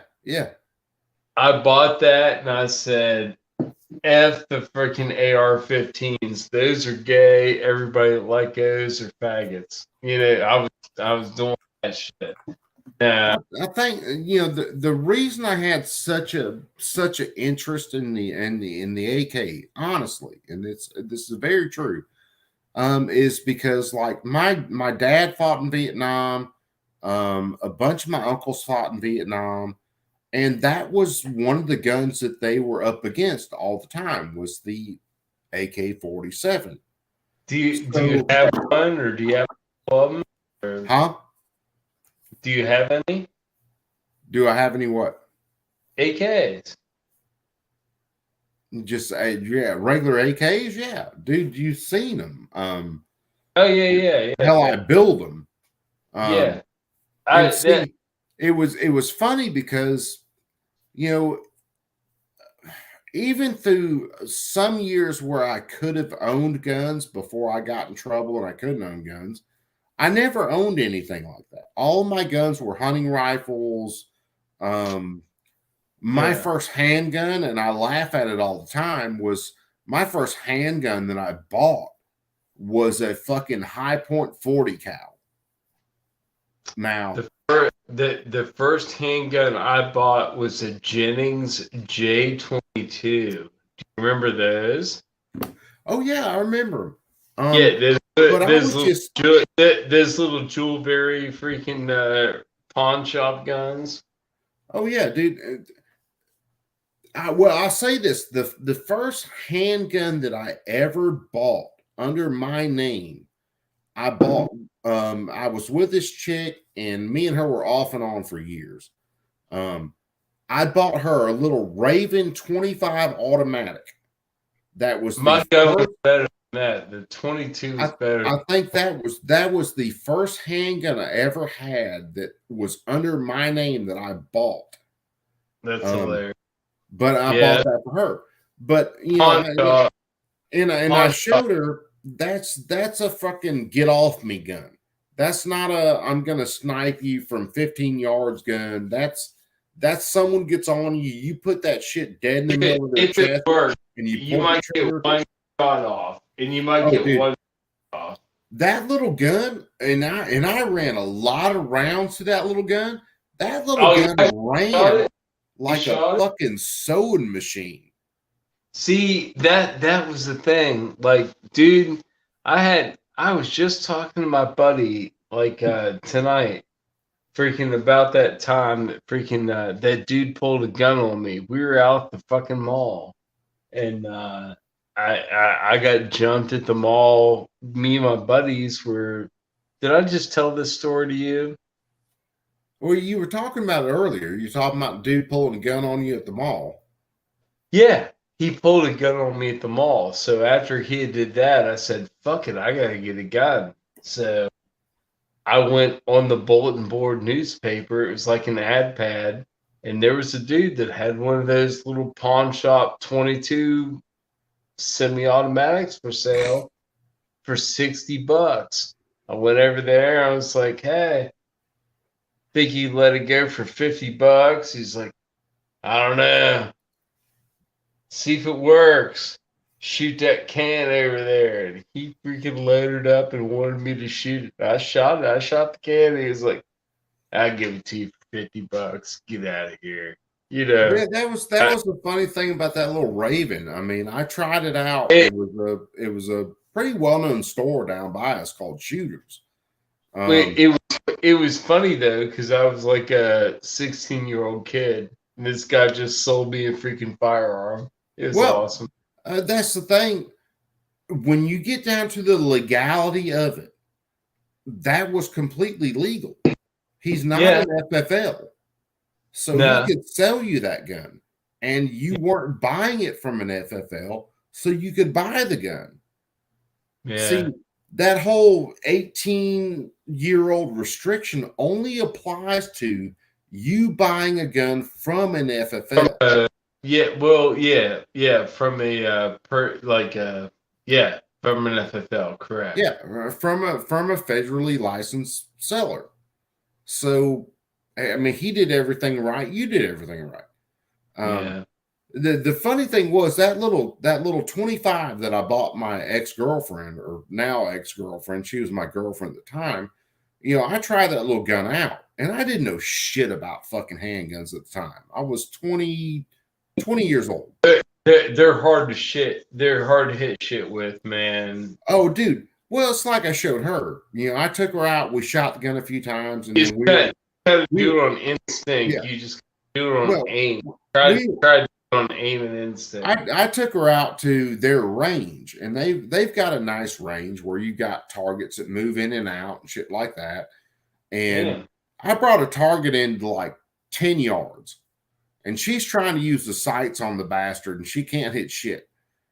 And I told her, I said, look, man, this little 25, you're not trying to snipe people with this bastard. This little 25 is if they get on you, you put that shit into their chest and you pull the trigger till the gun runs dry. That's what that little gun's for. It's got dual purpose. You could well, pretty much, yeah, it is close. It's close range weapon. Well, yeah, it's one of those guns where, say, my carry gun, my everyday, my 19. Okay, I'm not planning on shooting anybody at 30 yards with that bastard. Because if they're at 30 yards, they're really not a threat unless they have a gun shooting at me. That little 25 automatic, dude, if someone pinned her down and she took that joker and put it in their chest and pulled the trigger like I told her, yeah, they would no longer be a threat. And that's all that little gun was for. You know, I understood that at that time. I was smart enough to realize that shit.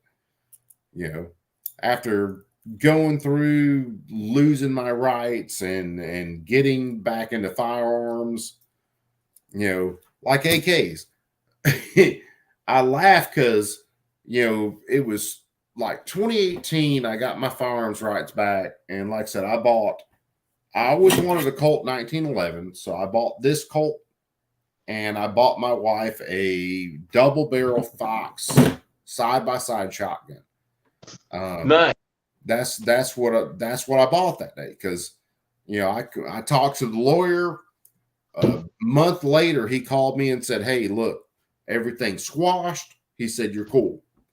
So, well, it was about 2 weeks later. And then he said, after I talked to him, it was about 2 weeks later, he called me back and said, look, everything's squashed. He said, give it a couple days and then you should be all right.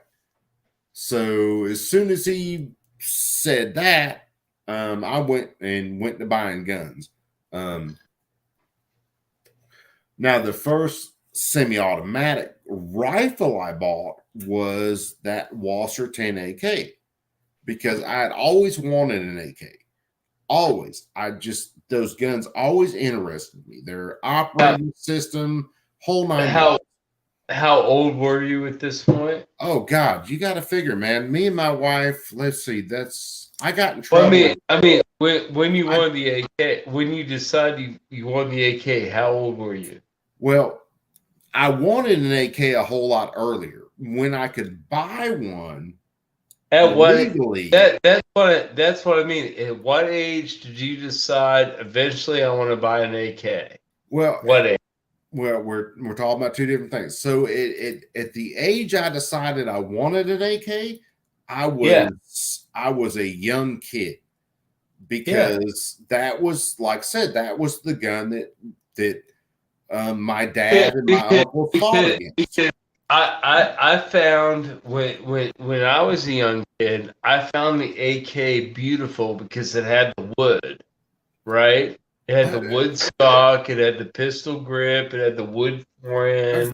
For me, it wasn't necessarily the wood and all this other shit. It was the fact that is the gun that my dad fought against. That is the gun that my uncles fought against. And then there was all the lore from that rifle because I'd heard so many stories about like vets that, hell, they were in Vietnam and they had a AK in their foot locker and they'd let that bitch rust till it looked like it was nothing but a pile of rust. And then they'd kick it open with their boot and then they'd go shoot it. Or they'd carry it on missions like that. So when I was a kid, I wanted this gun. Now, when I bought the gun, when I bought the original gun that I bought, You're talking 2018. I just got my rights back a couple of months earlier. And I mean, literally a couple of months earlier. And I bought that Wasser 10, which had the Tapco furniture, looked tactical, all that shit, you know. But it was an AK. Yeah. And within a month of me buying that gun, I bought a inner ordnance kit, which I knew was going to be a shit kit. And I built my first AK. I built it off an AK flat. I machined the dies to bend it. I built all the tools to do the rivets. You wanna know something really funny? You'll laugh at this shit. Huh. Have you ever bought a freaking Childers receiver? No. I've never bought a Childers receiver. Are you familiar with Childers? Yeah, I know who Childers is. Yeah, because there are a bunch of big name AK builders that used to use Childers. Do you want to know something really fucking funny? Huh? When I was in college, me and my brother lived together in an apartment right across from a place called Jones Furs, and they did like deep storage for like fur coats and shit. Like they were still like, it was like the industry that was kind of fading, like, you know what I mean, like storage for fur coats. Yeah, you know what I mean. Remember when that used to be a thing? It's kind of it's fading out, but at the time it was a thing, and this was back in like 1996, 97, right? And when Jones first went out, guess who went in Jones first? Bacon in the house? Yeah, Oh, Bacon just showed up. But now, Awesome. finish what you were saying. Yeah. Dude, I lived right across from where freaking Children's operating. Yeah, dude, Childers, Jim Fuller, a bunch of guys used Childers receivers to build their AKs. Now, Exactly, and they have like, you can get an Israeli mark gun there, like a receiver Israeli, Russian, yeah, they did all the markets. Awesome. It's fucking, they make good shit, and it's fucking nice. But I was like, when all this shit went down, I was talking to my buddy about that earlier. Like when it was like questionable whether you're going to have a job or not if you didn't take the shot. And I didn't take the shot, you know, fucking pure blood bitch. I didn't do it, you know, and I was going to like appeal to that guy. I'm like, I don't know what you guys do here, but if you guys don't like, I'll be right back. Can I get a job here? Can I work at Children's Guns and like, you know, produce AK receivers? I'll help you. I'll be the best employee you've ever had.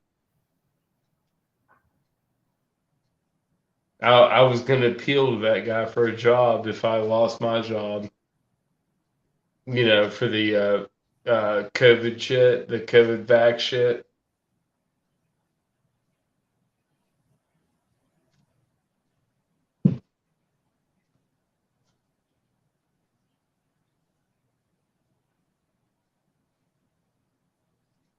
All right, we got Coop taking poo-poo, maybe. I don't know, maybe getting a beer, I guess. Looks like what he's doing.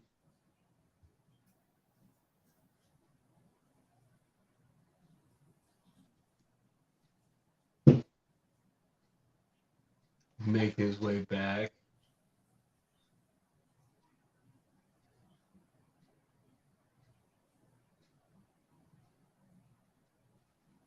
Crunching stuff up on the way.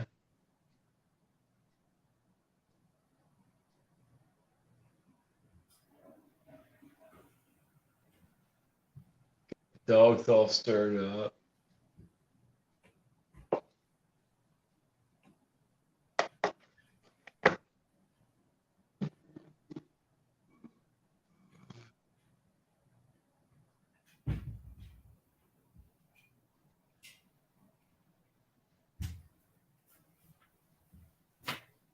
Goddamn, Bacon. Y'all knock on the door. Had to slip out for a second. But no, I'll show you. When I got into, like I said, I bought that first AK in like December of 18 when I paid it off, because I paid it off right before Christmas. And then by February of 19, I built all the tools and I was building my first AK. Matter of fact, it was, hell, I'll show you. It was this receiver. So this was the first receiver. I mean, I welded in the rails on this thing. This was built from an AK flat. I built the jig to actually bend it to the shape and everything, and it's a little wonky, but not bad. Fuck, man, I did everything this receiver. This receiver is actually from the Wasser 10 that I had, that I ended up rebuilding on another receiver. And you can see where the side mount is on this one, or was on this one. And look at this freaking middle rivet on this thing. Look how far that joker just fucking blasts through the receiver. Yeah. Oh, it's insane. And one of the weird things about Wassers, of course, they don't have the freaking stiffeners that you see on other receivers around the magwell. You won't see that on Wassers. But what you'll also see is let me get the sumbitch where I can see it. In this area on the pin up here, you'll see that it actually bows down. Mm-hmm. Well, like the bulge. Yeah. You'll see it bulge down. Yeah. In the pin. Yeah. That's expected. So, and this is none of these are like 1.5 mil. These are all like 1 mil receivers. Yeah, right? Those are all 1 mil receivers. The 1.5 mil you'll see on Yugos and some other guns, but not your regular Walsters. Almost all my guns are built on 1.5 mil. The funny thing was, like I said, I bought that Walser. Yeah, I bought that Walser not too long after I got all my shit back. I bought that Walser. And then a couple of months later, I built all the tools to actually build my first gun by myself. Bought the AK riveting tool for the spot welder and all that shit. There you go. Was that a Mac? This is the Inox Beretta. This was used. I bought this for I think I paid hold on a second. I need to pop that out. There we go. Yeah, don't be putting holes in your floor. No. It's got tip up. I remember the tip up. No big deal. Kind of like Tomcats. Now, to freaking cock that thing, yes, this is considerable resistance, right? Yeah. To do that, but you don't have to do that, because you can freaking just be like, bam, and put your round in there and put it down there and pull that back, and then everything will feed from the freaking magazine after that. Yeah, it's great.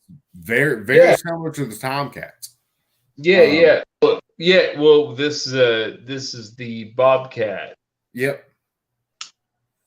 The funny thing is, like I said, I bought that Walser because, like I said, I've always wanted one. So I bought that. I put those grips on there. Those grips were freaking new old stock.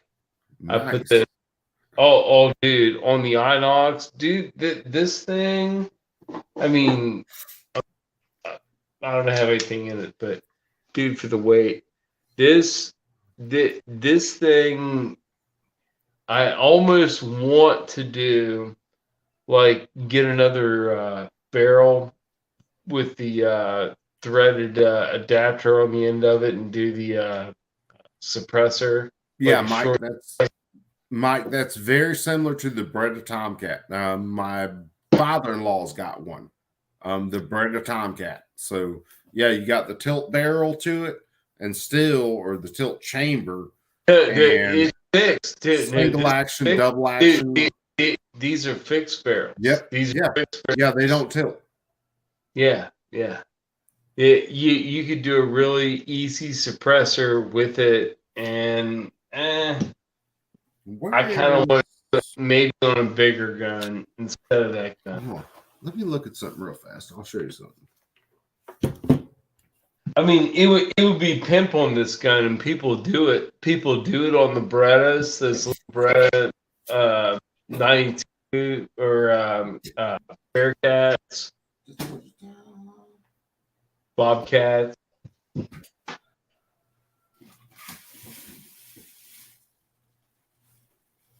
The grip made a pimp. When I got this gun, I paid like maybe $100. I think I paid maybe $250 for it. Here, I'll show you guys. I know some of you guys haven't seen them. I'll show you guys a couple of guns. One, this stock was off my original Walser, but this receiver, this gun, was the original IO, the inner ordnance gun that I built. Now, the front trunnion on this is now a Hungarian trunnion. I think Hungarian. Yeah, or maybe Polish.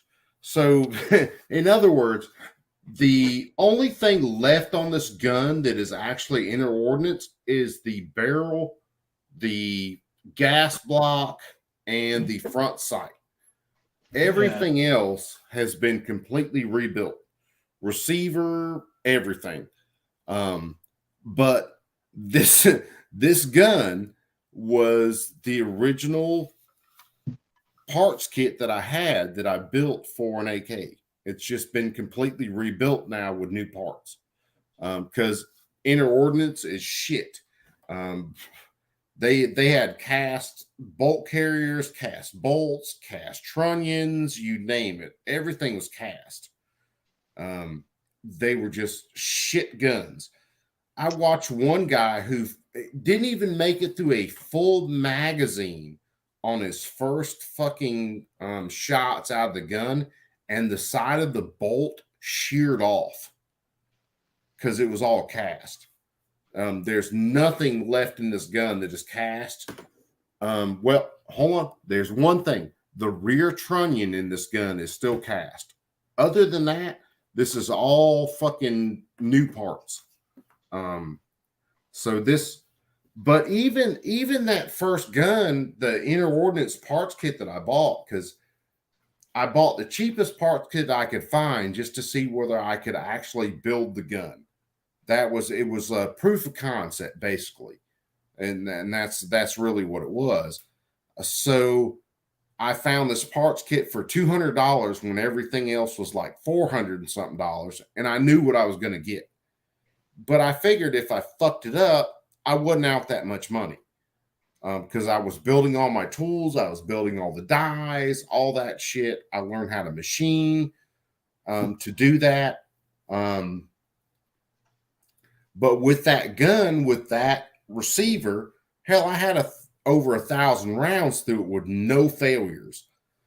But the biggest thing is the bolt and bolt carrier out of that gun I ordered from it wasn't Lee's Mags, it was someone else, but it was a fucking Romanian bolt carrier that I had space with that barrel, and everything worked out okay. And then I don't know if you have any of these little Berettas, but man, these things are tight. I mean, if you're going for a belly gun, those little Berettas are really nice guns. Mike McClune, take it easy, brother. In this, if you guys haven't seen it before, the Wasser 10 that I bought, the original Wasser 10, I've completely rebuilt into a side folder. So this is the Wasser 10, and I've got that same handguard on that's on my pistol. But how's the cheek weld on the triangle? Like the cheek weld, the cheek weld, the cheek weld for the irons is right there. It's the cheek weld for the irons. Let me hide this, and you'll be able to see it a little better. It's not like an evil, like a beard biter or nothing like that. The cheek weld on this for the irons, when you throw it up on your shoulder, the cheek weld for the irons is nice and smooth. So I got no problems with it. Now, if I stick a raised sight on that, then the cheek weld's going to be a little bit more funky, obviously, because I'm raising the height of it. But if you look at where the stock's at versus where the iron sights are at, they're pretty much in line with a good cheek weld. But this gun was, which I've still got to tune this thing a little bit, because the freaking stock on it's real tight. I mean, it's real tight. But that front latch on this thing, Jesus fucking Christ, if you want something to kick your ass, the front latch on this thing will drive you insane until you get it just right, and then it drops in. It's fucking, oh my God. I love watching new people use shotguns, dude. Freaking that's hilarious. Freaking 12 gauge. I don't know if a lot of you guys like 12 gauge, but I should like. Dude. Now I'll show you guys. I built those AKs, and I looked into building an AK in 5.45 or 5.56, and figured out how expensive it was. I would do 5.56, man. I mean, they're gonna But okay. it's just so expensive to do. So this was the first AR that I built. So complete PSA upper, Anderson lower. I can't remember whose grip I've got on it. This is a Swamp Fox right here that busted off of the AK on the first shot, and I threw it on the high mount on this, and it works out beautiful. And then I've got a streamline on it. And so you get Swamp Fox a boo, or is that like the mount, or was that like the Swamp Fox mount that failed? It was the screw that goes through the mount that failed. Okay. So the optic itself, like on this AR, and I've got it mounted kind of forward right up on the receiver. Did you fix it and retry it, or did you give it up? No, as soon as it busted off on that first shot, I just replaced a screw in it and threw it on top of this AR, and that's where it lives. I didn't try screwing around with it. It was just, that was a dead duck. So fuck it, done. Now on top of this AR, this Joker is done beautiful. And I'm talking about, say I go to the range and I'm shooting like a barricade target.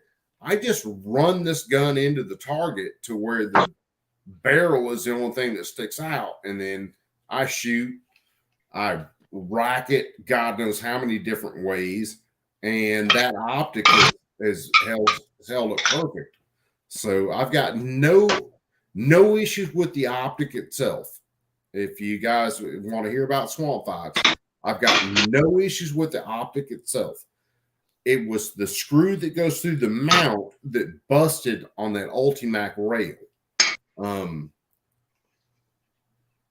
It's just what happened. I can't argue with it. So you were running a red dot on Ultimac. Yeah, I tried running that red dot on an Ultimac. It did not work out. Now will others work out? Yeah. No, and honestly, dude, you hear that's the mount that Jim Fuller freaking endorses, right? That's the one that he says he runs. Like if he builds a gun, that's what he puts on it. Fuller's used Ultimax for damn decades now. You say, okay, Mr. Jim Fuller, you're the man. You must know. I don't know. You know, and you do the same thing. So, well, it's the quality. Was it a matter of fitment?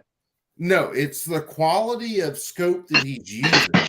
If you got to figure, Jim is using fucking Aimpoint T2 micros on his stuff. Those are built bomb proof.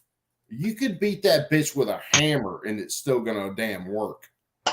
So, and he's got the perfect setup for a scout scope because it's far enough from your eye where you can see everything around it, but it's close enough where you can see the dot whenever you need it.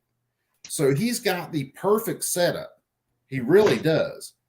But he's just using a better quality optic. Now, this Swamp Fox on this high mount on an AR on the receiver itself works great. And I've got it set far enough where I can reach my charging handle. It doesn't interfere with the scope. And of course, I've got the Streamlight on it where I've got the pressure pad and I can light the world up. And it sticks out, you know, just as much as my barrel does, right at it. But yeah, Jim Fuller, dude, when it comes to AKs, he is fucking granddaddy fucking master of them. That's the guy you want to just like shut up and listen to. Oh, like, dude. Yeah, just listen to him talk. Which you know, when I got into AKs, when I actually got that Wasser, been on a couple recent interviews. Yeah, when I got that Wasser, and I really got to where I could work on AKs, and I started doing research on them. Jim Fuller was one of the first dudes who popped up. Well, he was actually the second dude. There was one dude who is an absolute fucking moron who is welding everything. You don't together even with have a to MIG fucking welder talk and a to rod. him. You don't even have to talk to him. You can just sit there and listen to him talk and listen to it. Dude, I've got Jim Fuller, one of his DVDs he did for the AK Armor. I've got one of his DVDs in there that I watched, and I've watched it quite a few times. And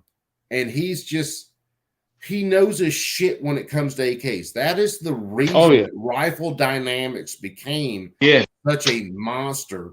And that is the reason that fucking Fuller Phoenix he already sold it and then worked for him for a while. Yeah. And then he's done with that. I mean, he's completely done with it.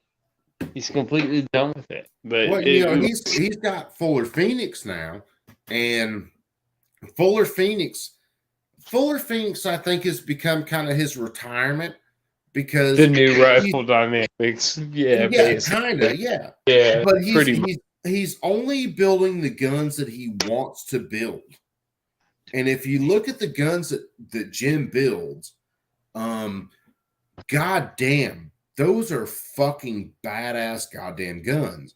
I could build something like that. I could go like I could start with like an M92. That's what I would start with. Oh, if I was to build one. If you hand me a pile of parts, I could build one probably close to what he can build.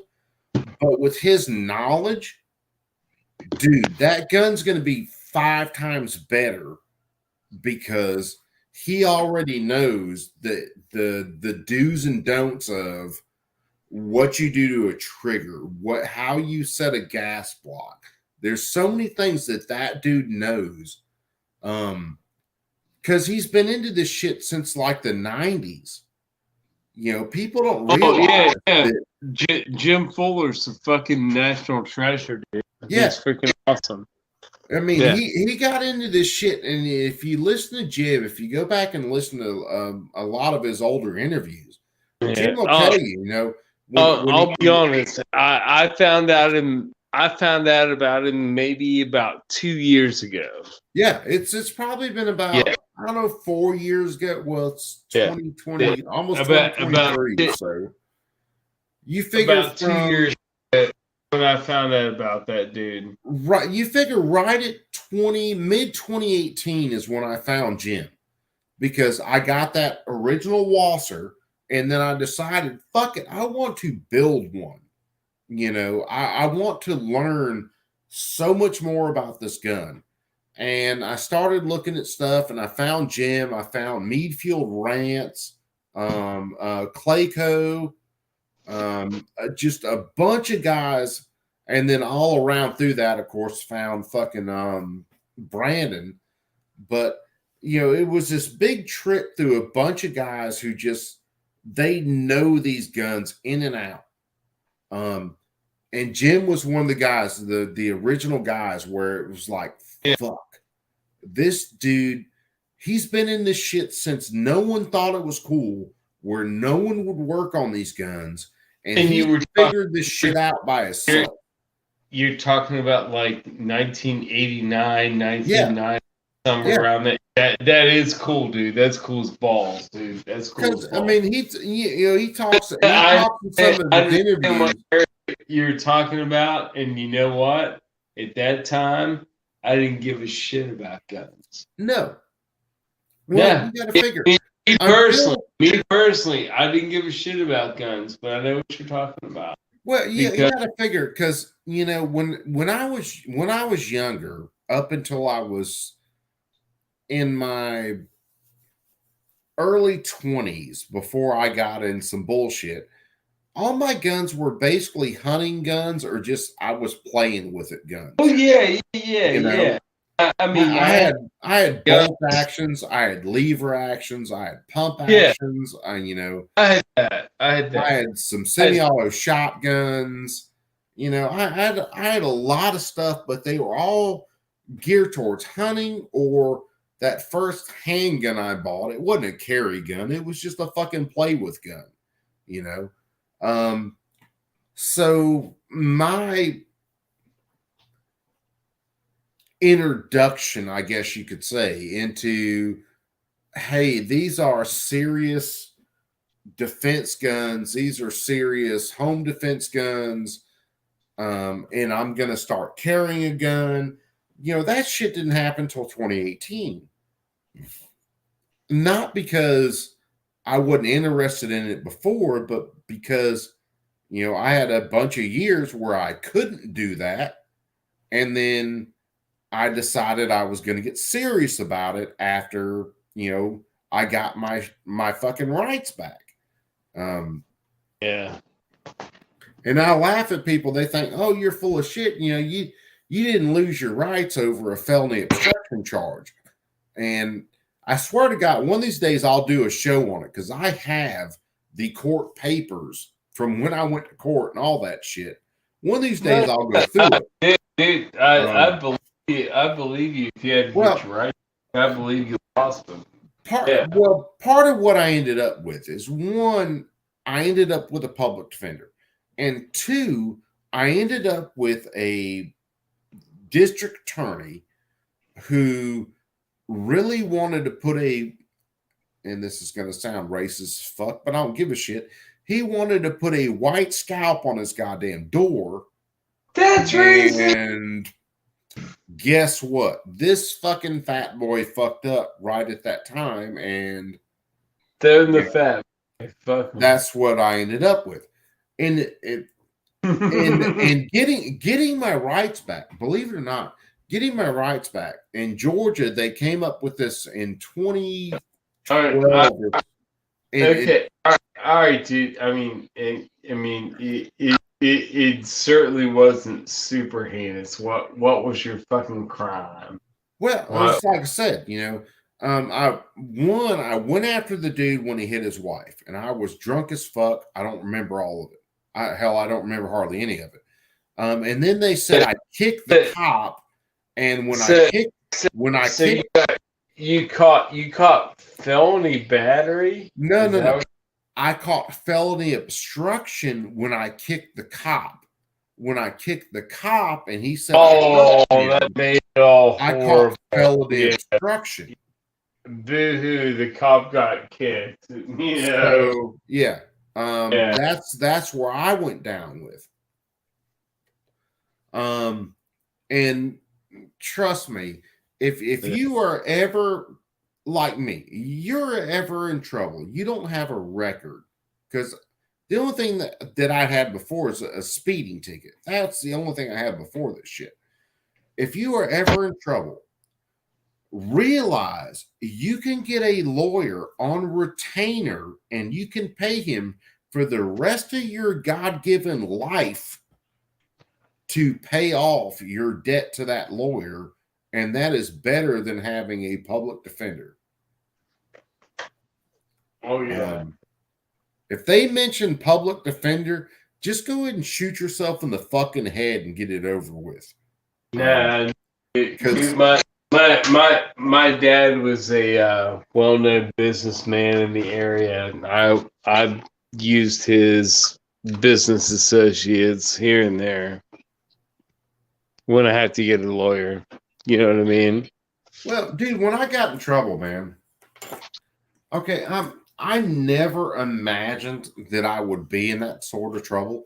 I never. Well, I mean, it comes on you by surprise, doesn't it? Well, yeah, you don't necessarily plan on this shit. I mean, it's not like you write it down on a calendar and you're like, "Hey, I'm gonna fuck up at this date and time." It comes up on you. I never saw myself as someone who would be in any sort of trouble like that. I never saw myself as someone who would, need the lawyer or anything like that. Because I considered myself, hell, I was law abiding, I never saw myself getting in that trouble. But I fucked up and I did.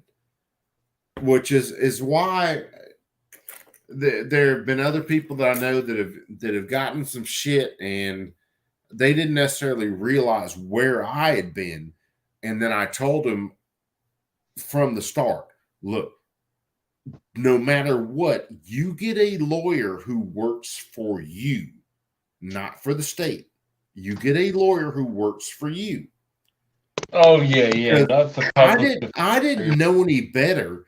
And I mean, honestly, dude, I don't know what kind of trouble you got into, but honestly, the only trouble I got into was a DUI, right? So I copped a Dewey, and my dad knew a lawyer, and freaking, I used him. That was okay, but Well, the trouble I got in, I've mentioned in a couple live streams already. It's the same thing I said tonight. I was at a party with some people that I shouldn't have gone to, and I didn't know most of the people there.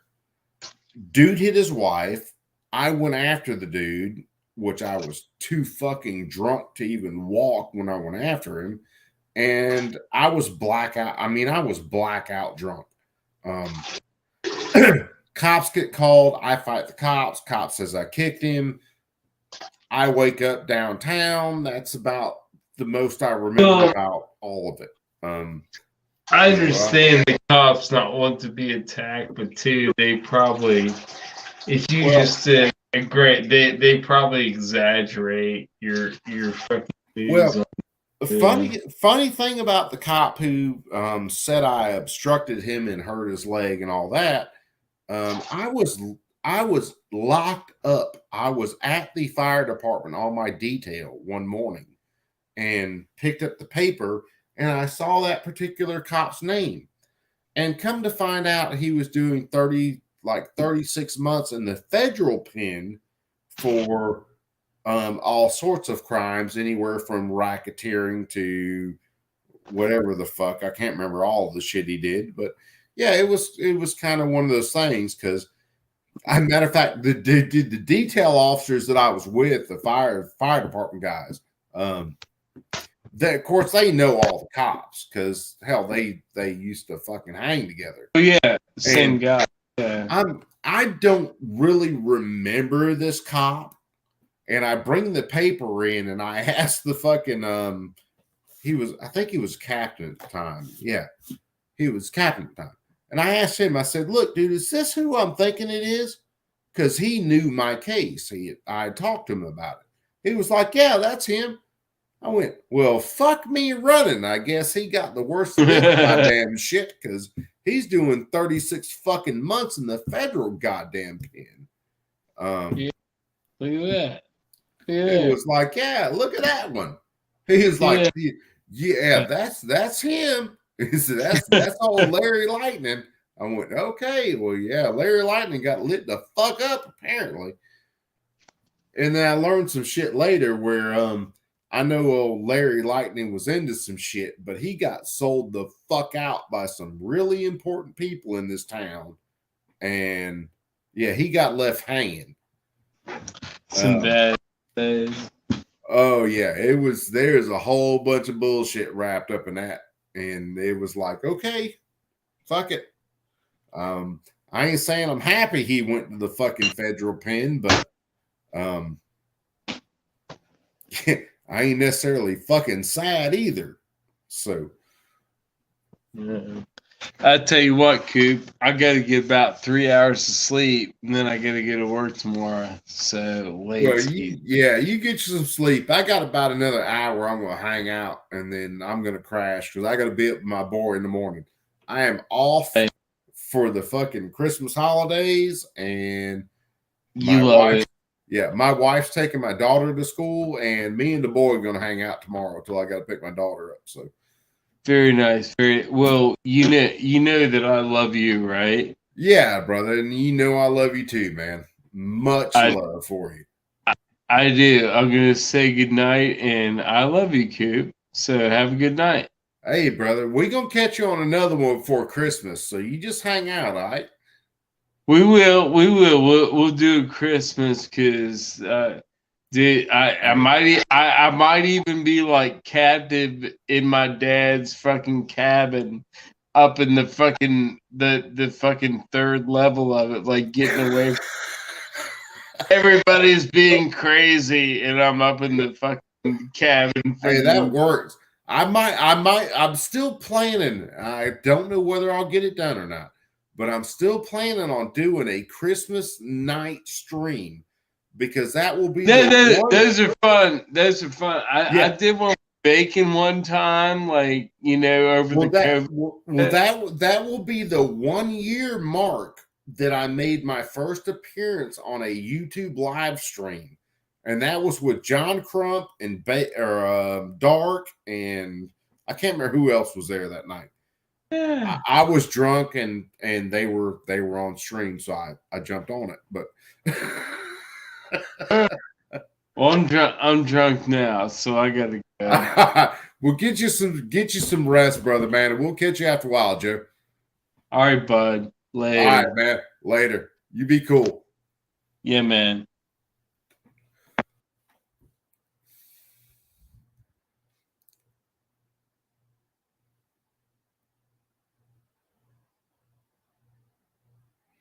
Yep, man. Joe better stay safe.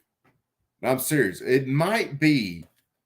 If I can do it, I'm not making any promises, but if I can do it, Christmas night, I'm gonna do a stream, just because that's the 1 year mark that I made my first appearance on a YouTube live, and that was with John Crump and Dark.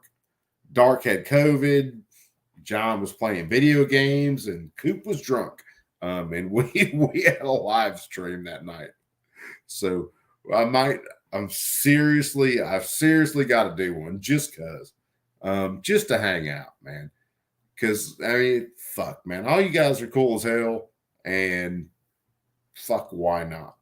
And if any of you guys want to jump in, I'm going to hang out for probably, I don't know, it's about 5 o'clock now. I'm going to hang out for about another hour, and then I'm going to jump out. So if anybody wants to jump in, bacon, jump in, and we'll hang out, and we will shoot shit for about the next hour. Yeah, because it's right at 5 o'clock here. So if I get about 3 hours worth of sleep, me and the Wubs can wake up and we'll be cool.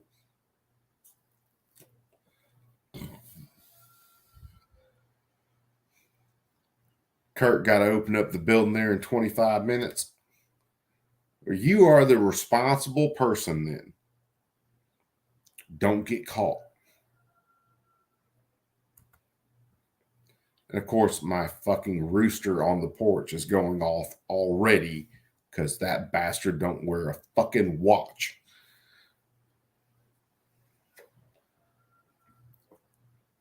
The bad part is my rooster and at least 2 hens have taken up on my porch because there's really bad shit that wants to eat them out there in the yard. So they've taken up on my porch, which they're going to get evicted in the next couple days because Jesus Christ.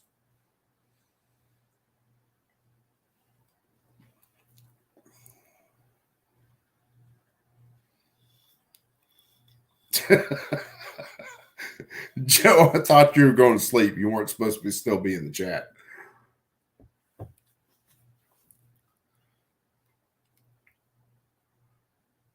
What else can we get into tonight? Just cause. Vanessa Kitty, what is going on with my sister? Again, whenever you make it down towards Alabama stand, you need to let me know and we'll fucking at least have a beer together. You and your badass. I promise no one will run you over while we're together. Fucking rooster, I swear to God. Hold on, there was something else. What was it I was thinking? I was thinking about something, I swear to God it was.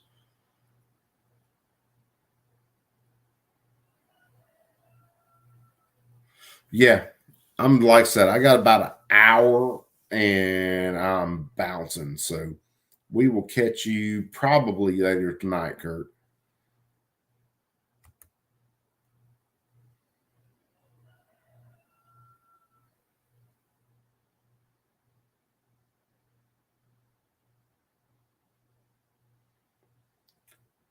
There was something else I was gonna fucking show off, and I can't remember what it was. Hold on.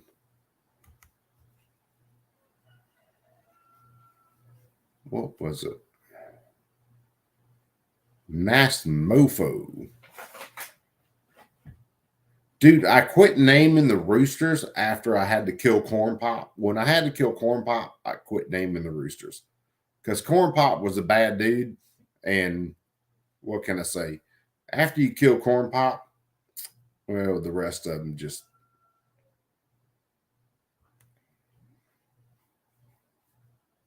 General Tao. I heard that. I should call him General Tao. Jesus Christ. The little bastard's annoying.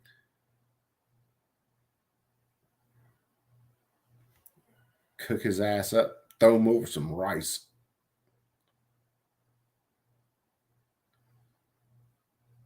I can't remember whether I've done a couple of these already. President Biden, yada, yada. President Biden.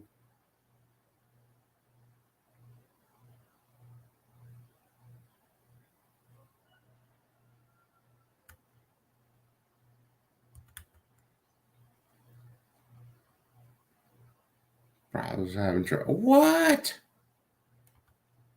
My browser doesn't want to open that up. So apparently, it does not want me to share that particular pane with you guys. Which is ridiculous because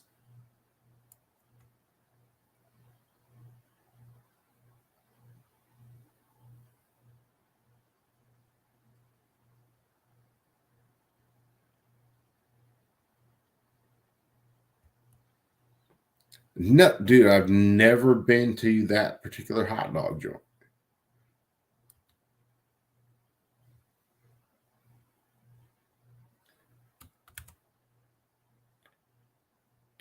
I think I did all those. I'm looking, there was another freaking video that I wanted to share. San Diego.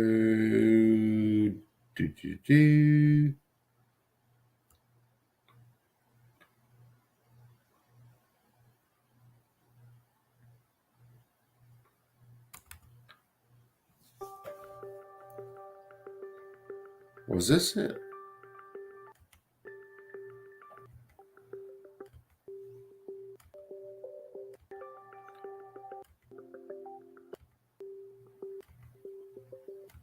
If this is it, this is killing me. Times to Iraq and Afghanistan. I thrived in the fast-paced environment of special operations. I also Okay. Well, you guys watch this. I'll be back in just a second. And yeah, I can believe that roosters do grow bigger and they do grow faster. At least for some of the chickens. Hell, I've had some. What was that one hen we had? We had one hen that was huge. Can't remember what we called her, Big Mama, something like that. But she was freaking badass until something fucking ate her ass. I don't know whether it was a fox or what, but something freaking nailed her. And she was freaking great until, well, she wasn't.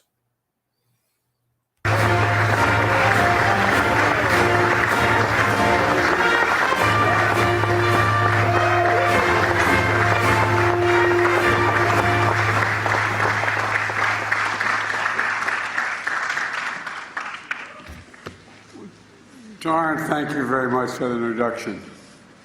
And are the bad guys on the other side of the hedge? I mean, what's the story? I see the persons who own this operation or set it up. You guys are allowed to come on this side, you know, anyway.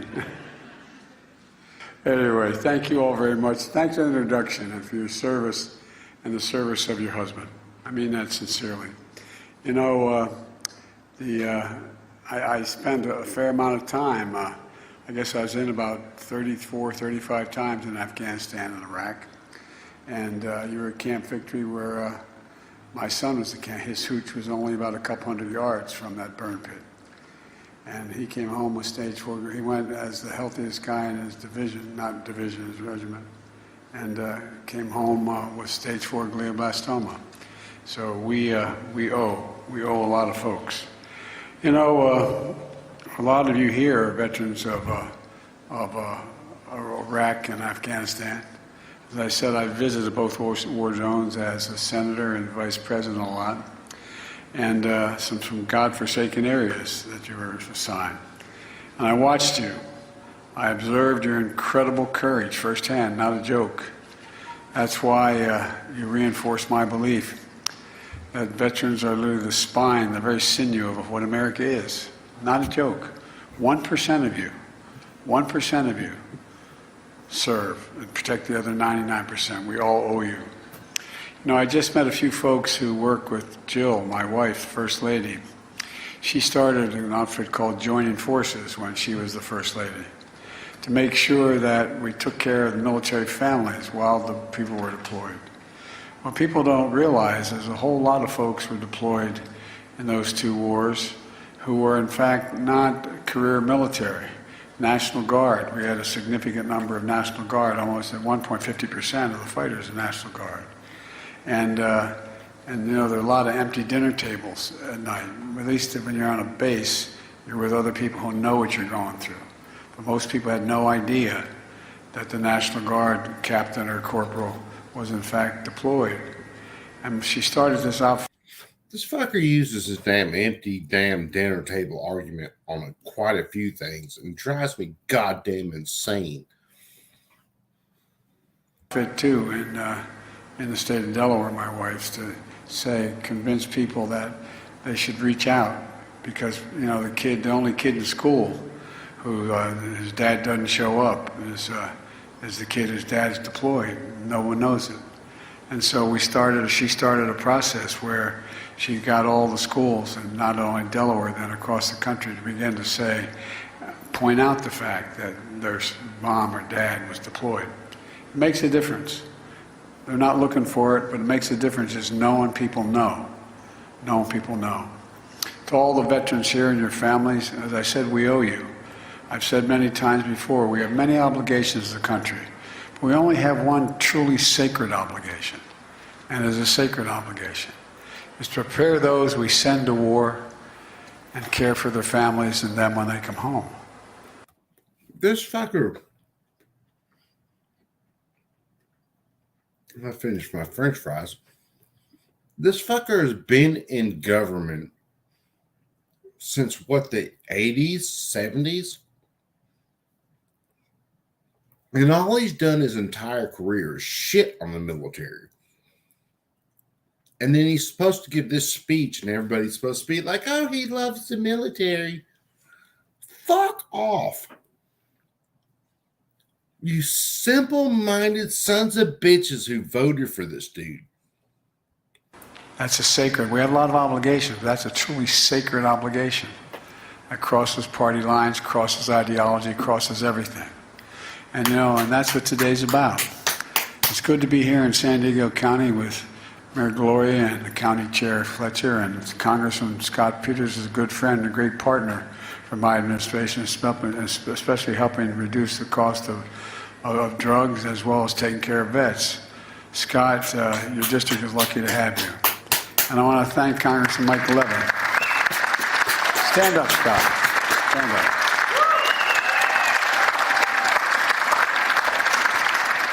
Well, this guy's the real deal.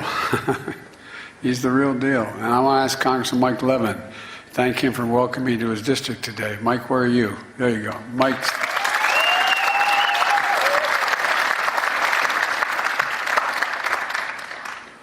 Mike and I have a lot in common. We both married way above our station. Mike's hell of a guy, a champion for his constituents, especially veterans who. Now this is the dude whose daughter's diary talks about him showering with her until she's way past prepubescence. Okay, Uncle Touchy. Who live here. You're not far from Pendleton, across the street, figuratively speaking.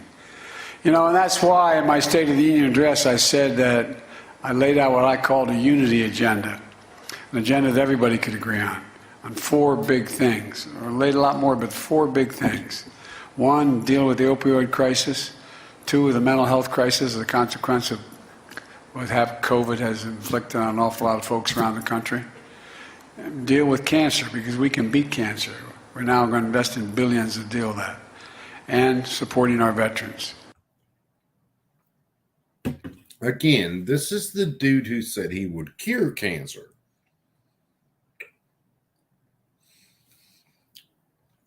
Let me explain something to you guys about the so-called opioid crisis. As someone who is on long-term pain management, I have to go to a doctor every month, every 2 months, and get prescriptions for medications for back pain. Okay. Before Biden, the government decided they were going to crack down on so-called pill mills who were giving too many prescriptions for pain. And now we have, instead of someone getting too many Percocets, we have people getting drugs that kill them on their first dose. So government effectively took a problem that was decently bad. I can't lie about that. And instead of government doing what they should have done, which is actually improving a problem, well, now it's 10 times worse. Thanks to government. Gee. Thanks, Joe. And with the help of Mike, he's also vice chair of the House Veterans Affairs Committee. We signed 25 bipartisan bills that improve life for our care for our veterans and honor the service of those who sacrifice so much. One of those bills is a bill that renames the VA Medical Center in San Diego. Fuck me running. Okay, so anybody who knows veterans, and I know a few right now that are dealing with issues with VAs, their big bills were simply renaming a hospital or a VA institution. Had jack shit to do with actually helping veterans, or actually, let me make myself bigger here, had jack shit to do with helping veterans, had jack shit to do with making veterans' lives easier or their average everyday medical care any easier. No, they renamed veteran centers. That is their big deal. Talked to a couple of people the other day. People very close to me. People who use the veterans healthcare system. And to get a prescription filled, instead of being able to get a prescription and get it filled same day, well, it takes the pharmacy 24 fucking hours to fill a prescription. 24 hours to count out 30 to 60 fucking pills. I can go to the pharmacy that I use, that is a private pharmacy, and let's see, I had 90, 30, let's just say I had over 300 pills I had to count out, and they did that in less than 30 minutes.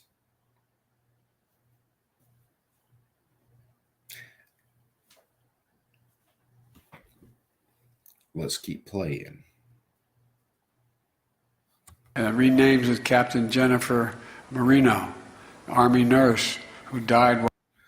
Murph, god damn it. Why don't you just join the chat, you fucker? Love you, brother. Yeah, I'm still going. I've got about another, 40 minutes before I decide that it's time to crash. That way I can get at least 2 or 3 hours of sleep before my son wakes up. Murph, you tell me, how do you feel about the way that the VA treats you? Do you think that they are the most streamlined organization that has your best interests at heart? Or do you think that they are the most bureaucratically fucking deluded institution that doesn't give a goddamn about what you have? While rendering aid under fire for an injured ranger in Afghanistan. A lot of you been to Afghanistan. I've been to every part of it. It's a godforsaken place. It's a godforsaken place. my helicopter went down. I was with Yes, his helicopter went down. It caught fire. Had to go down. It's like Hillary with her fucking going down under sniper fire. the commander, as well as a couple snipers and a guy named Hagel, who later became the Secretary of Defense, and a guy named Kerry, Secretary of State. And they wanted to see where bin Laden had escaped through the mountains up in the Upper Konar Valley. So the Upper Konar Valley is... Dude, Murph, you should have hung out, dude. He wasn't there long. There's no way he can exist in the same fucking stratosphere as the rest of us do. I know he's annoying, but yeah, you should have hung out. Hell, you should have hung out just busting these balls all the time. Because you know as well as I do, the dude's a fucking idiot. Nothing but rock, straight rock. There's no vegetation at all. Some of you have been there. And our helicopter went down in a snowstorm. We found a place to land that was an old path. And it was lucky that we had such great pilots. And it wasn't more than 10 feet beyond the width of the blades of the helicopter we were in. And there's a picture of us standing in front of the back of the helicopter, the wash of the helicopter to stay warm. We could hear F-15s fly over for proof of life. And then we got a photograph later. No, Bacon, he's talking about a dude fucking have to cycle way back up in the chat. No, it was oh fuck, I can't even remember his goddamn name now. He was some anti-gun fuck who jumped in the chat. And well, let's just say he didn't have a good time in the chat because everybody else was like, okay, what about this? What about that? What about this? What about that? And the only answer the dude could come up with is, hey, don't buy guns. Fuck off. There were a group, Delta Force, chasing the Taliban 2,000 feet above us, carrying 60-pound packs. And I'm thinking to myself, God almighty, what these guys do. And then when we couldn't get down, they said we're going to have to get down, just go up about the height of the building at a grade about, I guess, 30%. And we're struggling like hell to get up this shale, just to get over top of all of us. We thought we were in pretty good shape. Now, this is the same dude who said he went to college on a full ride and ended up with 3 degrees and all this other bullshit. And when it came down to the actual facts, he got half of a scholarship and barely ended up with 1 degree. I'm thinking to myself, those guys are a couple of thousand feet above us. Anyway, I just think that we have... Dude, Murph, and I saw him questioning some shit about guns and shit like that, or my guns. Fuck him. Let him hang out, because I got way more guns around me than he knows. Yeah, fuck him. It's kind of the way I feel about a lot of anti-gun people these days that don't put any thought into their arguments and don't do any research. Fuck them.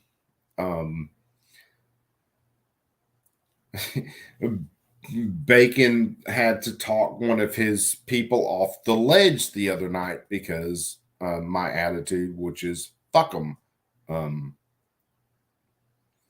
I don't think I know. We're the finest military in the history of the world. Not a joke. The history of the world.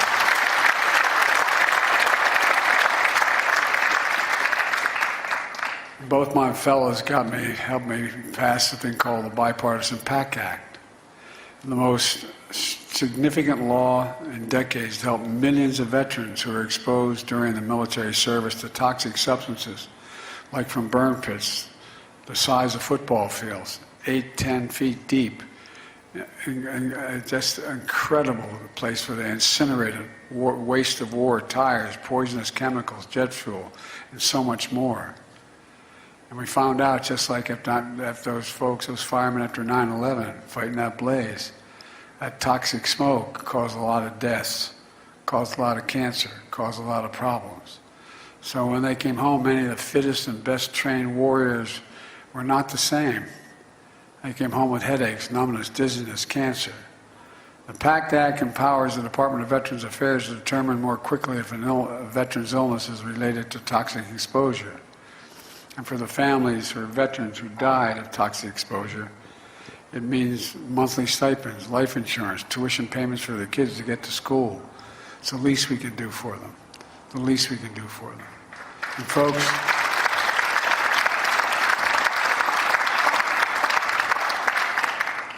and I know some of you are even seeing whether or not you qualify or whatever you have. Anyway, I won't go into it, but it's tough stuff. Because I can't We have an fucking think. obligation. And the way the American Rescue Plan that I signed with Mike's help invested $17 billion in the VA, Veterans Affairs, mental health, and suicide prevention. As a lot of the veterans here know, more vets are dying on a daily basis, monthly basis from suicide than in war. Ooh, hold on. More are dying from PSD than in war. It was averaging 21 a month. And guess what? You know, some of you are vets know you'd have a family member call and say, he got to come in, he needs help. And I said, we can't do it right away. Can you come in 3 days? That ends. That ends.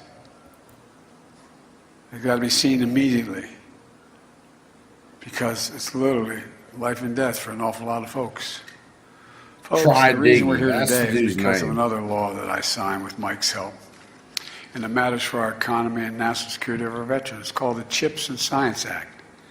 It's a groundbreaking law that's going to build the future here in America. Here in America. I'm here at Viasat today because when it comes to supporting veterans and winning the economic competition of the 21st century, this is the outfit you want to be with. You've been wonderful on both counts. You've been wonderful on both counts. It was started in 1986 by 3 friends, Mark, Steve, and another Mark in a garage. You all do a hell of a lot in garages out here. You know what I mean? That's amazing. I don't know. Everything starts in a garage. That's why I wanted to move to San Diego, buy a garage. But literally, they started. Now it's a multi-billion-dollar company with thousands of employees, and over 700 of those employees are veterans. This company's been really reorganized nationally, recognized by the Department of Labor as a leading workforce place for veterans. Come on, Bacon. Look, you're building satellites, communication network, Figured I'd hang out for a bit. high-speed internet for homes and businesses to in-flight movies Yeah, I and got commercial about airlines 30 minutes and or so, and then airplanes. I'm going to crash. System I'm trying that to tracks cargo fucking in bounce real back through time, the trucks chat. at sea and ports, and you also equip plane I flying, Air Force One.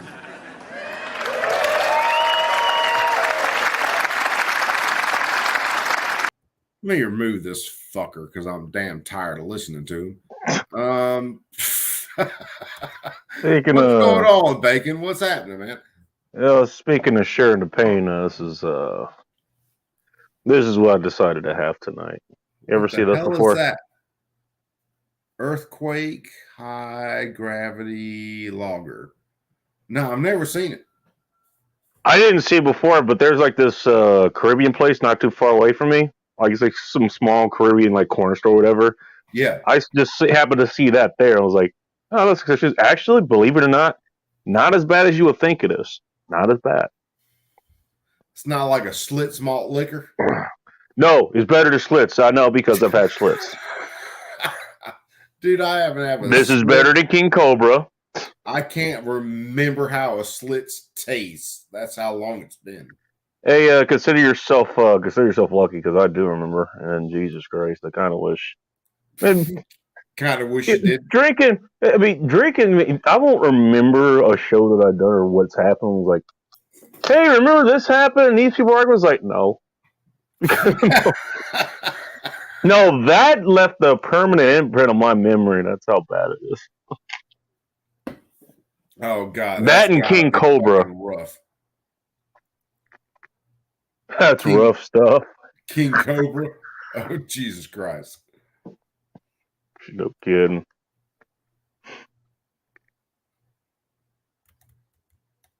Try Diggy, the guy's name. Okay, is that the person that Murphy's Law had issue with earlier? That's the person that Murphy's Law wanted to choke out. Try Diggy. He showed up fucking early in the stream. Someone I don't recognize the name, but I don't know the name either. Yeah, apparently he's kind of anti-gun and didn't want people to buy guns and shit like that. And needless to say, the rest of the 20-something fuckers in the chat kind of had issues with Try Diggy. Be cool and don't buy guns. You know, that first of all, that sounds like they were actually trolling. They were trolling. They did not get the response they wanted. I think fucking Z fucking banned them for like, I don't know, however long. I timed them out, and that's only for like 5 minutes or so. Yeah, I think Z hit him for like fucking 300 seconds or some shit like that. It was just funny as fuck. It's like, no, don't ban him. He might goddamn learn something if he hangs out. They were like, fuck him. Yeah. It was like, yeah. Bias was chosen. He pissed the fucking natives off, and they were not goddamn happy. Well, my question, I mean, this is just my go-to question, but this is just how I roll. Like, dude, why do you hate women so much? That's what I would ask him. Oh, well, no. He didn't get into that. However, he did ask Murphy why Murphy was like homophobic, and I think that's kind of what pissed Murphy off the most. Oh shit! Because Murphy was like, "Fuck you." It was hopefully, like, hopefully that was no pun intended. Or if it was, I mean, who cares? Murphy might have jabbed him right in the damn asshole and not give him a reach around at that point. Murphy is a Marine. You know Murph. Mm-hmm. Yeah. Talk about someone you fuck around and find out picking on a person like that, you know? Yeah. You hang around, you fuck around, you're going to goddamn find out. Murph might show him.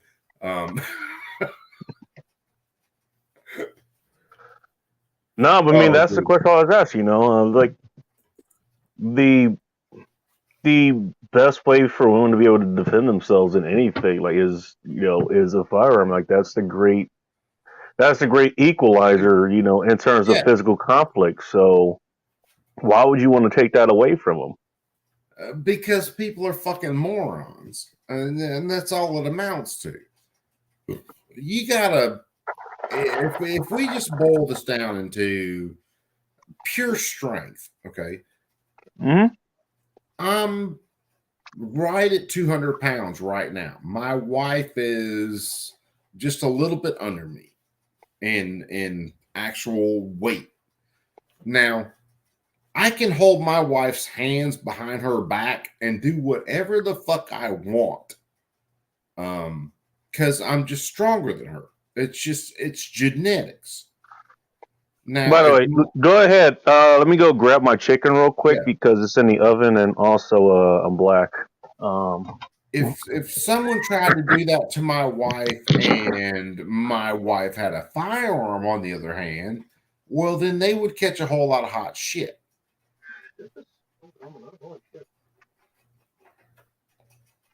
Yeah, that's what it is. Yeah, Murph hit him with the whole LGBTQ plus IRS ABC what the fuck ever, and yeah, the dude said some stupid shit. Murph was like, "Fuck it, I'm out."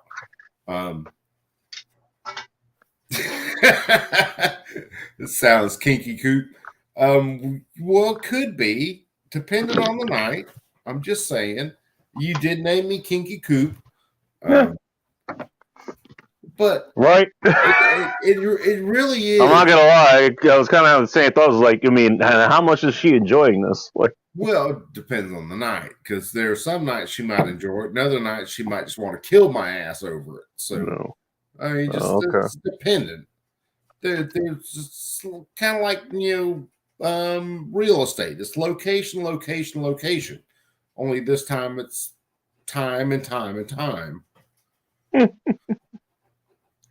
And location.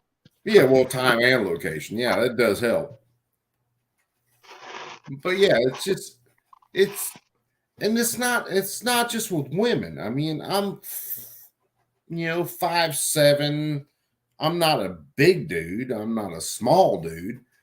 But if I got a good dude that's damn 6'8" and 240 pounds going to beat my goddamn brains out, a firearm might come in goddamn handy at that goddamn point. It's not just the weaker of the sexes, it's just the weaker of the equation that comes in. That's true. I mean, you're not wrong about that, and I don't disagree with that. You're 100% right. Here's why I bring this up, and this is where Sunflowers kind of lost it, because I brought the whole rules at 8. What the hell are we talking about? I can't remember. Sort of different thing. I just told Sunflower she's a fucking moron, because I'm just tired of the stupid shit. Well, by the way, this is why I defer to those kind of arguments.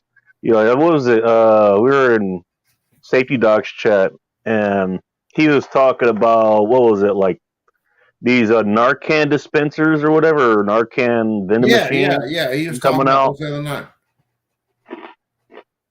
And I made this crack with, so this is what my money is being stolen for, which ultimately is a self-correcting problem, Yeah.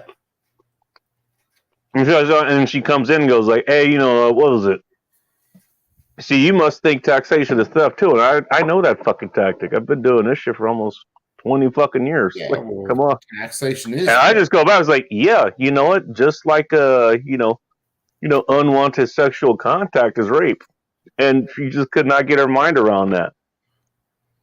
Again, here's why I went with that. I think I even told her that. I was like, because that's what was going to get you. Because if I answered to stand away anyone else was, first of all, if I say my money's being stolen referring to taxes, then that's pretty much you asked the question you already know the answer to. I mean, yeah, I could do that, and we could just fucking argue the same shit for 30, 40 fucking minutes and get absolutely nowhere. You know what? You throw in something like that just short circuits somebody's, you short circuit their ability, to think. You basically throw them off of their own line of logic, all that shit. Well, the then you can actually do something.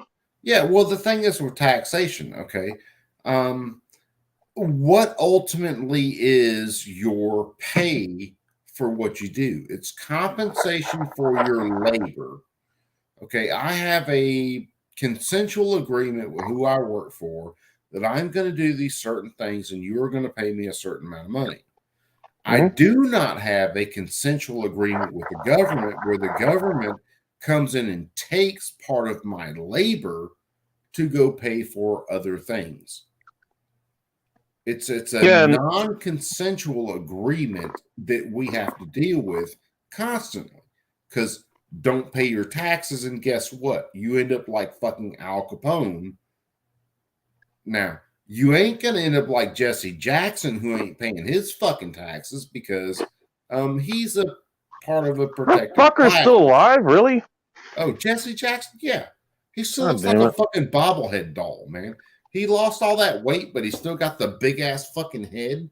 And he looks like a fucking bobblehead. I'm pretty sure. No, the fact that I haven't heard from this guy for like the last 10 years or so, that tells me he's actually doing something good right now, which is staying out of the news. Oh, no, dude. He's had a show on MSNBC for the last quite a few years. Oh, really? Oh, yeah. Never mind. I mean, he's just, goddamn, I have to look it up. The Next Word or something with Jesse Jackson. Yeah, he's had a show for like the last few years. On MSNBC, which should tell you everything that you need to know. About what? MSNBC? About Jesse Jackson and MSNBC. It's kind of that all, show me who your friends are, I'll show you who you are kind of deal. Yeah. Yeah. That's what that is. because, like I said, he lost all that weight. He got real slim in the body, but he still got that big ass fucking head, and he looks like a goddamn bobblehead. Pretty sure he's like a wibble wobble. You can't tip his ass over because he keeps standing back up. See, I mean, it's like the physical version of mental gymnastics, I would imagine. Oh yeah, pretty damn much. That's just how that's Jesse Jackson. Because, I mean, let's face it. I mean, his claim to fame is kind of like Benjamin Crump. All he does is go around and claim people are racist, and then claim that he's gonna basically ruin them, and he makes money off of it. But I mean, talk about a one-trick pony, dude. If you guys don't know who Ben Crump is, look up Ben Crump. He is a black civil rights lawyer, and all he does is run around to these cities whenever someone of color gets killed, and he threatens them with marches and everything else, and he makes millions off of the shit. The dude's never spent a day in court. Never. If I was a city and there was a shooting where a person of color, black person, whatever, got killed, and Ben Crump came to me and said, well, we're going to go to court over this, I'd go, okay, see you Tuesday. I would not go, oh, wait a second, we'll pay you $3 million, so we don't have to do this shit. That's called extortion, by the way. Yeah, well, it really is. And that's his whole fucking gig. Hang on a second. What's Mercy? I went to go look for an article. It kind of explains, it's just the way that I argue sometimes, because here's the thing, I mean, I'm a philosopher at heart, and arguments is a big part of that. But I mean, I grew up kind of watching Stephen Molyneux and Mark Dice and all those other people like trying to do this shit, and they end up making good arguments, but they never actually get anything done. Well, yeah. Well, I mean, sometimes you can change people's opinions, but what the hell?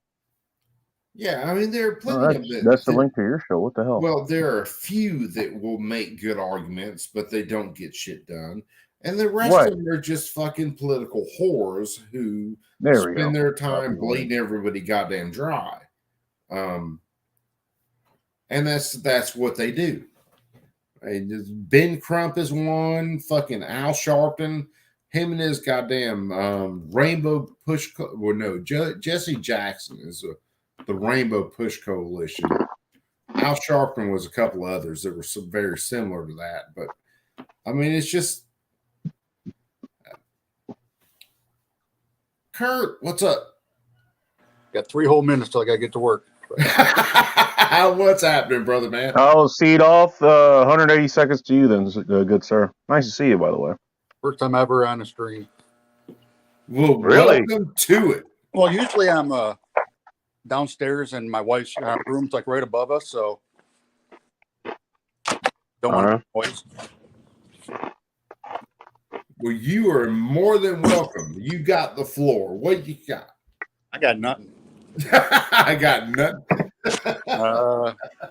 Just in my inspection room, my big granite table. Hell yeah! All right, inspection room. If I may ask, what do you do there? That's some quality control stuff there. Yeah, machine builder, but I do all the inspections. Oh, gotcha. All the masters. So you're the QC guy. Okay, gotcha. Yeah. You see a big flat granite table? That's where dreams go to die. We don't even have a CMM here. I just have like a microhlite, which is kind of, I don't know if you can see it. Yeah, I see it. I mean, it holds within a millionth. So. Oh God. Damn. Yeah. Like I said, that's beyond a micrometer, dude. That's where dreams go to die, right there. Like I'll mic something and come in here and really check what it is. God damn. Hell yeah. I thought micrometers were fucking anal, dude. I mean, in fairness, I mean, if you're doing like turbine blades and shit like that, you actually do want to be precise. Hey, But dude, I got a fucking machinist level at work. You set that bitch up and level something. Tell me it won't drive you crazy. Oh, hey, let me go to my toolbox here. Uh-oh. Kurt's going to show it off now. No, you mean, let's see. You mean to stare it like that, machinist level? Yes. Or you got good old gold blocks? Yeah, that's where you're out like a 74th of an inch and the bubble goes like 9 feet. Yeah. You're like, I think one division is a 1/10 per 12 inches. Yeah. Oh, yeah, dude. you make one pass with the crocus cloth, and it automatically just throws everything off. Yeah, I mean, you can take throw a sheet of paper on it, and it'll take off. It's hilarious. Yeah. You want to mess with the new guy? Yeah. Do that. Walk up and put your thumb on it. It'll be like, what the fuck's going on? Dude, yeah, throw a sheet of paper, which is 3/1000ths of an inch, under one side of that level, and it is over a half a bubble out. Mine's all the way out. Yeah. Yeah. So Crack some pepper over it. Oh, you do. Man, I was setting up a fucking when I first learned how to do some of the He's even got the nightlight going. Holy shit. Well, I'm just setting off the light in the inspection room. I'm going out onto the floor. Yeah. Okay. When I first learned how to do some of the stuff to mill the tools to build the first AK that I built, I learned what a machinist level was. And I learned that I hate that thing with a fucking passion. It's you're throwing damn 3,000 shims underneath the machine trying to level the base of it and just, oh God, man, I hate a goddamn machinist level. Bacon might appreciate this machine right here. Oh, no. I usually build balance machines, but in this company, they have other machines. This machine right here, can you guess what it does, Bacon? Something regarding balance? I'm not sure. Nope.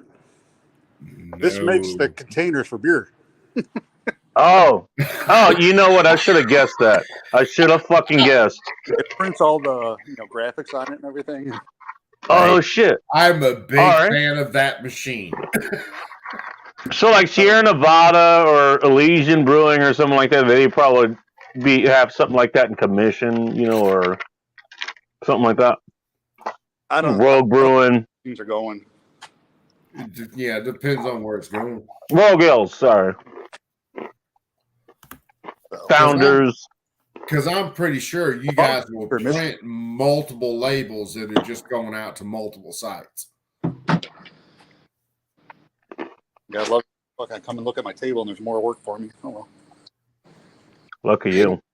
You just need more work, Kurt. Come on. I'm only working 3.2 days, so. Damn. Living the dream. My boss would actually let me, but I have a lathe here that I work on that I can make barrels with if I wanted to. Ooh, yeah. Dude, I am so trying to talk my shop into getting the lathe. It ain't even fun.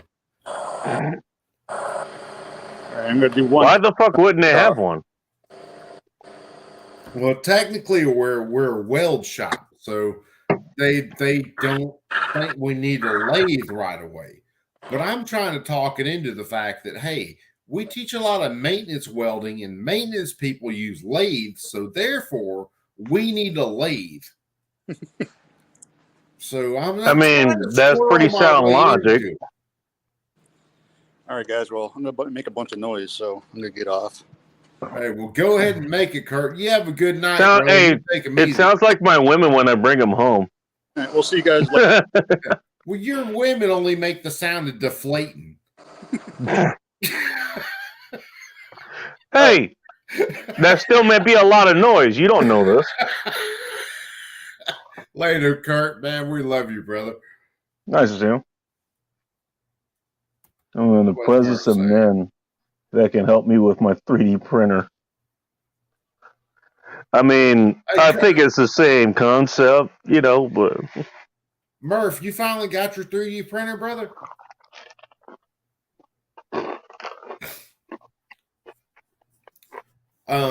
If you, which if you got like the Ender 3 that I got, one of the biggest things to get is the leveling program, which is it basically goes through the printing process without throwing down any filament, and you level your printer or level your base as that goes.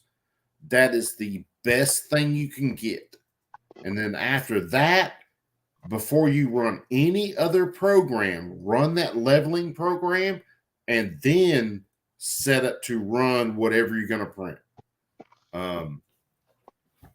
That freaking leveling program, because everything's unsquared. Everything. It doesn't matter what it is. So when you're talking about, say, what we normally say, leveling your bed, all you're doing is you're basically lessening the gap in between your print head and the bed in each position. That's really all you're doing. And if you can get that set, dude, it will print. Hold on. Let me move some shit out of the way.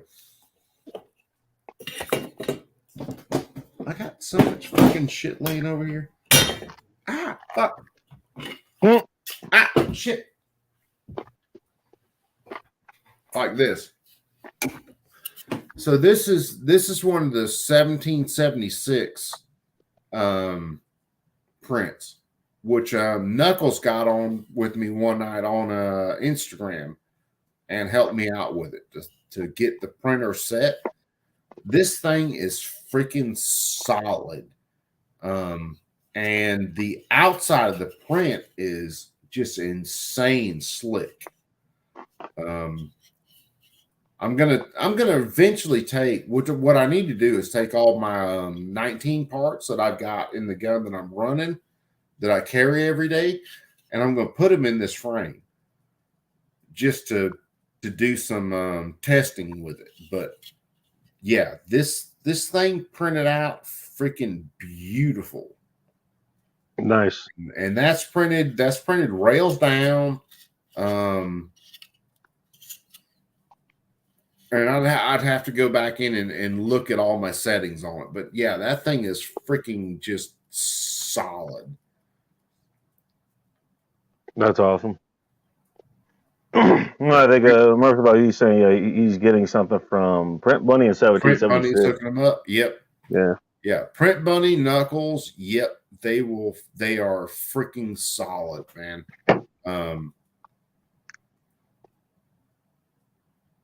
Getting a kit from Print Bunny. Yeah, dude. Yeah, that's what we're reading. 1776, of course, Knuckles, Print Bunny.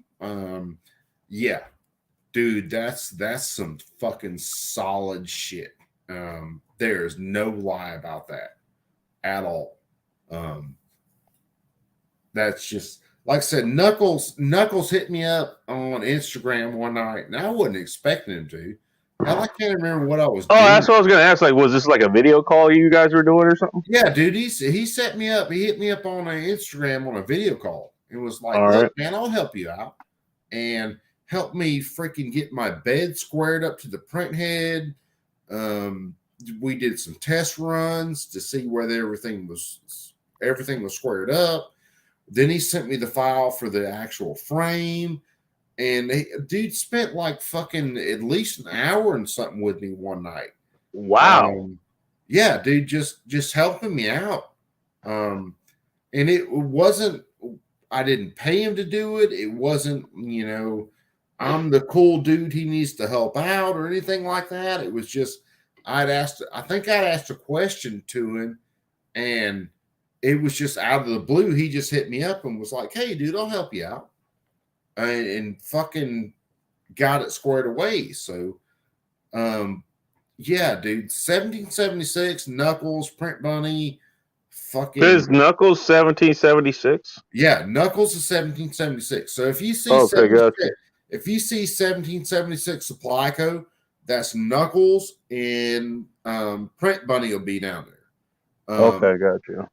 And right. I can't speak highly enough about either one of them, because Like I said, Knuckles didn't have to fucking hit me up that night. Knuckles is running his company. Right. He's got. It's not like I got like money really invested in him or some shit. I'm some big wig or something like that. No, Knuckles just hit me up and was like, "Hey, man, I'll help you out." And that's what stand-up people do. Yeah, that's just fucking, not that I need to tell you this. No, well, like I said, like you said, that's just stand-up fucking cats, man. Yeah, 100%. Yeah. It would be like, someone, which I'm behind on a lot of shit, but it's like someone hit me up about a plasma cut, and I tell them, hey, send me some sort of help with it, and I'll get back to you. And I get back to them, and then we go through the design phase, and then we're ready to cut. And I'm not making any money off that. It's just because, I want to help someone out. And that's what Knuckles did. Spending an hour and something with somebody on I think it was a Thursday night or something, when you don't have to, just because you want to help someone. Right. That's a big deal. Because let's face it, most people that are running companies right now will tell you to fuck off on your average Tuesday. They don't give a damn. So which is a crying shame, no pun intended. Yeah. Well, it really is. It's. I mean, you would think that, if you're running a company and you're part of the help center or quality control, whatever the fuck it is, the person who has to deal with that kind of thing. Somebody calls is like, "Hey, I am calling you to help me with the product. You literally sold me, and you stake your name by." You would think they want to help you. You would think so. Well, you would think, but a lot of them aren't out there to do that. A lot of people will tell you, "Hey, we'll do this and we'll do that," but what they really mean is fuck off. I mean, that's their whole stick. So for someone to, and again, thanks for buying our shit. Now go fuck yourself. Yeah. Again, this is out of the blue. This is, I think, like I said, I think I'd ask him a question about something. And I was going to ask how this ended up starting, actually. So I think I asked him a question on something on Instagram or something like that, and I just happened to have my phone on me doing something at the time, and a call pops up from 1776. I'm like, well, fuck yeah, man, I'll talk to him, and it's Knuckles, and Knuckles is like, okay, well, what are we doing? What are we printing?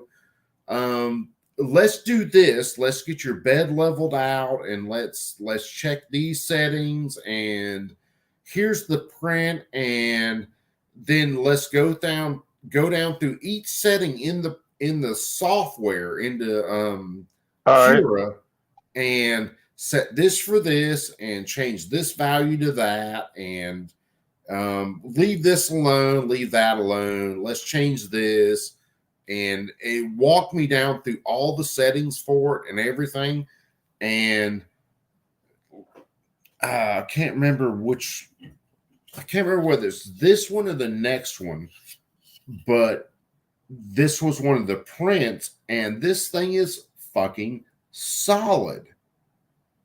Don't tell Gertchop that, by the way. I've seriously sat shit of breaking your hand, essay. Yeah. No. I've sat here and tried to twist it as hard as I can. I put it underneath my leg and just jammed it in there, trying to bend it and shit. Oh, wow. And I can't break it. So, and that's a 19 frame. So I'm going to take everything, probably during this break, I'm going to take everything out of my 19, which is my carry gun, put it in that, and just blast the shit out of it and shoot a video on it and see how everything does. As far as the print quality and everything, it's fucking solid. It sounds good to me, dude. Yeah, dude, I can't argue. when you can take it, you can bend it, twist it, like jam it, and try to beat it and shit, and it just fucking doesn't break. Pick your nose with it. Yeah. Yeah. I can't argue with that at all. Move around French fries in the deep fryer. I might try that too. Attach a magnet to it. Uses the magnetic pickup tool when you're working on your car. Dude, Murphy, if you don't have Odyssey, download Odyssey and then go to Chairman Juan. Go to his page. Sorry, Murphy. And that's right. Yeah, no problem, Murphy. By the way. Yeah, and he mentioned something about he had something on his channel, so I put his channel in the chat. Yeah, absolutely, dude. Murphy's cool as fuck.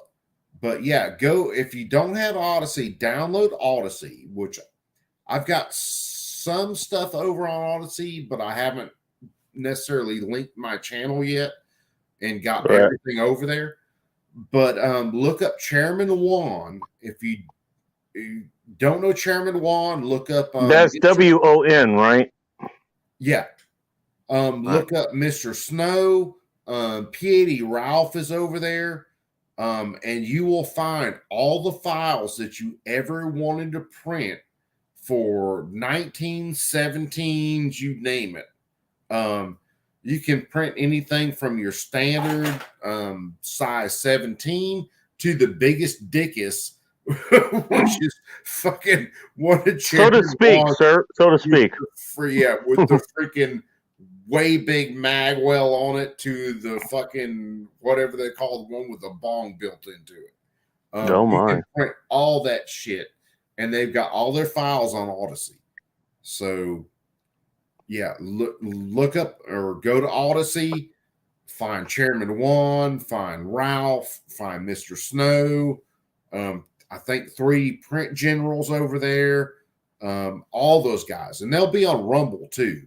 But I think they have all of their files linked to their Odyssey stuff. I don't know whether they've got them linked to their Rumble, but I know they've got them linked to the Odyssey. So you can find everything you want over there. I gotta start looking more into that. I mean, I had Rumble for a while. I wasn't on Rumble, but I had it, and I think that was one of the ones that got canned for a while by Android and Apple and all that shit. I've got my stuff linked to Rumble right now, just so. Oh shit! You know, I never plan on my YouTube channel lasting this long because that makes 2 of us. I do say shit that's like, you know, fucking this shit's retarded. You know, these people are retarded. Those people are retarded. If you think that guns are bad, then you're fucking retarded. You know, I say all that and I don't hide it. And I showed guns and all that on my channel. So I never expected it to last this long. And then you play historical documents, one of which was called Blazing Saddles, and I'm still waiting on the 3rd attempt to try to do that shit. Yeah, we're gonna do a 3rd attempt at that. Oh Jesus, here you fucking go. It might be sometime in the next couple of nights because I'm off. We're gonna try. Just like the stream tonight ended up. Coco's nice knowing you. I set everything up tonight, and I was watching everybody. Oh in the my chat god! Everybody was in the chat like, I don't know, 45 minutes before everything started, and Mike McClune mentioned it, and he was talking about where the white women at. So when I started the stream, I downloaded that clip about Blazing Saddles, and that's what I started the chat with. Where the white women at? And then of course we had to go off with no more fucks to give, and you know we had to do that. By the way, I ended up following that guy. He actually has a lot of good fucking tunes. He has a lot of good tunes. Like, that guy is talented. Oh god damn! Hold on, because I'm gonna have to find a dude. And we might have to end the stream on this dude tonight. Oh shit! There we go. Oh yeah, here we go. Well, Kurt 24's boss showed up, so got to do some other shit. He's got to appear like he's actually working. I think that's what he's trying to say. Oh, dude, if I can find this guy real fast, we are going to end the stream on this dude tonight. Now it's my mission just to find this guy. Oh, boy.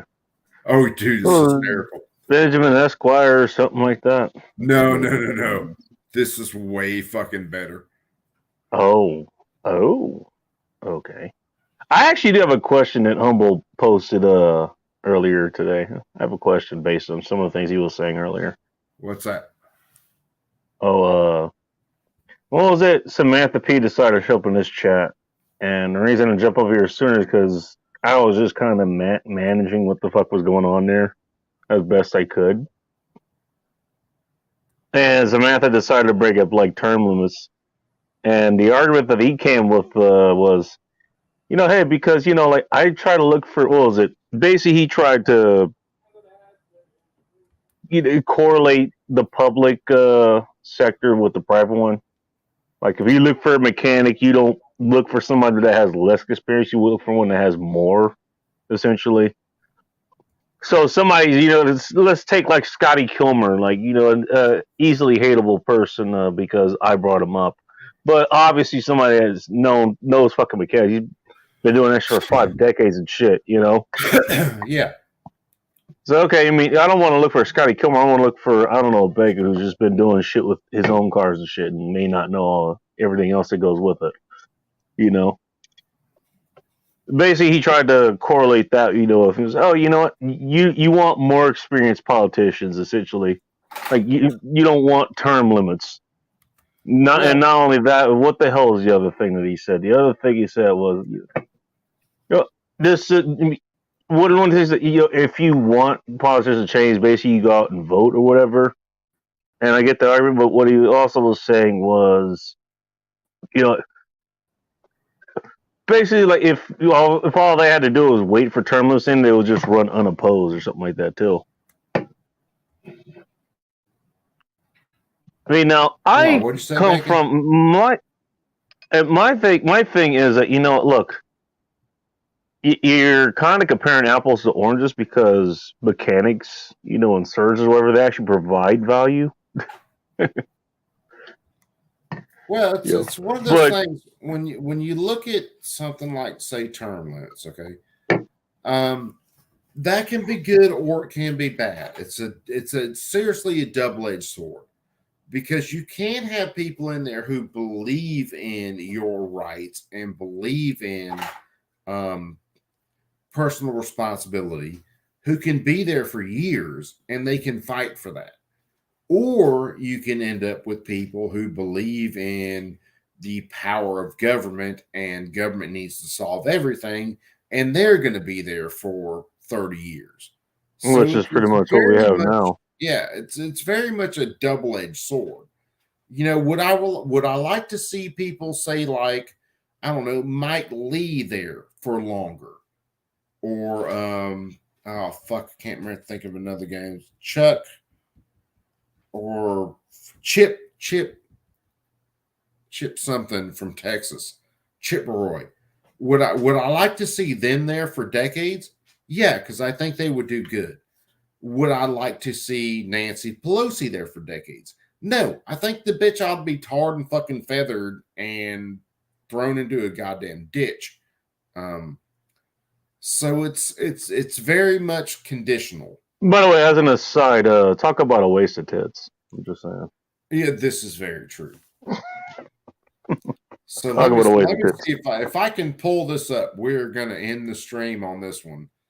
All right. And yeah, I think I can pull it up. All right, it's fairly well known in the place I call home. I like girls with an ass that is roomy.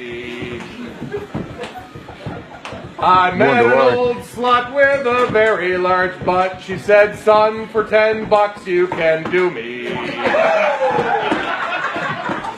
The bathroom wall said that she gave some. Now you gotta tell me whether or not you realize the song you singing. Good head and for a good time to color this evening. I was worried though that I just didn't know if I'd wind up with some dude named Steven.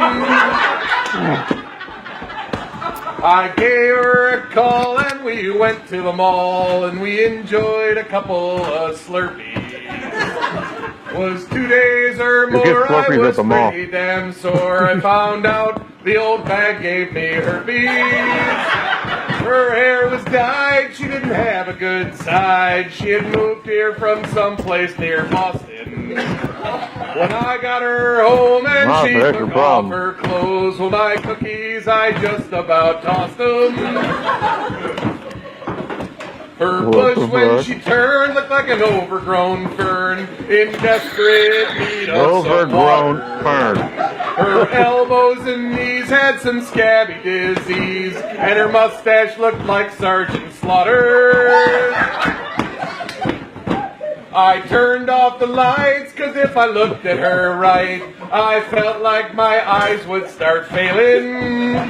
Then I ran outside as my lunch began to slide, and I vomited over the railing. I went back inside to finish my ride, saying, Patty, it's been good to know you. She said, not so fast, bro, there's something you should know. Now come here, I've got something to show you. Uh-oh. That's not a good The skin sign. looked all wrong right up next to her thong. It was red and it looked irritated. Oh, shit, she's got skin curtains. And then my heart just sank. Oh, damn, I should have just masturbated. Does anyone know where the love of God goes when you pee and it feels just like acid? It goes away. That's what happens. Was 2 weeks ago that I slept with that hoe, and my penis now it just stays flaccid. You might like this song and you might sing along, and you may even think that it's funny. But you wouldn't go if every time you go there's a discharge that's white and real runny. My tail now spans all across this great land, from Maine all the way to the Rockies. Give me a sec. My pee now steams like a cappuccino machine, and it keeps burning holes in my jockey. Might want to see a doctor about that.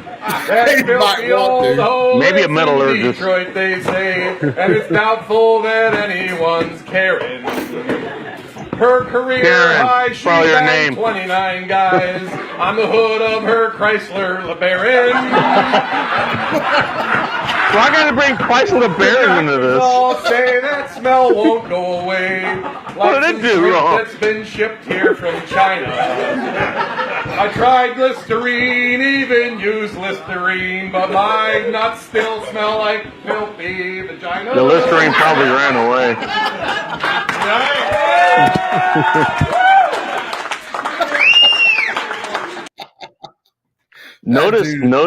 Notice he didn't even try to go with scope. He went with straight up Listerine. Straight up Listerine, man. You gotta, by that point, you gotta just go with the best. Mistakes were made, man. Mistakes were made. Mistakes were seriously made at that point. Now I'm known for going for like the most questionable women or whatever, it's like, and I'm looking at this like, that's why you try to keep her all happy. It's like, you know what? This is why God gave you a right hand. Oh shit. Okay, we're gonna end the stream with this one. We got to listen to this, and then this is a classic. End for the night because yes. I sent my dad this, by the way. I thought he would get a kick out of it. Oh hell yeah! I think he did. One of my guys. The first time I heard this, one of the guys that I taught welding, had been teaching. He'd been working up in Virginia for a couple of months. And I got a text from him. He's like, Coop, you got to hear this shit. He probably met that chick the guy earlier was talking about, by the way. He might have. But he sent me this one. He was like, Coop, you got to hear this shit. And I was like, what do you mean you got to hear this shit?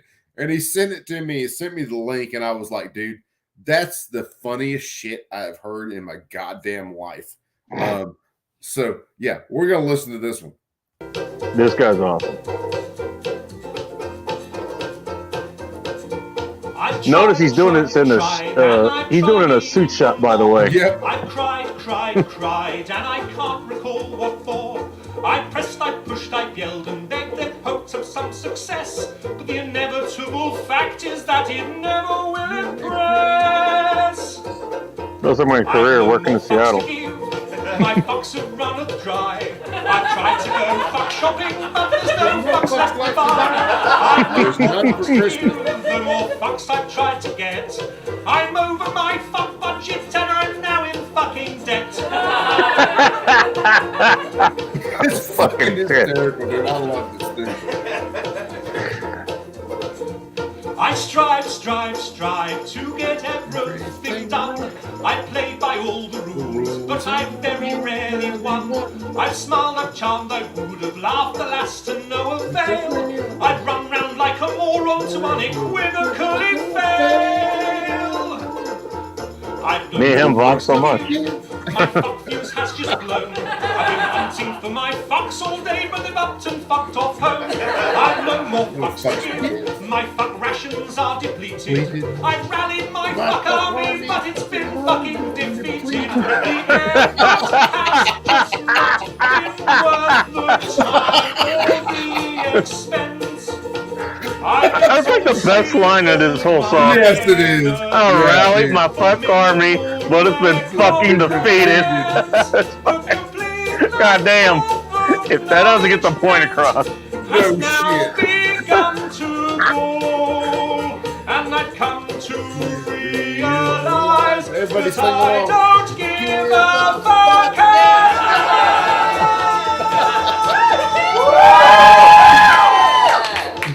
He held that fucking note, man. He held that note. That is not easy to do. No, it's not. They refuse to fucking stay. I've no more fucks to give.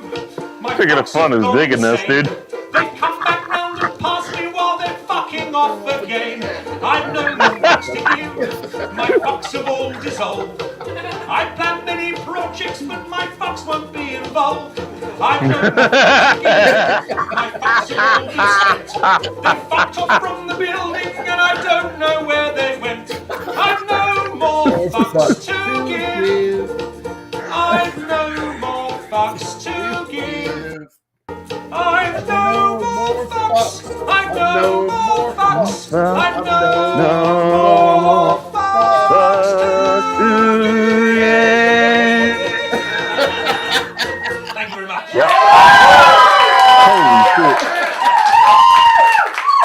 Dude, that song will never get old. Never. Never. And here's the thing. Before you cut this, here's the thing about that song. Notice how, even though the whole song is literally based on it's based on a literal 4-letter word. Yeah. That it's so fucking classy. Oh, It's like everything he's saying is like it's relatable. Like, it's not trashy kind of way, you know. Like it's not him just going to fuck, shit, piss, anything like that, you know. No, dude. Like replace that with anything else. You could play this shit in fucking preschool. Yeah. Like, you know. Dude takes it to a whole nother level. Sitting there playing in that shop, singing, just acoustic, just chilling, doing his thing. in a suit shop of all fucking places. Do you know how many times I have felt like that and I could not express how many fucks I had left to give? And this dude came along and sang a goddamn song about it. And it's like my anthem in some places. By the way, I don't remember the guy's name offhand, but just look up No Fucks Left to Give. You will find this guy's channel. Oh, yes. You will find that clip, by the way. Just go check out his works, man. Oh, he does some fantastic stuff. Yeah, you got to check him out.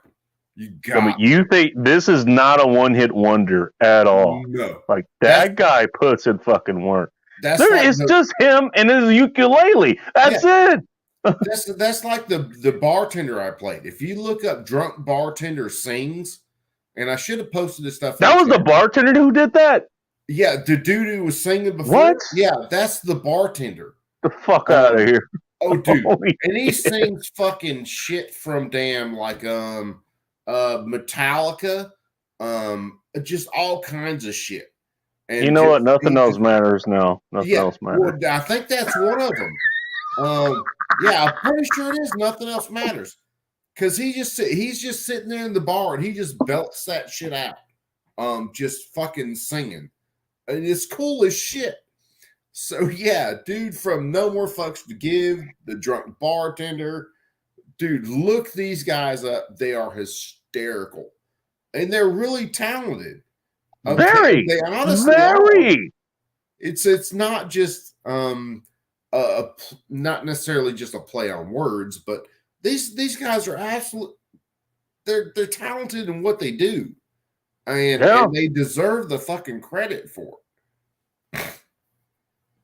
Man, again, it was just like the last year show. Like, it's literally just a guy with his voice and a ukulele. Yeah, and he's painting a fucking story for you. Yeah, absolutely. And let's put it this way: you can have $1 million production that will not drive home what he is driving home in a $50 production. Actually, you just reminded me of my buddy Rob Says. Do you know who Rob Says is? Yeah, I listen to Rob. Okay. Have you heard his whole thing? Is like he's talking about like, hey, if the boog happens, is all these guys they have like $1 million worth of all this tactical gear and all that shit, all the high price rifles with all the the nice attachments and shit like that. Like they're basically the real life version of Call of Duty. Oh, you know, gonna get clapped. They got the fucking level 4 armor and the night sights and all that shit. And then Nerve comes up, like takes him out with a $5 fucking bayonet. Oh yeah, with they'll his get Chinese taken rifle. out. Yeah, Like, he's naked. Like you got to take out this naked. Yeah, and you're just like looking at this fucking 5'4" dude with a beard, wearing a beard and a rifle sling and literally nothing else, like doing the fucking Durka dance, like as you're bleeding out, and the guy just goes like, "Not like this." They'll get taken out by some dude with a fucking high point. I mean, right? They got like $30,000 worth of shit on their head, just their head, and they'll get dropped by some dude with a high point. Because fucking life is life, and not like this. Fuck off. Yeah. Not like this. The old girl from damn Matrix. Not like who was it? It was Switch. What was her name? It was Switch. That was Switch. That you got it right. Not like that this. was the thumbnail for the show. Not like this. It was the one where we actually helped him get up to 1,000. That's what we did. That's what we did that on. It was inspired by him. It's like, hey, name the situation. It was like you were like, not like this. I don't get to listen to Rob as much as I'd like him and the Let It Burn and all that. I don't listen to them as much as I could because there's so much other shit to listen to. I mean, in fairness, between you, fucking Dark, damn Shooting Gallery, Trump, Rich, there's so many good fucking people that are on here to listen to right now before everybody gets fucking banned. It's so for the next 5 minutes. Yeah. I get to listen to Rob like once a month or something. And Rob is dead ass on fucking point with the shit. There's no lie about that. Him, Aaron Clary, just there's so many cool cats to actually listen to. Oh, you know Aaron Clary, cool. I didn't know you did. I listen to Aaron. Yeah, okay. Aaron's another cat that he's another one I don't listen to as much as I could, but yeah, Aaron's another cool ass cat that I'll listen to. That guy, I've met him a couple of times in real life. Actually, I mean, the way, yes, yeah. Shit. I met him over at his buddy Atham's place. Another guy that I know. I know him. I know Atham through Aaron. But he was staying in his apartment. I stayed at his place on a return trip home. You know, because actually both of us were kind of going in the same direction. You know, so we fucking did it. You think that guy, like, you think that's a fucking act? I don't think you do, but I'm just asking it as just kind of a question.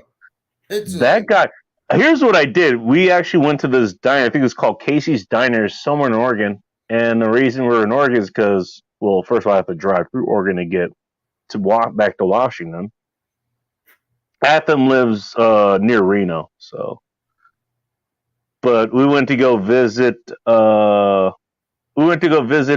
Lake. I had never seen it, neither had he. You know, and so all of us went there. By the way, all of us almost died on that fucking trip, by the way. Every single one of us. That's not something you want to throw in your damn Yelp review. Just saying. Hey, I went to meet one of the people who literally is the reason you guys know me. I almost died once, you know, like going on an adventure with them. So did everyone else. Great time, 5 stars. Hey, yeah. As long as everybody almost died, that's a 5-star event. No, here's what happens. Like, we went to this.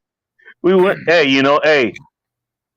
Talk about share the pain, dude. You know, hey, share the near death experience, man. You know, that's the new one out there. Yeah, yeah. Hey, if you're not sharing near death experience, are you winning, son? You know, depends on the crowd you're with, actually. By the way, I'll you know what? No one else got to watch this, but I got to watch Aaron almost fucking die. I was like, I saw the guy that almost took him out. He literally went through the fucking smoke/dust trail that the guy who was, you know, like cutting him off or like. By the way, going head on, I got to see that shit head on. Because I was right behind him. All right. Well, I'm going to end this one here, Bacon, brother. I got to get a little bit of sleep tonight. All right, no problem. I can wake up with the kiddos. But anyway, you guys all take them easy. You guys all be cool. Keep that thing on you at all times because God knows you might need it before the cops can get there. And I am out. Hey, you know what? When seconds count, just saying. Yeah, you ain't wrong, brother. When seconds count, the cops are minutes away. That's always been the saying. And by the way, if anybody hasn't been in combat before, let me tell you, seconds are a long fucking time. Yes, seconds are. Now try minutes. When you are fighting somebody, a couple seconds seems like fucking hours, depending on where you're at in that equation. And the biggest thing is you know what, guys? It's already been proven, and there's already been Supreme Court cases that say, and we all know me in Supreme Court. There's already been Supreme Court cases that say the police have no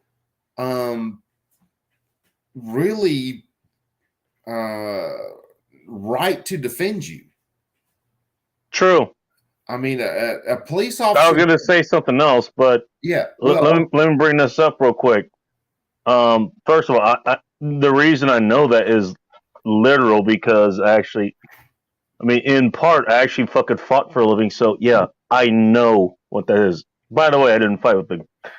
There was other times where I had to, actually fight and all this shit. That's classified shit. But I actually fought, in rings, like. Yeah. You're in combat, yeah. Seconds are a long fucking time. Yeah. But to what you're saying, literally what the police are there to do is they're there to respond to crimes that have happened, not to crimes that are happening. There's been plenty of cases where, like, the cops sit there, they wait for the crime to happen, and then they go in. Well, it's Supreme Court. And don't worry, I'm not saying that cops are inherently bad people. I've known a lot of good cops, actually. Yeah. I've run into a lot of good cops actually.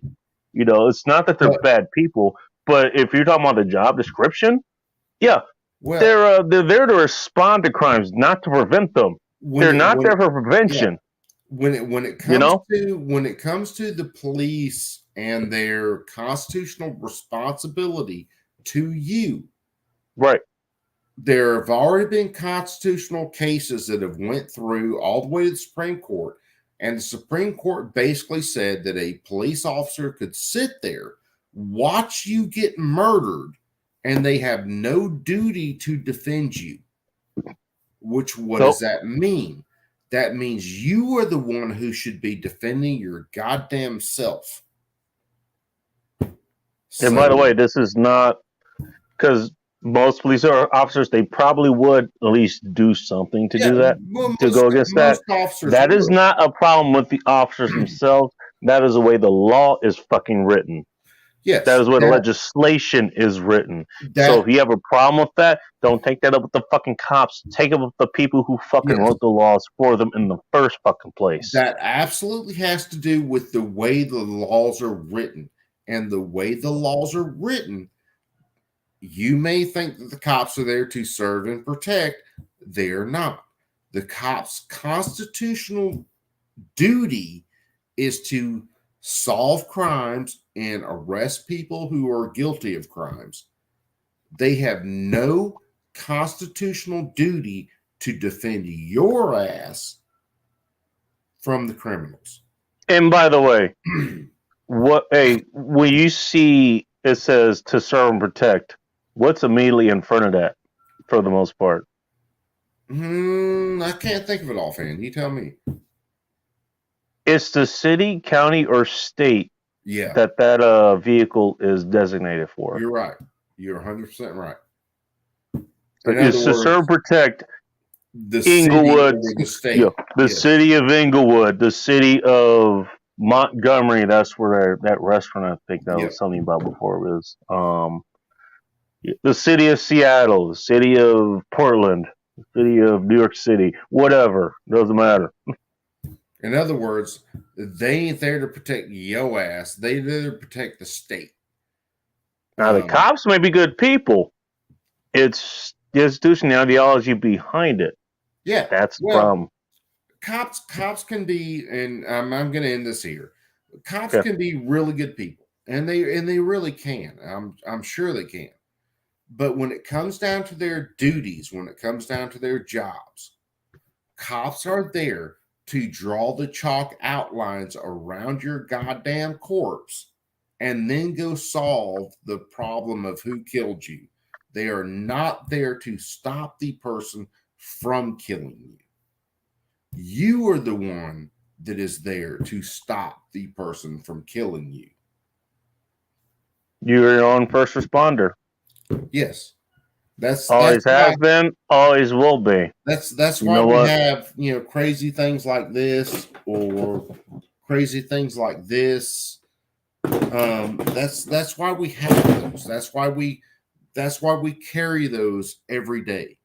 Is because. And by the way, can I just throw one quick thing in real quick before you end out? And I know you need to get to sleep and all this stuff. You know what?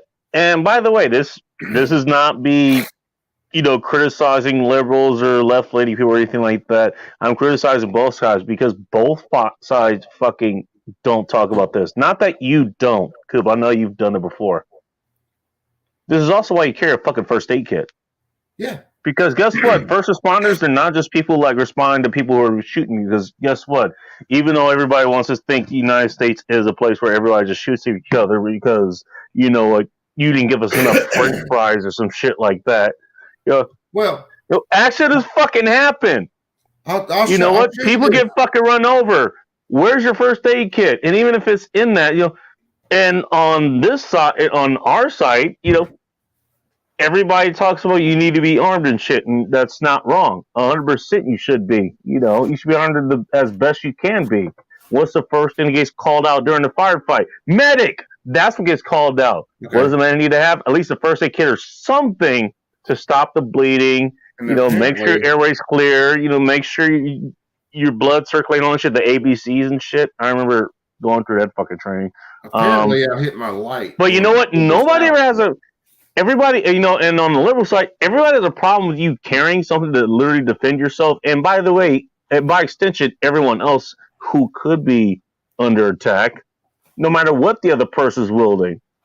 But you know what? They never have a problem with anybody carrying a fucking first aid kit. It's like, really?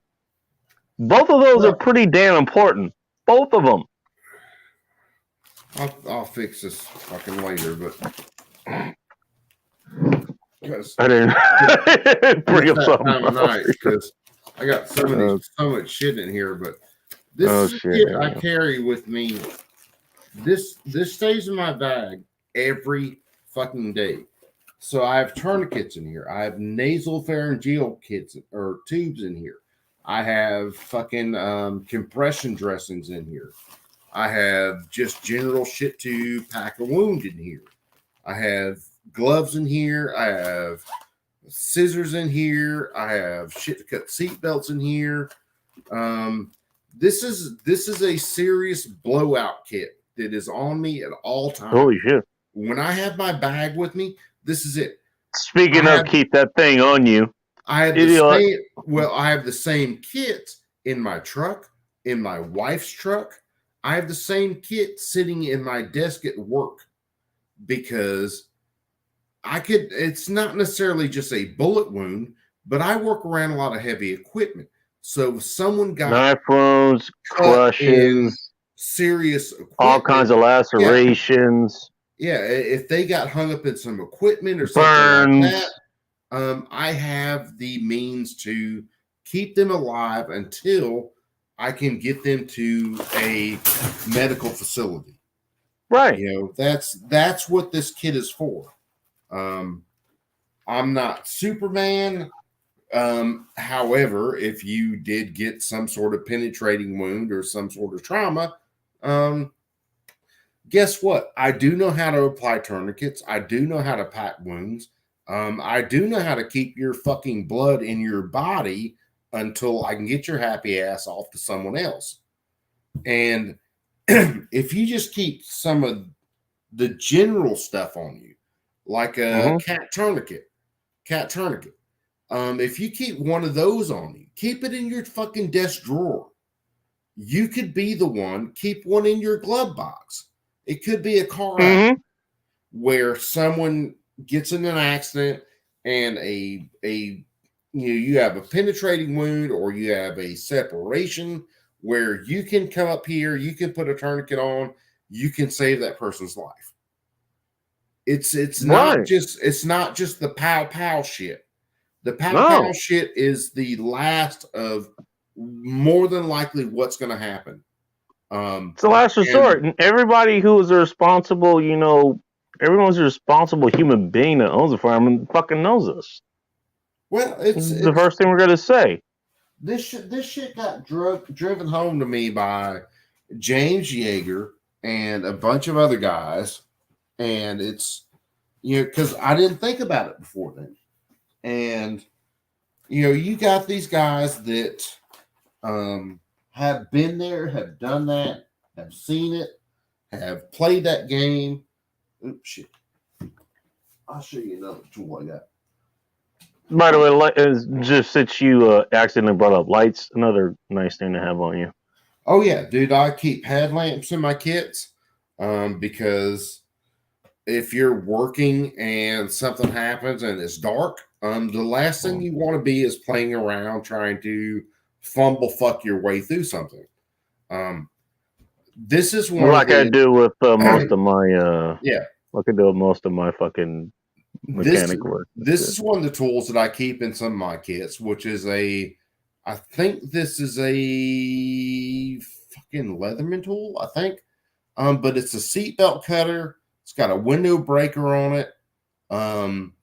So that I can get in there and I can help someone if they are in distress in their vehicle. I just have that built in my eyes, so my wife used her kit the other night, and not too far away. Really? No kidding.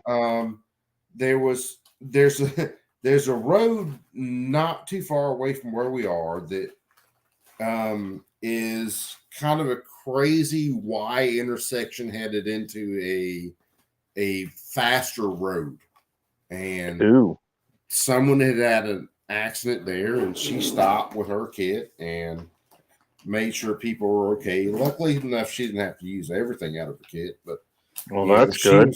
She was able to make that's just expensive these days, man. Well,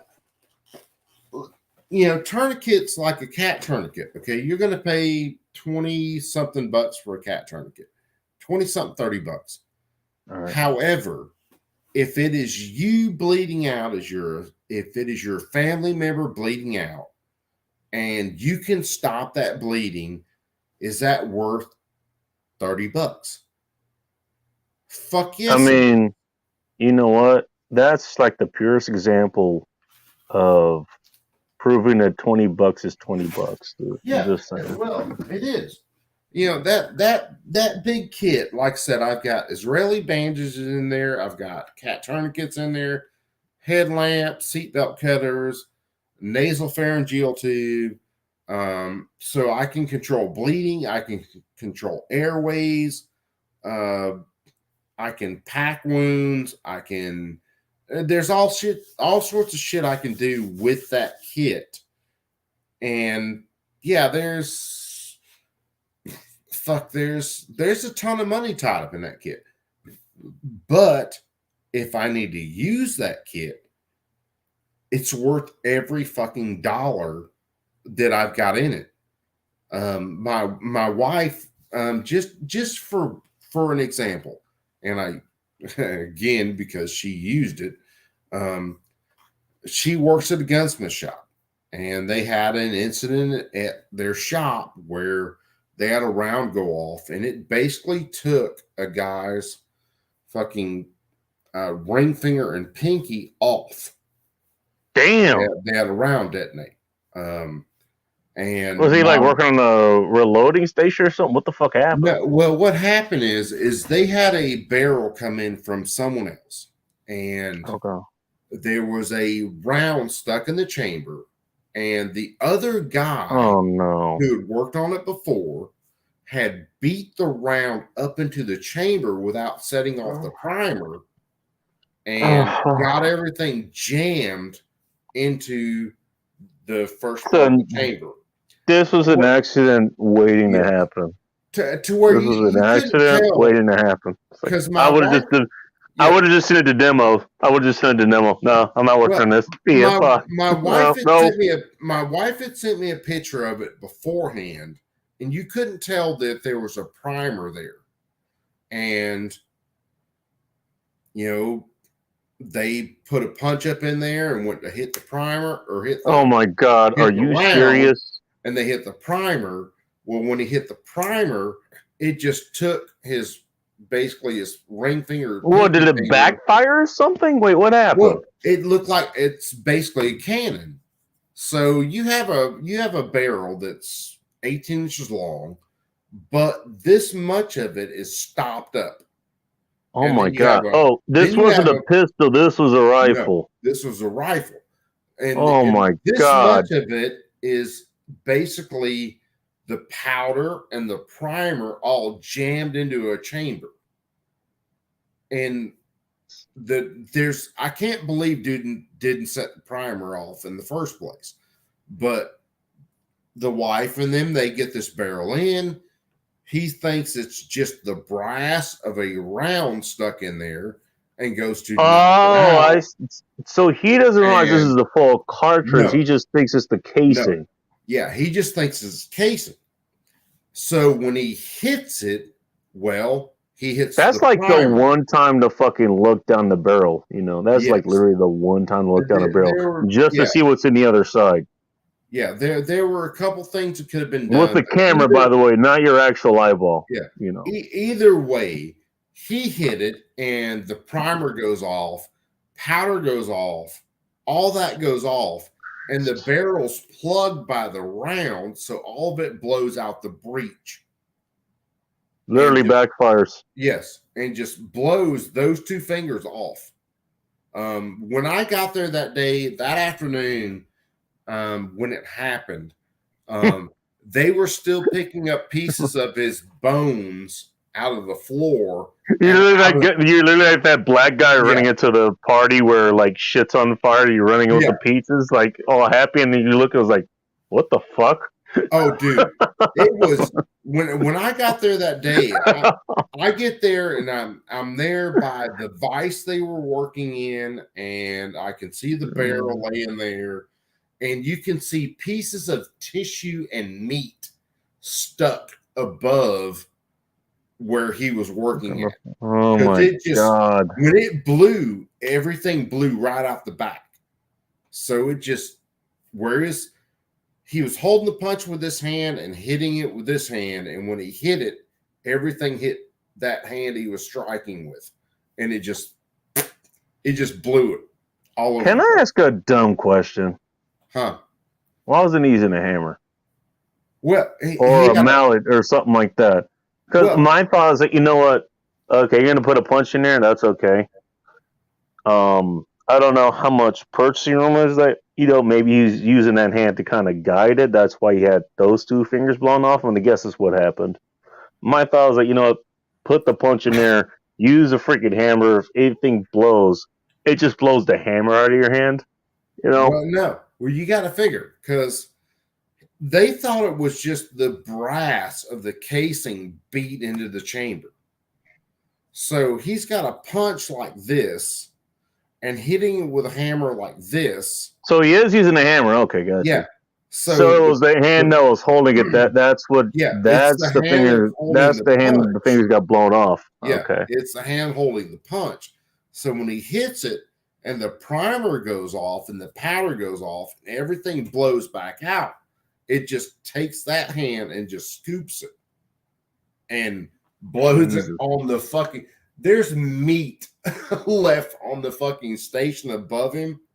Because when I, like I said, when I got there that afternoon, my wife had already took. When that happened, my wife goes out to her truck. She grabs one of the med kits, and then there was a customer in the shop who actually had some medical training. So she breaks open a dressing, and he's able to wrap it and pack the wound and stop the bleeding until an ambulance can get there. That's good. There was a few things that went on during that, and the whole reason I even brought that up is because I had that med kit in my wife's truck. So when she went out to the truck and grabbed the med kit and came in, luckily the customer that's standing there, he's a combat medic. Because we're right near an army base, and he was just having one of his guns worked on. So, by the way, one of the most blessed people you can have around you. Yes. That's how I know. She brings in the med kit and breaks it down, and he's like, okay, this is that type of bandage. Go and break that open.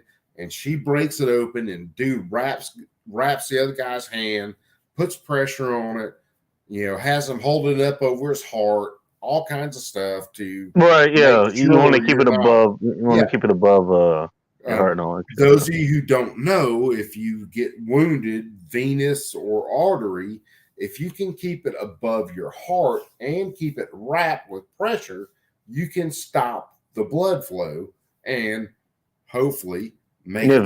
Gravity is your friend. Yes, gravity is your friend. Gravity is your friend at that point, because you're not going to pump anything higher than your heart unless everything is intact. If everything's intact, you can hold your hands over your head. If you cut a vein or you cut an artery, if you hold your hands over your head, shit's going to start just pouring out at that point. So if you block it, hold it over your heart, you can stop that blood flow. So you at least mitigate it, especially when it comes to an artery. Yeah. And that's what happened with that. My wife brought the kit in, broke it open. Dude, he pulls out. It wasn't an Israeli bandage, it was something else, but pops it open because it's a sterile bandage, freaking wraps dude up, and they get him to ambulance comes and they pick him up, and then they bring him to the hospital. And it's, if you can't, even if you don't know jack shit about medical, spend some money on cat tourniquets, and get the cats. They're going to be, if you look at a cat tourniquet and it's $10, that's not a cat tourniquet. That is a fucking fake. They're generally going to be like 20 something bucks and higher. Get one. And if you get one this month, we'll pick one up next month. And if you Israeli bandages and stuff, they're like fucking $5 a pop. Get a couple and just throw them in some sort of bag, some sort of container where it's with you kind of constantly, or throw them in your truck, throw them in your car. And if something ever happens, you have them. Even rats tourniquets. Rats tourniquets, people hate on rats tourniquets. Not familiar with that brand. Rats tourniquets, I'd have to pull one off off my gun belt. They're more kind of a it's like a PVC tubing coated in a wrap kind of tourniquet. And they're not known too well for working on full-size adults, but they do work on smaller people like children. Yeah. Because your cat. Which, by the way, I mean, that's something that normally gets ignored too. Yeah. Well, it's like, there's going to be adults in comics or whatever. You never think, children might be a casualty, Yeah. Your cat tourniquets only go down to a certain diameter. And your rats tourniquets will go down lower than that. And it's you can wrap them a few times and they will shut off blood flow. And that's what you want in a tourniquet. And it's just, look into some medical stuff, guys. And that's what Bacon was talking about. That's what I'm talking about now. Look into some medical.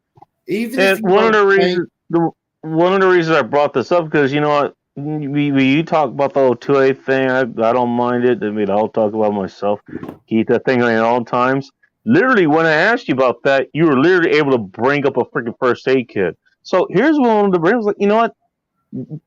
It's not that. And people try to use this argument all the time. I was like, well, guns are only meant to kill people. Those are the only people who like want to, take or destroy or kill something. Is like they're just gonna have guns. Yeah, well, we also carry first aid kits too. Well, in case something else happens, and it doesn't have to be like it doesn't have to be firearm related. You know what? I worked in the aviation maintenance, which is like we watch videos and we've seen all kinds of crazy stuff happen. Like, hey, here's why you don't wear rings. Why? Because you can get caught in a piece of machinery and it will literally glove your freaking finger. Guess what? A first aid kit is going to be pretty important for that too. But you don't criticize it for having a freaking first aid kit. You have it for you criticize it for having something that it can protect you. Also, from having to even be able to even needing to use a first aid kit. Guess what? If you don't get shot or taken out by some goon that has lost his mind or is suicidal or just hates you for whatever reason, and guess what? You don't even have to use that first aid kit. Guess what? We still have it anyways. Yeah. Well, the first aid kits that we carry, like mine, okay, I got tourniquets, I got stuff to pack wounds, I do have to throw some like boo-boo kits in there where I got Band-Aids and shit like that. That's what I'm low on right now. By the way, one thing to throw in there, doesn't have to be Neosporin, but some sort of bacitration.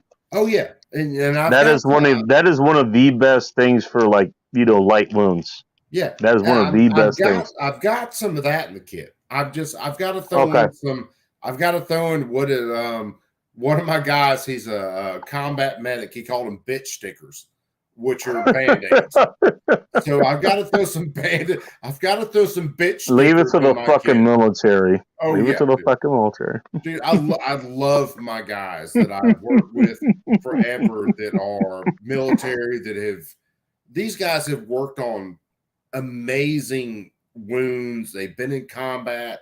One of the IVs that my guy showed me that I've never seen before is an IV needle that is multiple needles that look like fucking fish hooks, and you press them down into someone's Looks like sternum. fish hooks. Yeah, you press it down into someone's sternum so you can add IV fluids to somebody even if they don't have limbs. So you have like a multiple amputee. You put this thing in their fucking sternum and you add IV fluids in through that. It's fucking. Damn. I have to look it up one night, and I'll have to do a little bit of a show on it. You know, again, talking about leave it to some military people to come up with that kind of shit. Because, dude. Well, it's what do you think IVs? It goes in your fucking arm. What if you don't have an arm or a leg for that matter?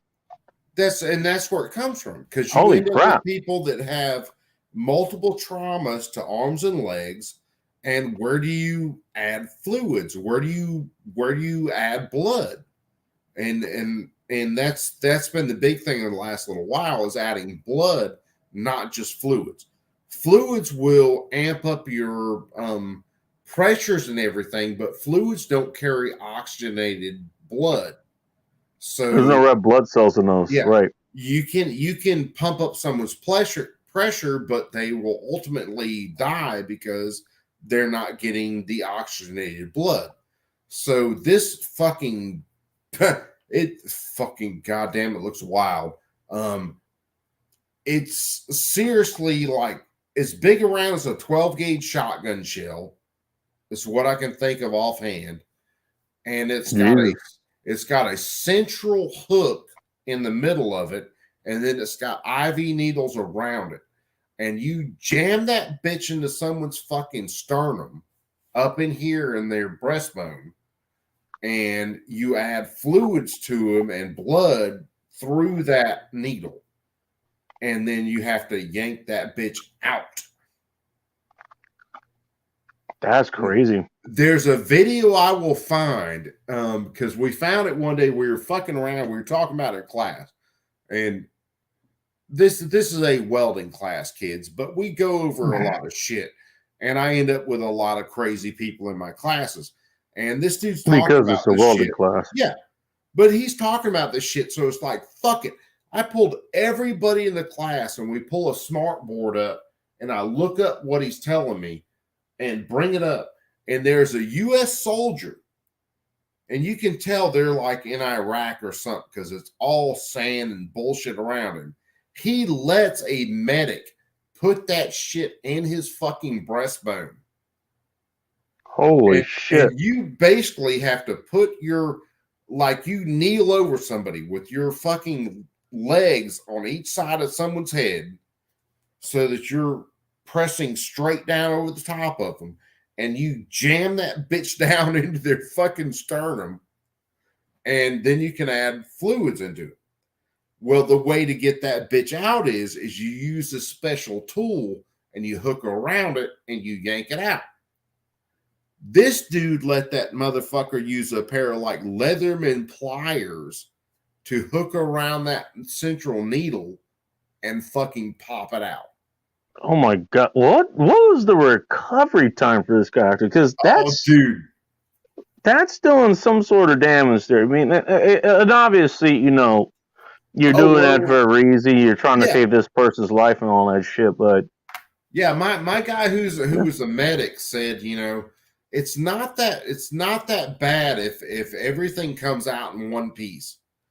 But however, if that fucking thing breaks off in your sternum, well, then you got to go to a hospital. You have to get x-rayed to see where it's at. And then you have to have it cut open and have it surgically removed. I mean, if you're alive, in the first place to have to do it. Alive, you're all cold. You're like, fuck it, just cut it out. But yeah, it's fucking wild, man. Very. But like I said, we all came down to this, or we came down to this from, we all claim to keep pews on us. We keep shit to defend ourselves. But if you have stuff to defend yourself, realize there might be a time where you have to plug holes, and it's not just from gunshots. It might be from car accidents. It could be from a bad accident in a store. Any number of things where someone gets injured and you can be the responsible party to stop the bleeding until EMS can take care of them. I've got to go in the next, and I plan on doing it in the next little while, going and doing some more stop the bleed training. Now, Yeah, I'm planning on doing that at some point too. Now it's been a while since I've done like a CPR AD class or anything like that, so I want to go do that again. That's what I was about to say. I have some training in the past where I can do CPR on you. I can clear your airway. I can pack a wound. I can put on a tourniquet. I have that training in the past. I want to update that training some more so that just like my firearm stuff, going to Warrior Poet for 2 days and learning defensive pistol training. I've trained with a pistol a lot. Going to them, up that training like 9 levels. So going to a stop the bleed class can up that training like 9 levels so that I can help someone in a situation, because it's not all about just fucking making wounds. It's about goddamn helping people and plugging wounds sometimes. Oh, and by the way, probably something most people don't even think of. You know what? What if you had to put somebody down, who was the actual threat? You limited him as a threat or her as a threat. Hey, this is an equal country, right? But you know what? You end up actually, making sure that they fucking survive too. We talk about this in martial arts class all the time. It was like, all right, you fucking had to take somebody down. It's like, sometimes it's just fucking like, oh, he threw a punch at me and, well, shit, he's on the ground now. Hey, are you okay? It's like, make sure the guy's set his arm and all that shit, I've got. It's not that we're like all fucking killers and shit. It's like, we're not trying. All we're doing is a defense. That's what it is. And the defend yourself is to make sure you apply enough force until the threat is eliminated. Yeah. After that, then it's up to you how you want to deal with that. Yeah. And if you want justice to be served, you're probably going to patch that guy up too, so he can at least have his day in court. Well, it could be. I've got less to worry about when it comes to, say, someone attacks me, whether I'm going to patch their wounds up, because if they attack me to the point where I have to hurt them, I'm pretty much at the point of fuck them. They kind of have that shit coming. 100%. I 100% agree with that. That's 100% right. You know what? You made me harm, so I'm going to do what I need to. Some people are like that, though. And you know what? That's antithetic to what other people who are anti-gun or, anti-self-defense think is like, we're all just heartless fucking monsters. Some people actually want to patch those people up. Some people would. I'm not saying that they should. Yeah. I'm not saying they're obligated to do it. But some people want to do that, And some people might want to. And that's, again, keep med kits on you. Keep medical supplies on you, at least near you, in your vehicle, in your backpack, like I do. I don't do like the whole I've got a leg rig that I keep on me all day.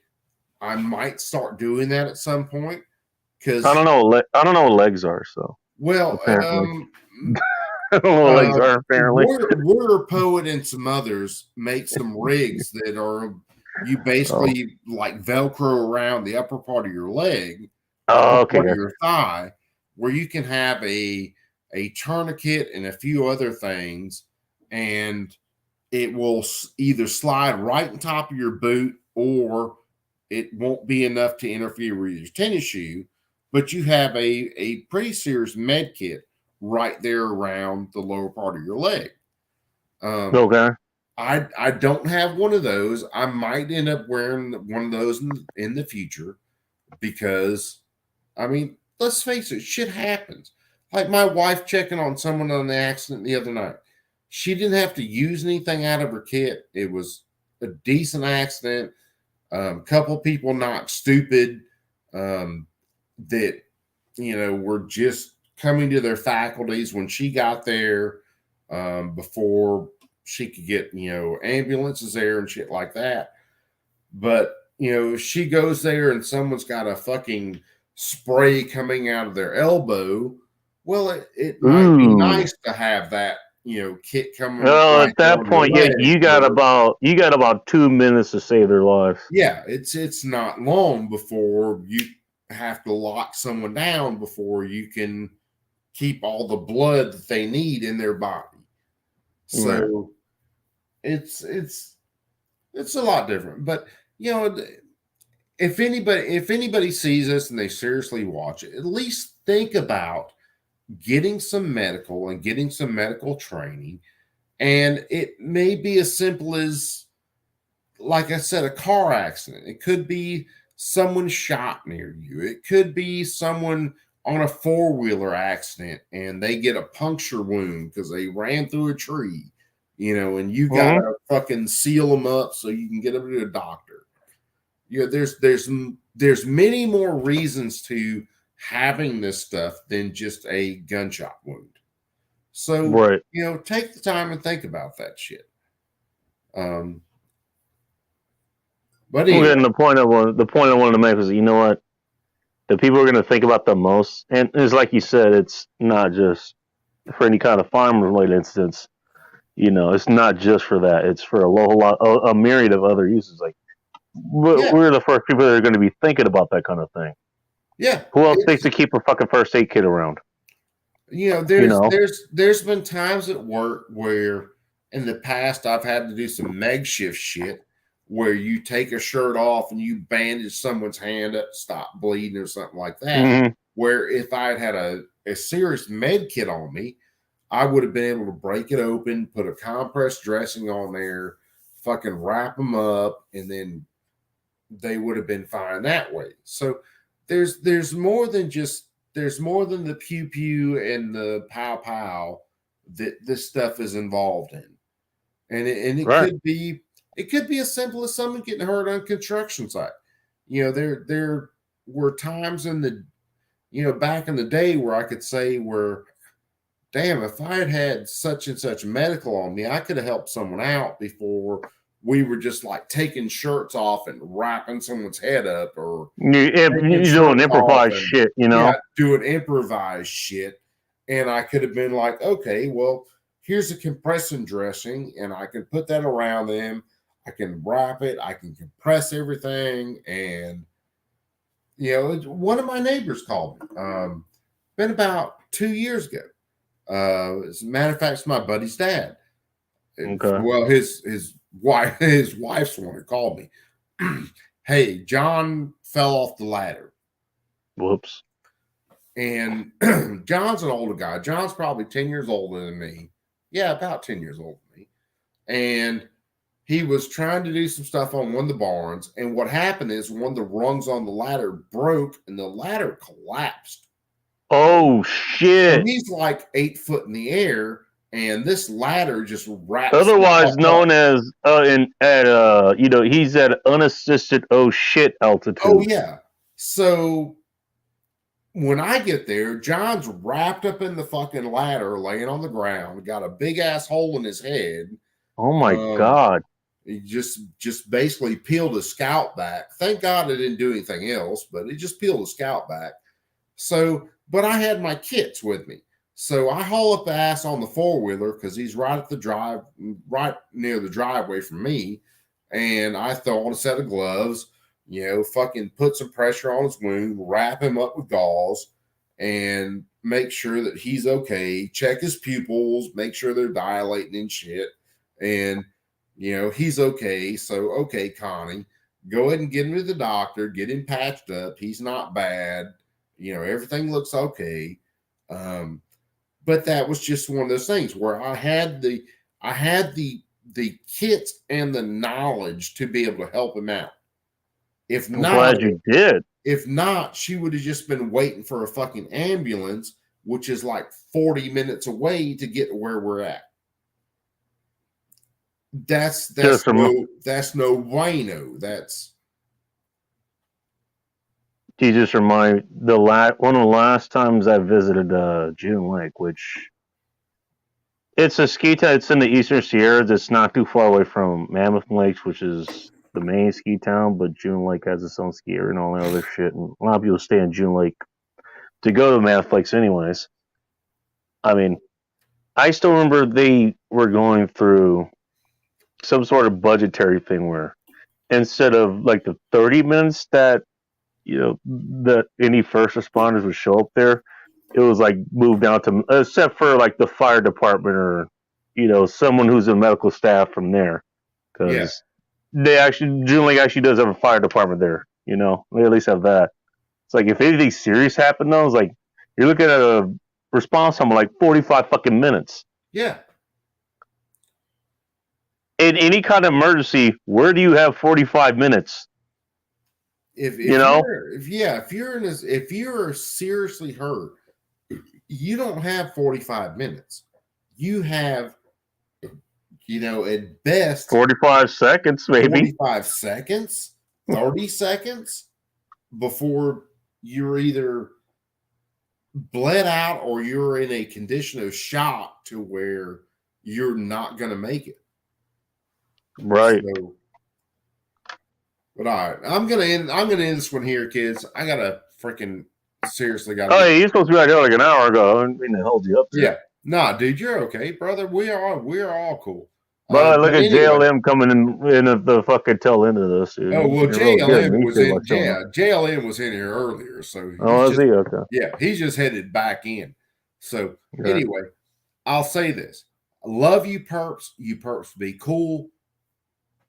Keep that thing on you at all times. And hey, since me and Bacon talk about it tonight, get some damn medical training and build you a medical kit.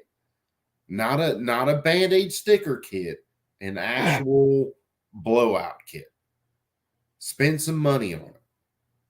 I promise you won't regret it. And neither will the person you end up helping, especially if it's yourself. Yeah, you damn right about that. So anyway, you guys be cool. I will see you guys on the next one because more than likely I'm going to do a couple before Christmas hits and probably still going to do one Christmas night. So you guys be I was thinking about doing something Christmas, but fuck it. I might just go hang out here. Hey, either way, man, if you crank one up, I'll join you. If I crank one up, you join me. We'll figure it out. Yeah, we'll hang the fuck out and we'll talk some shit. You got 6 days and some change to figure that out. So we'll figure that out, man. It's all good. Yeah, we will.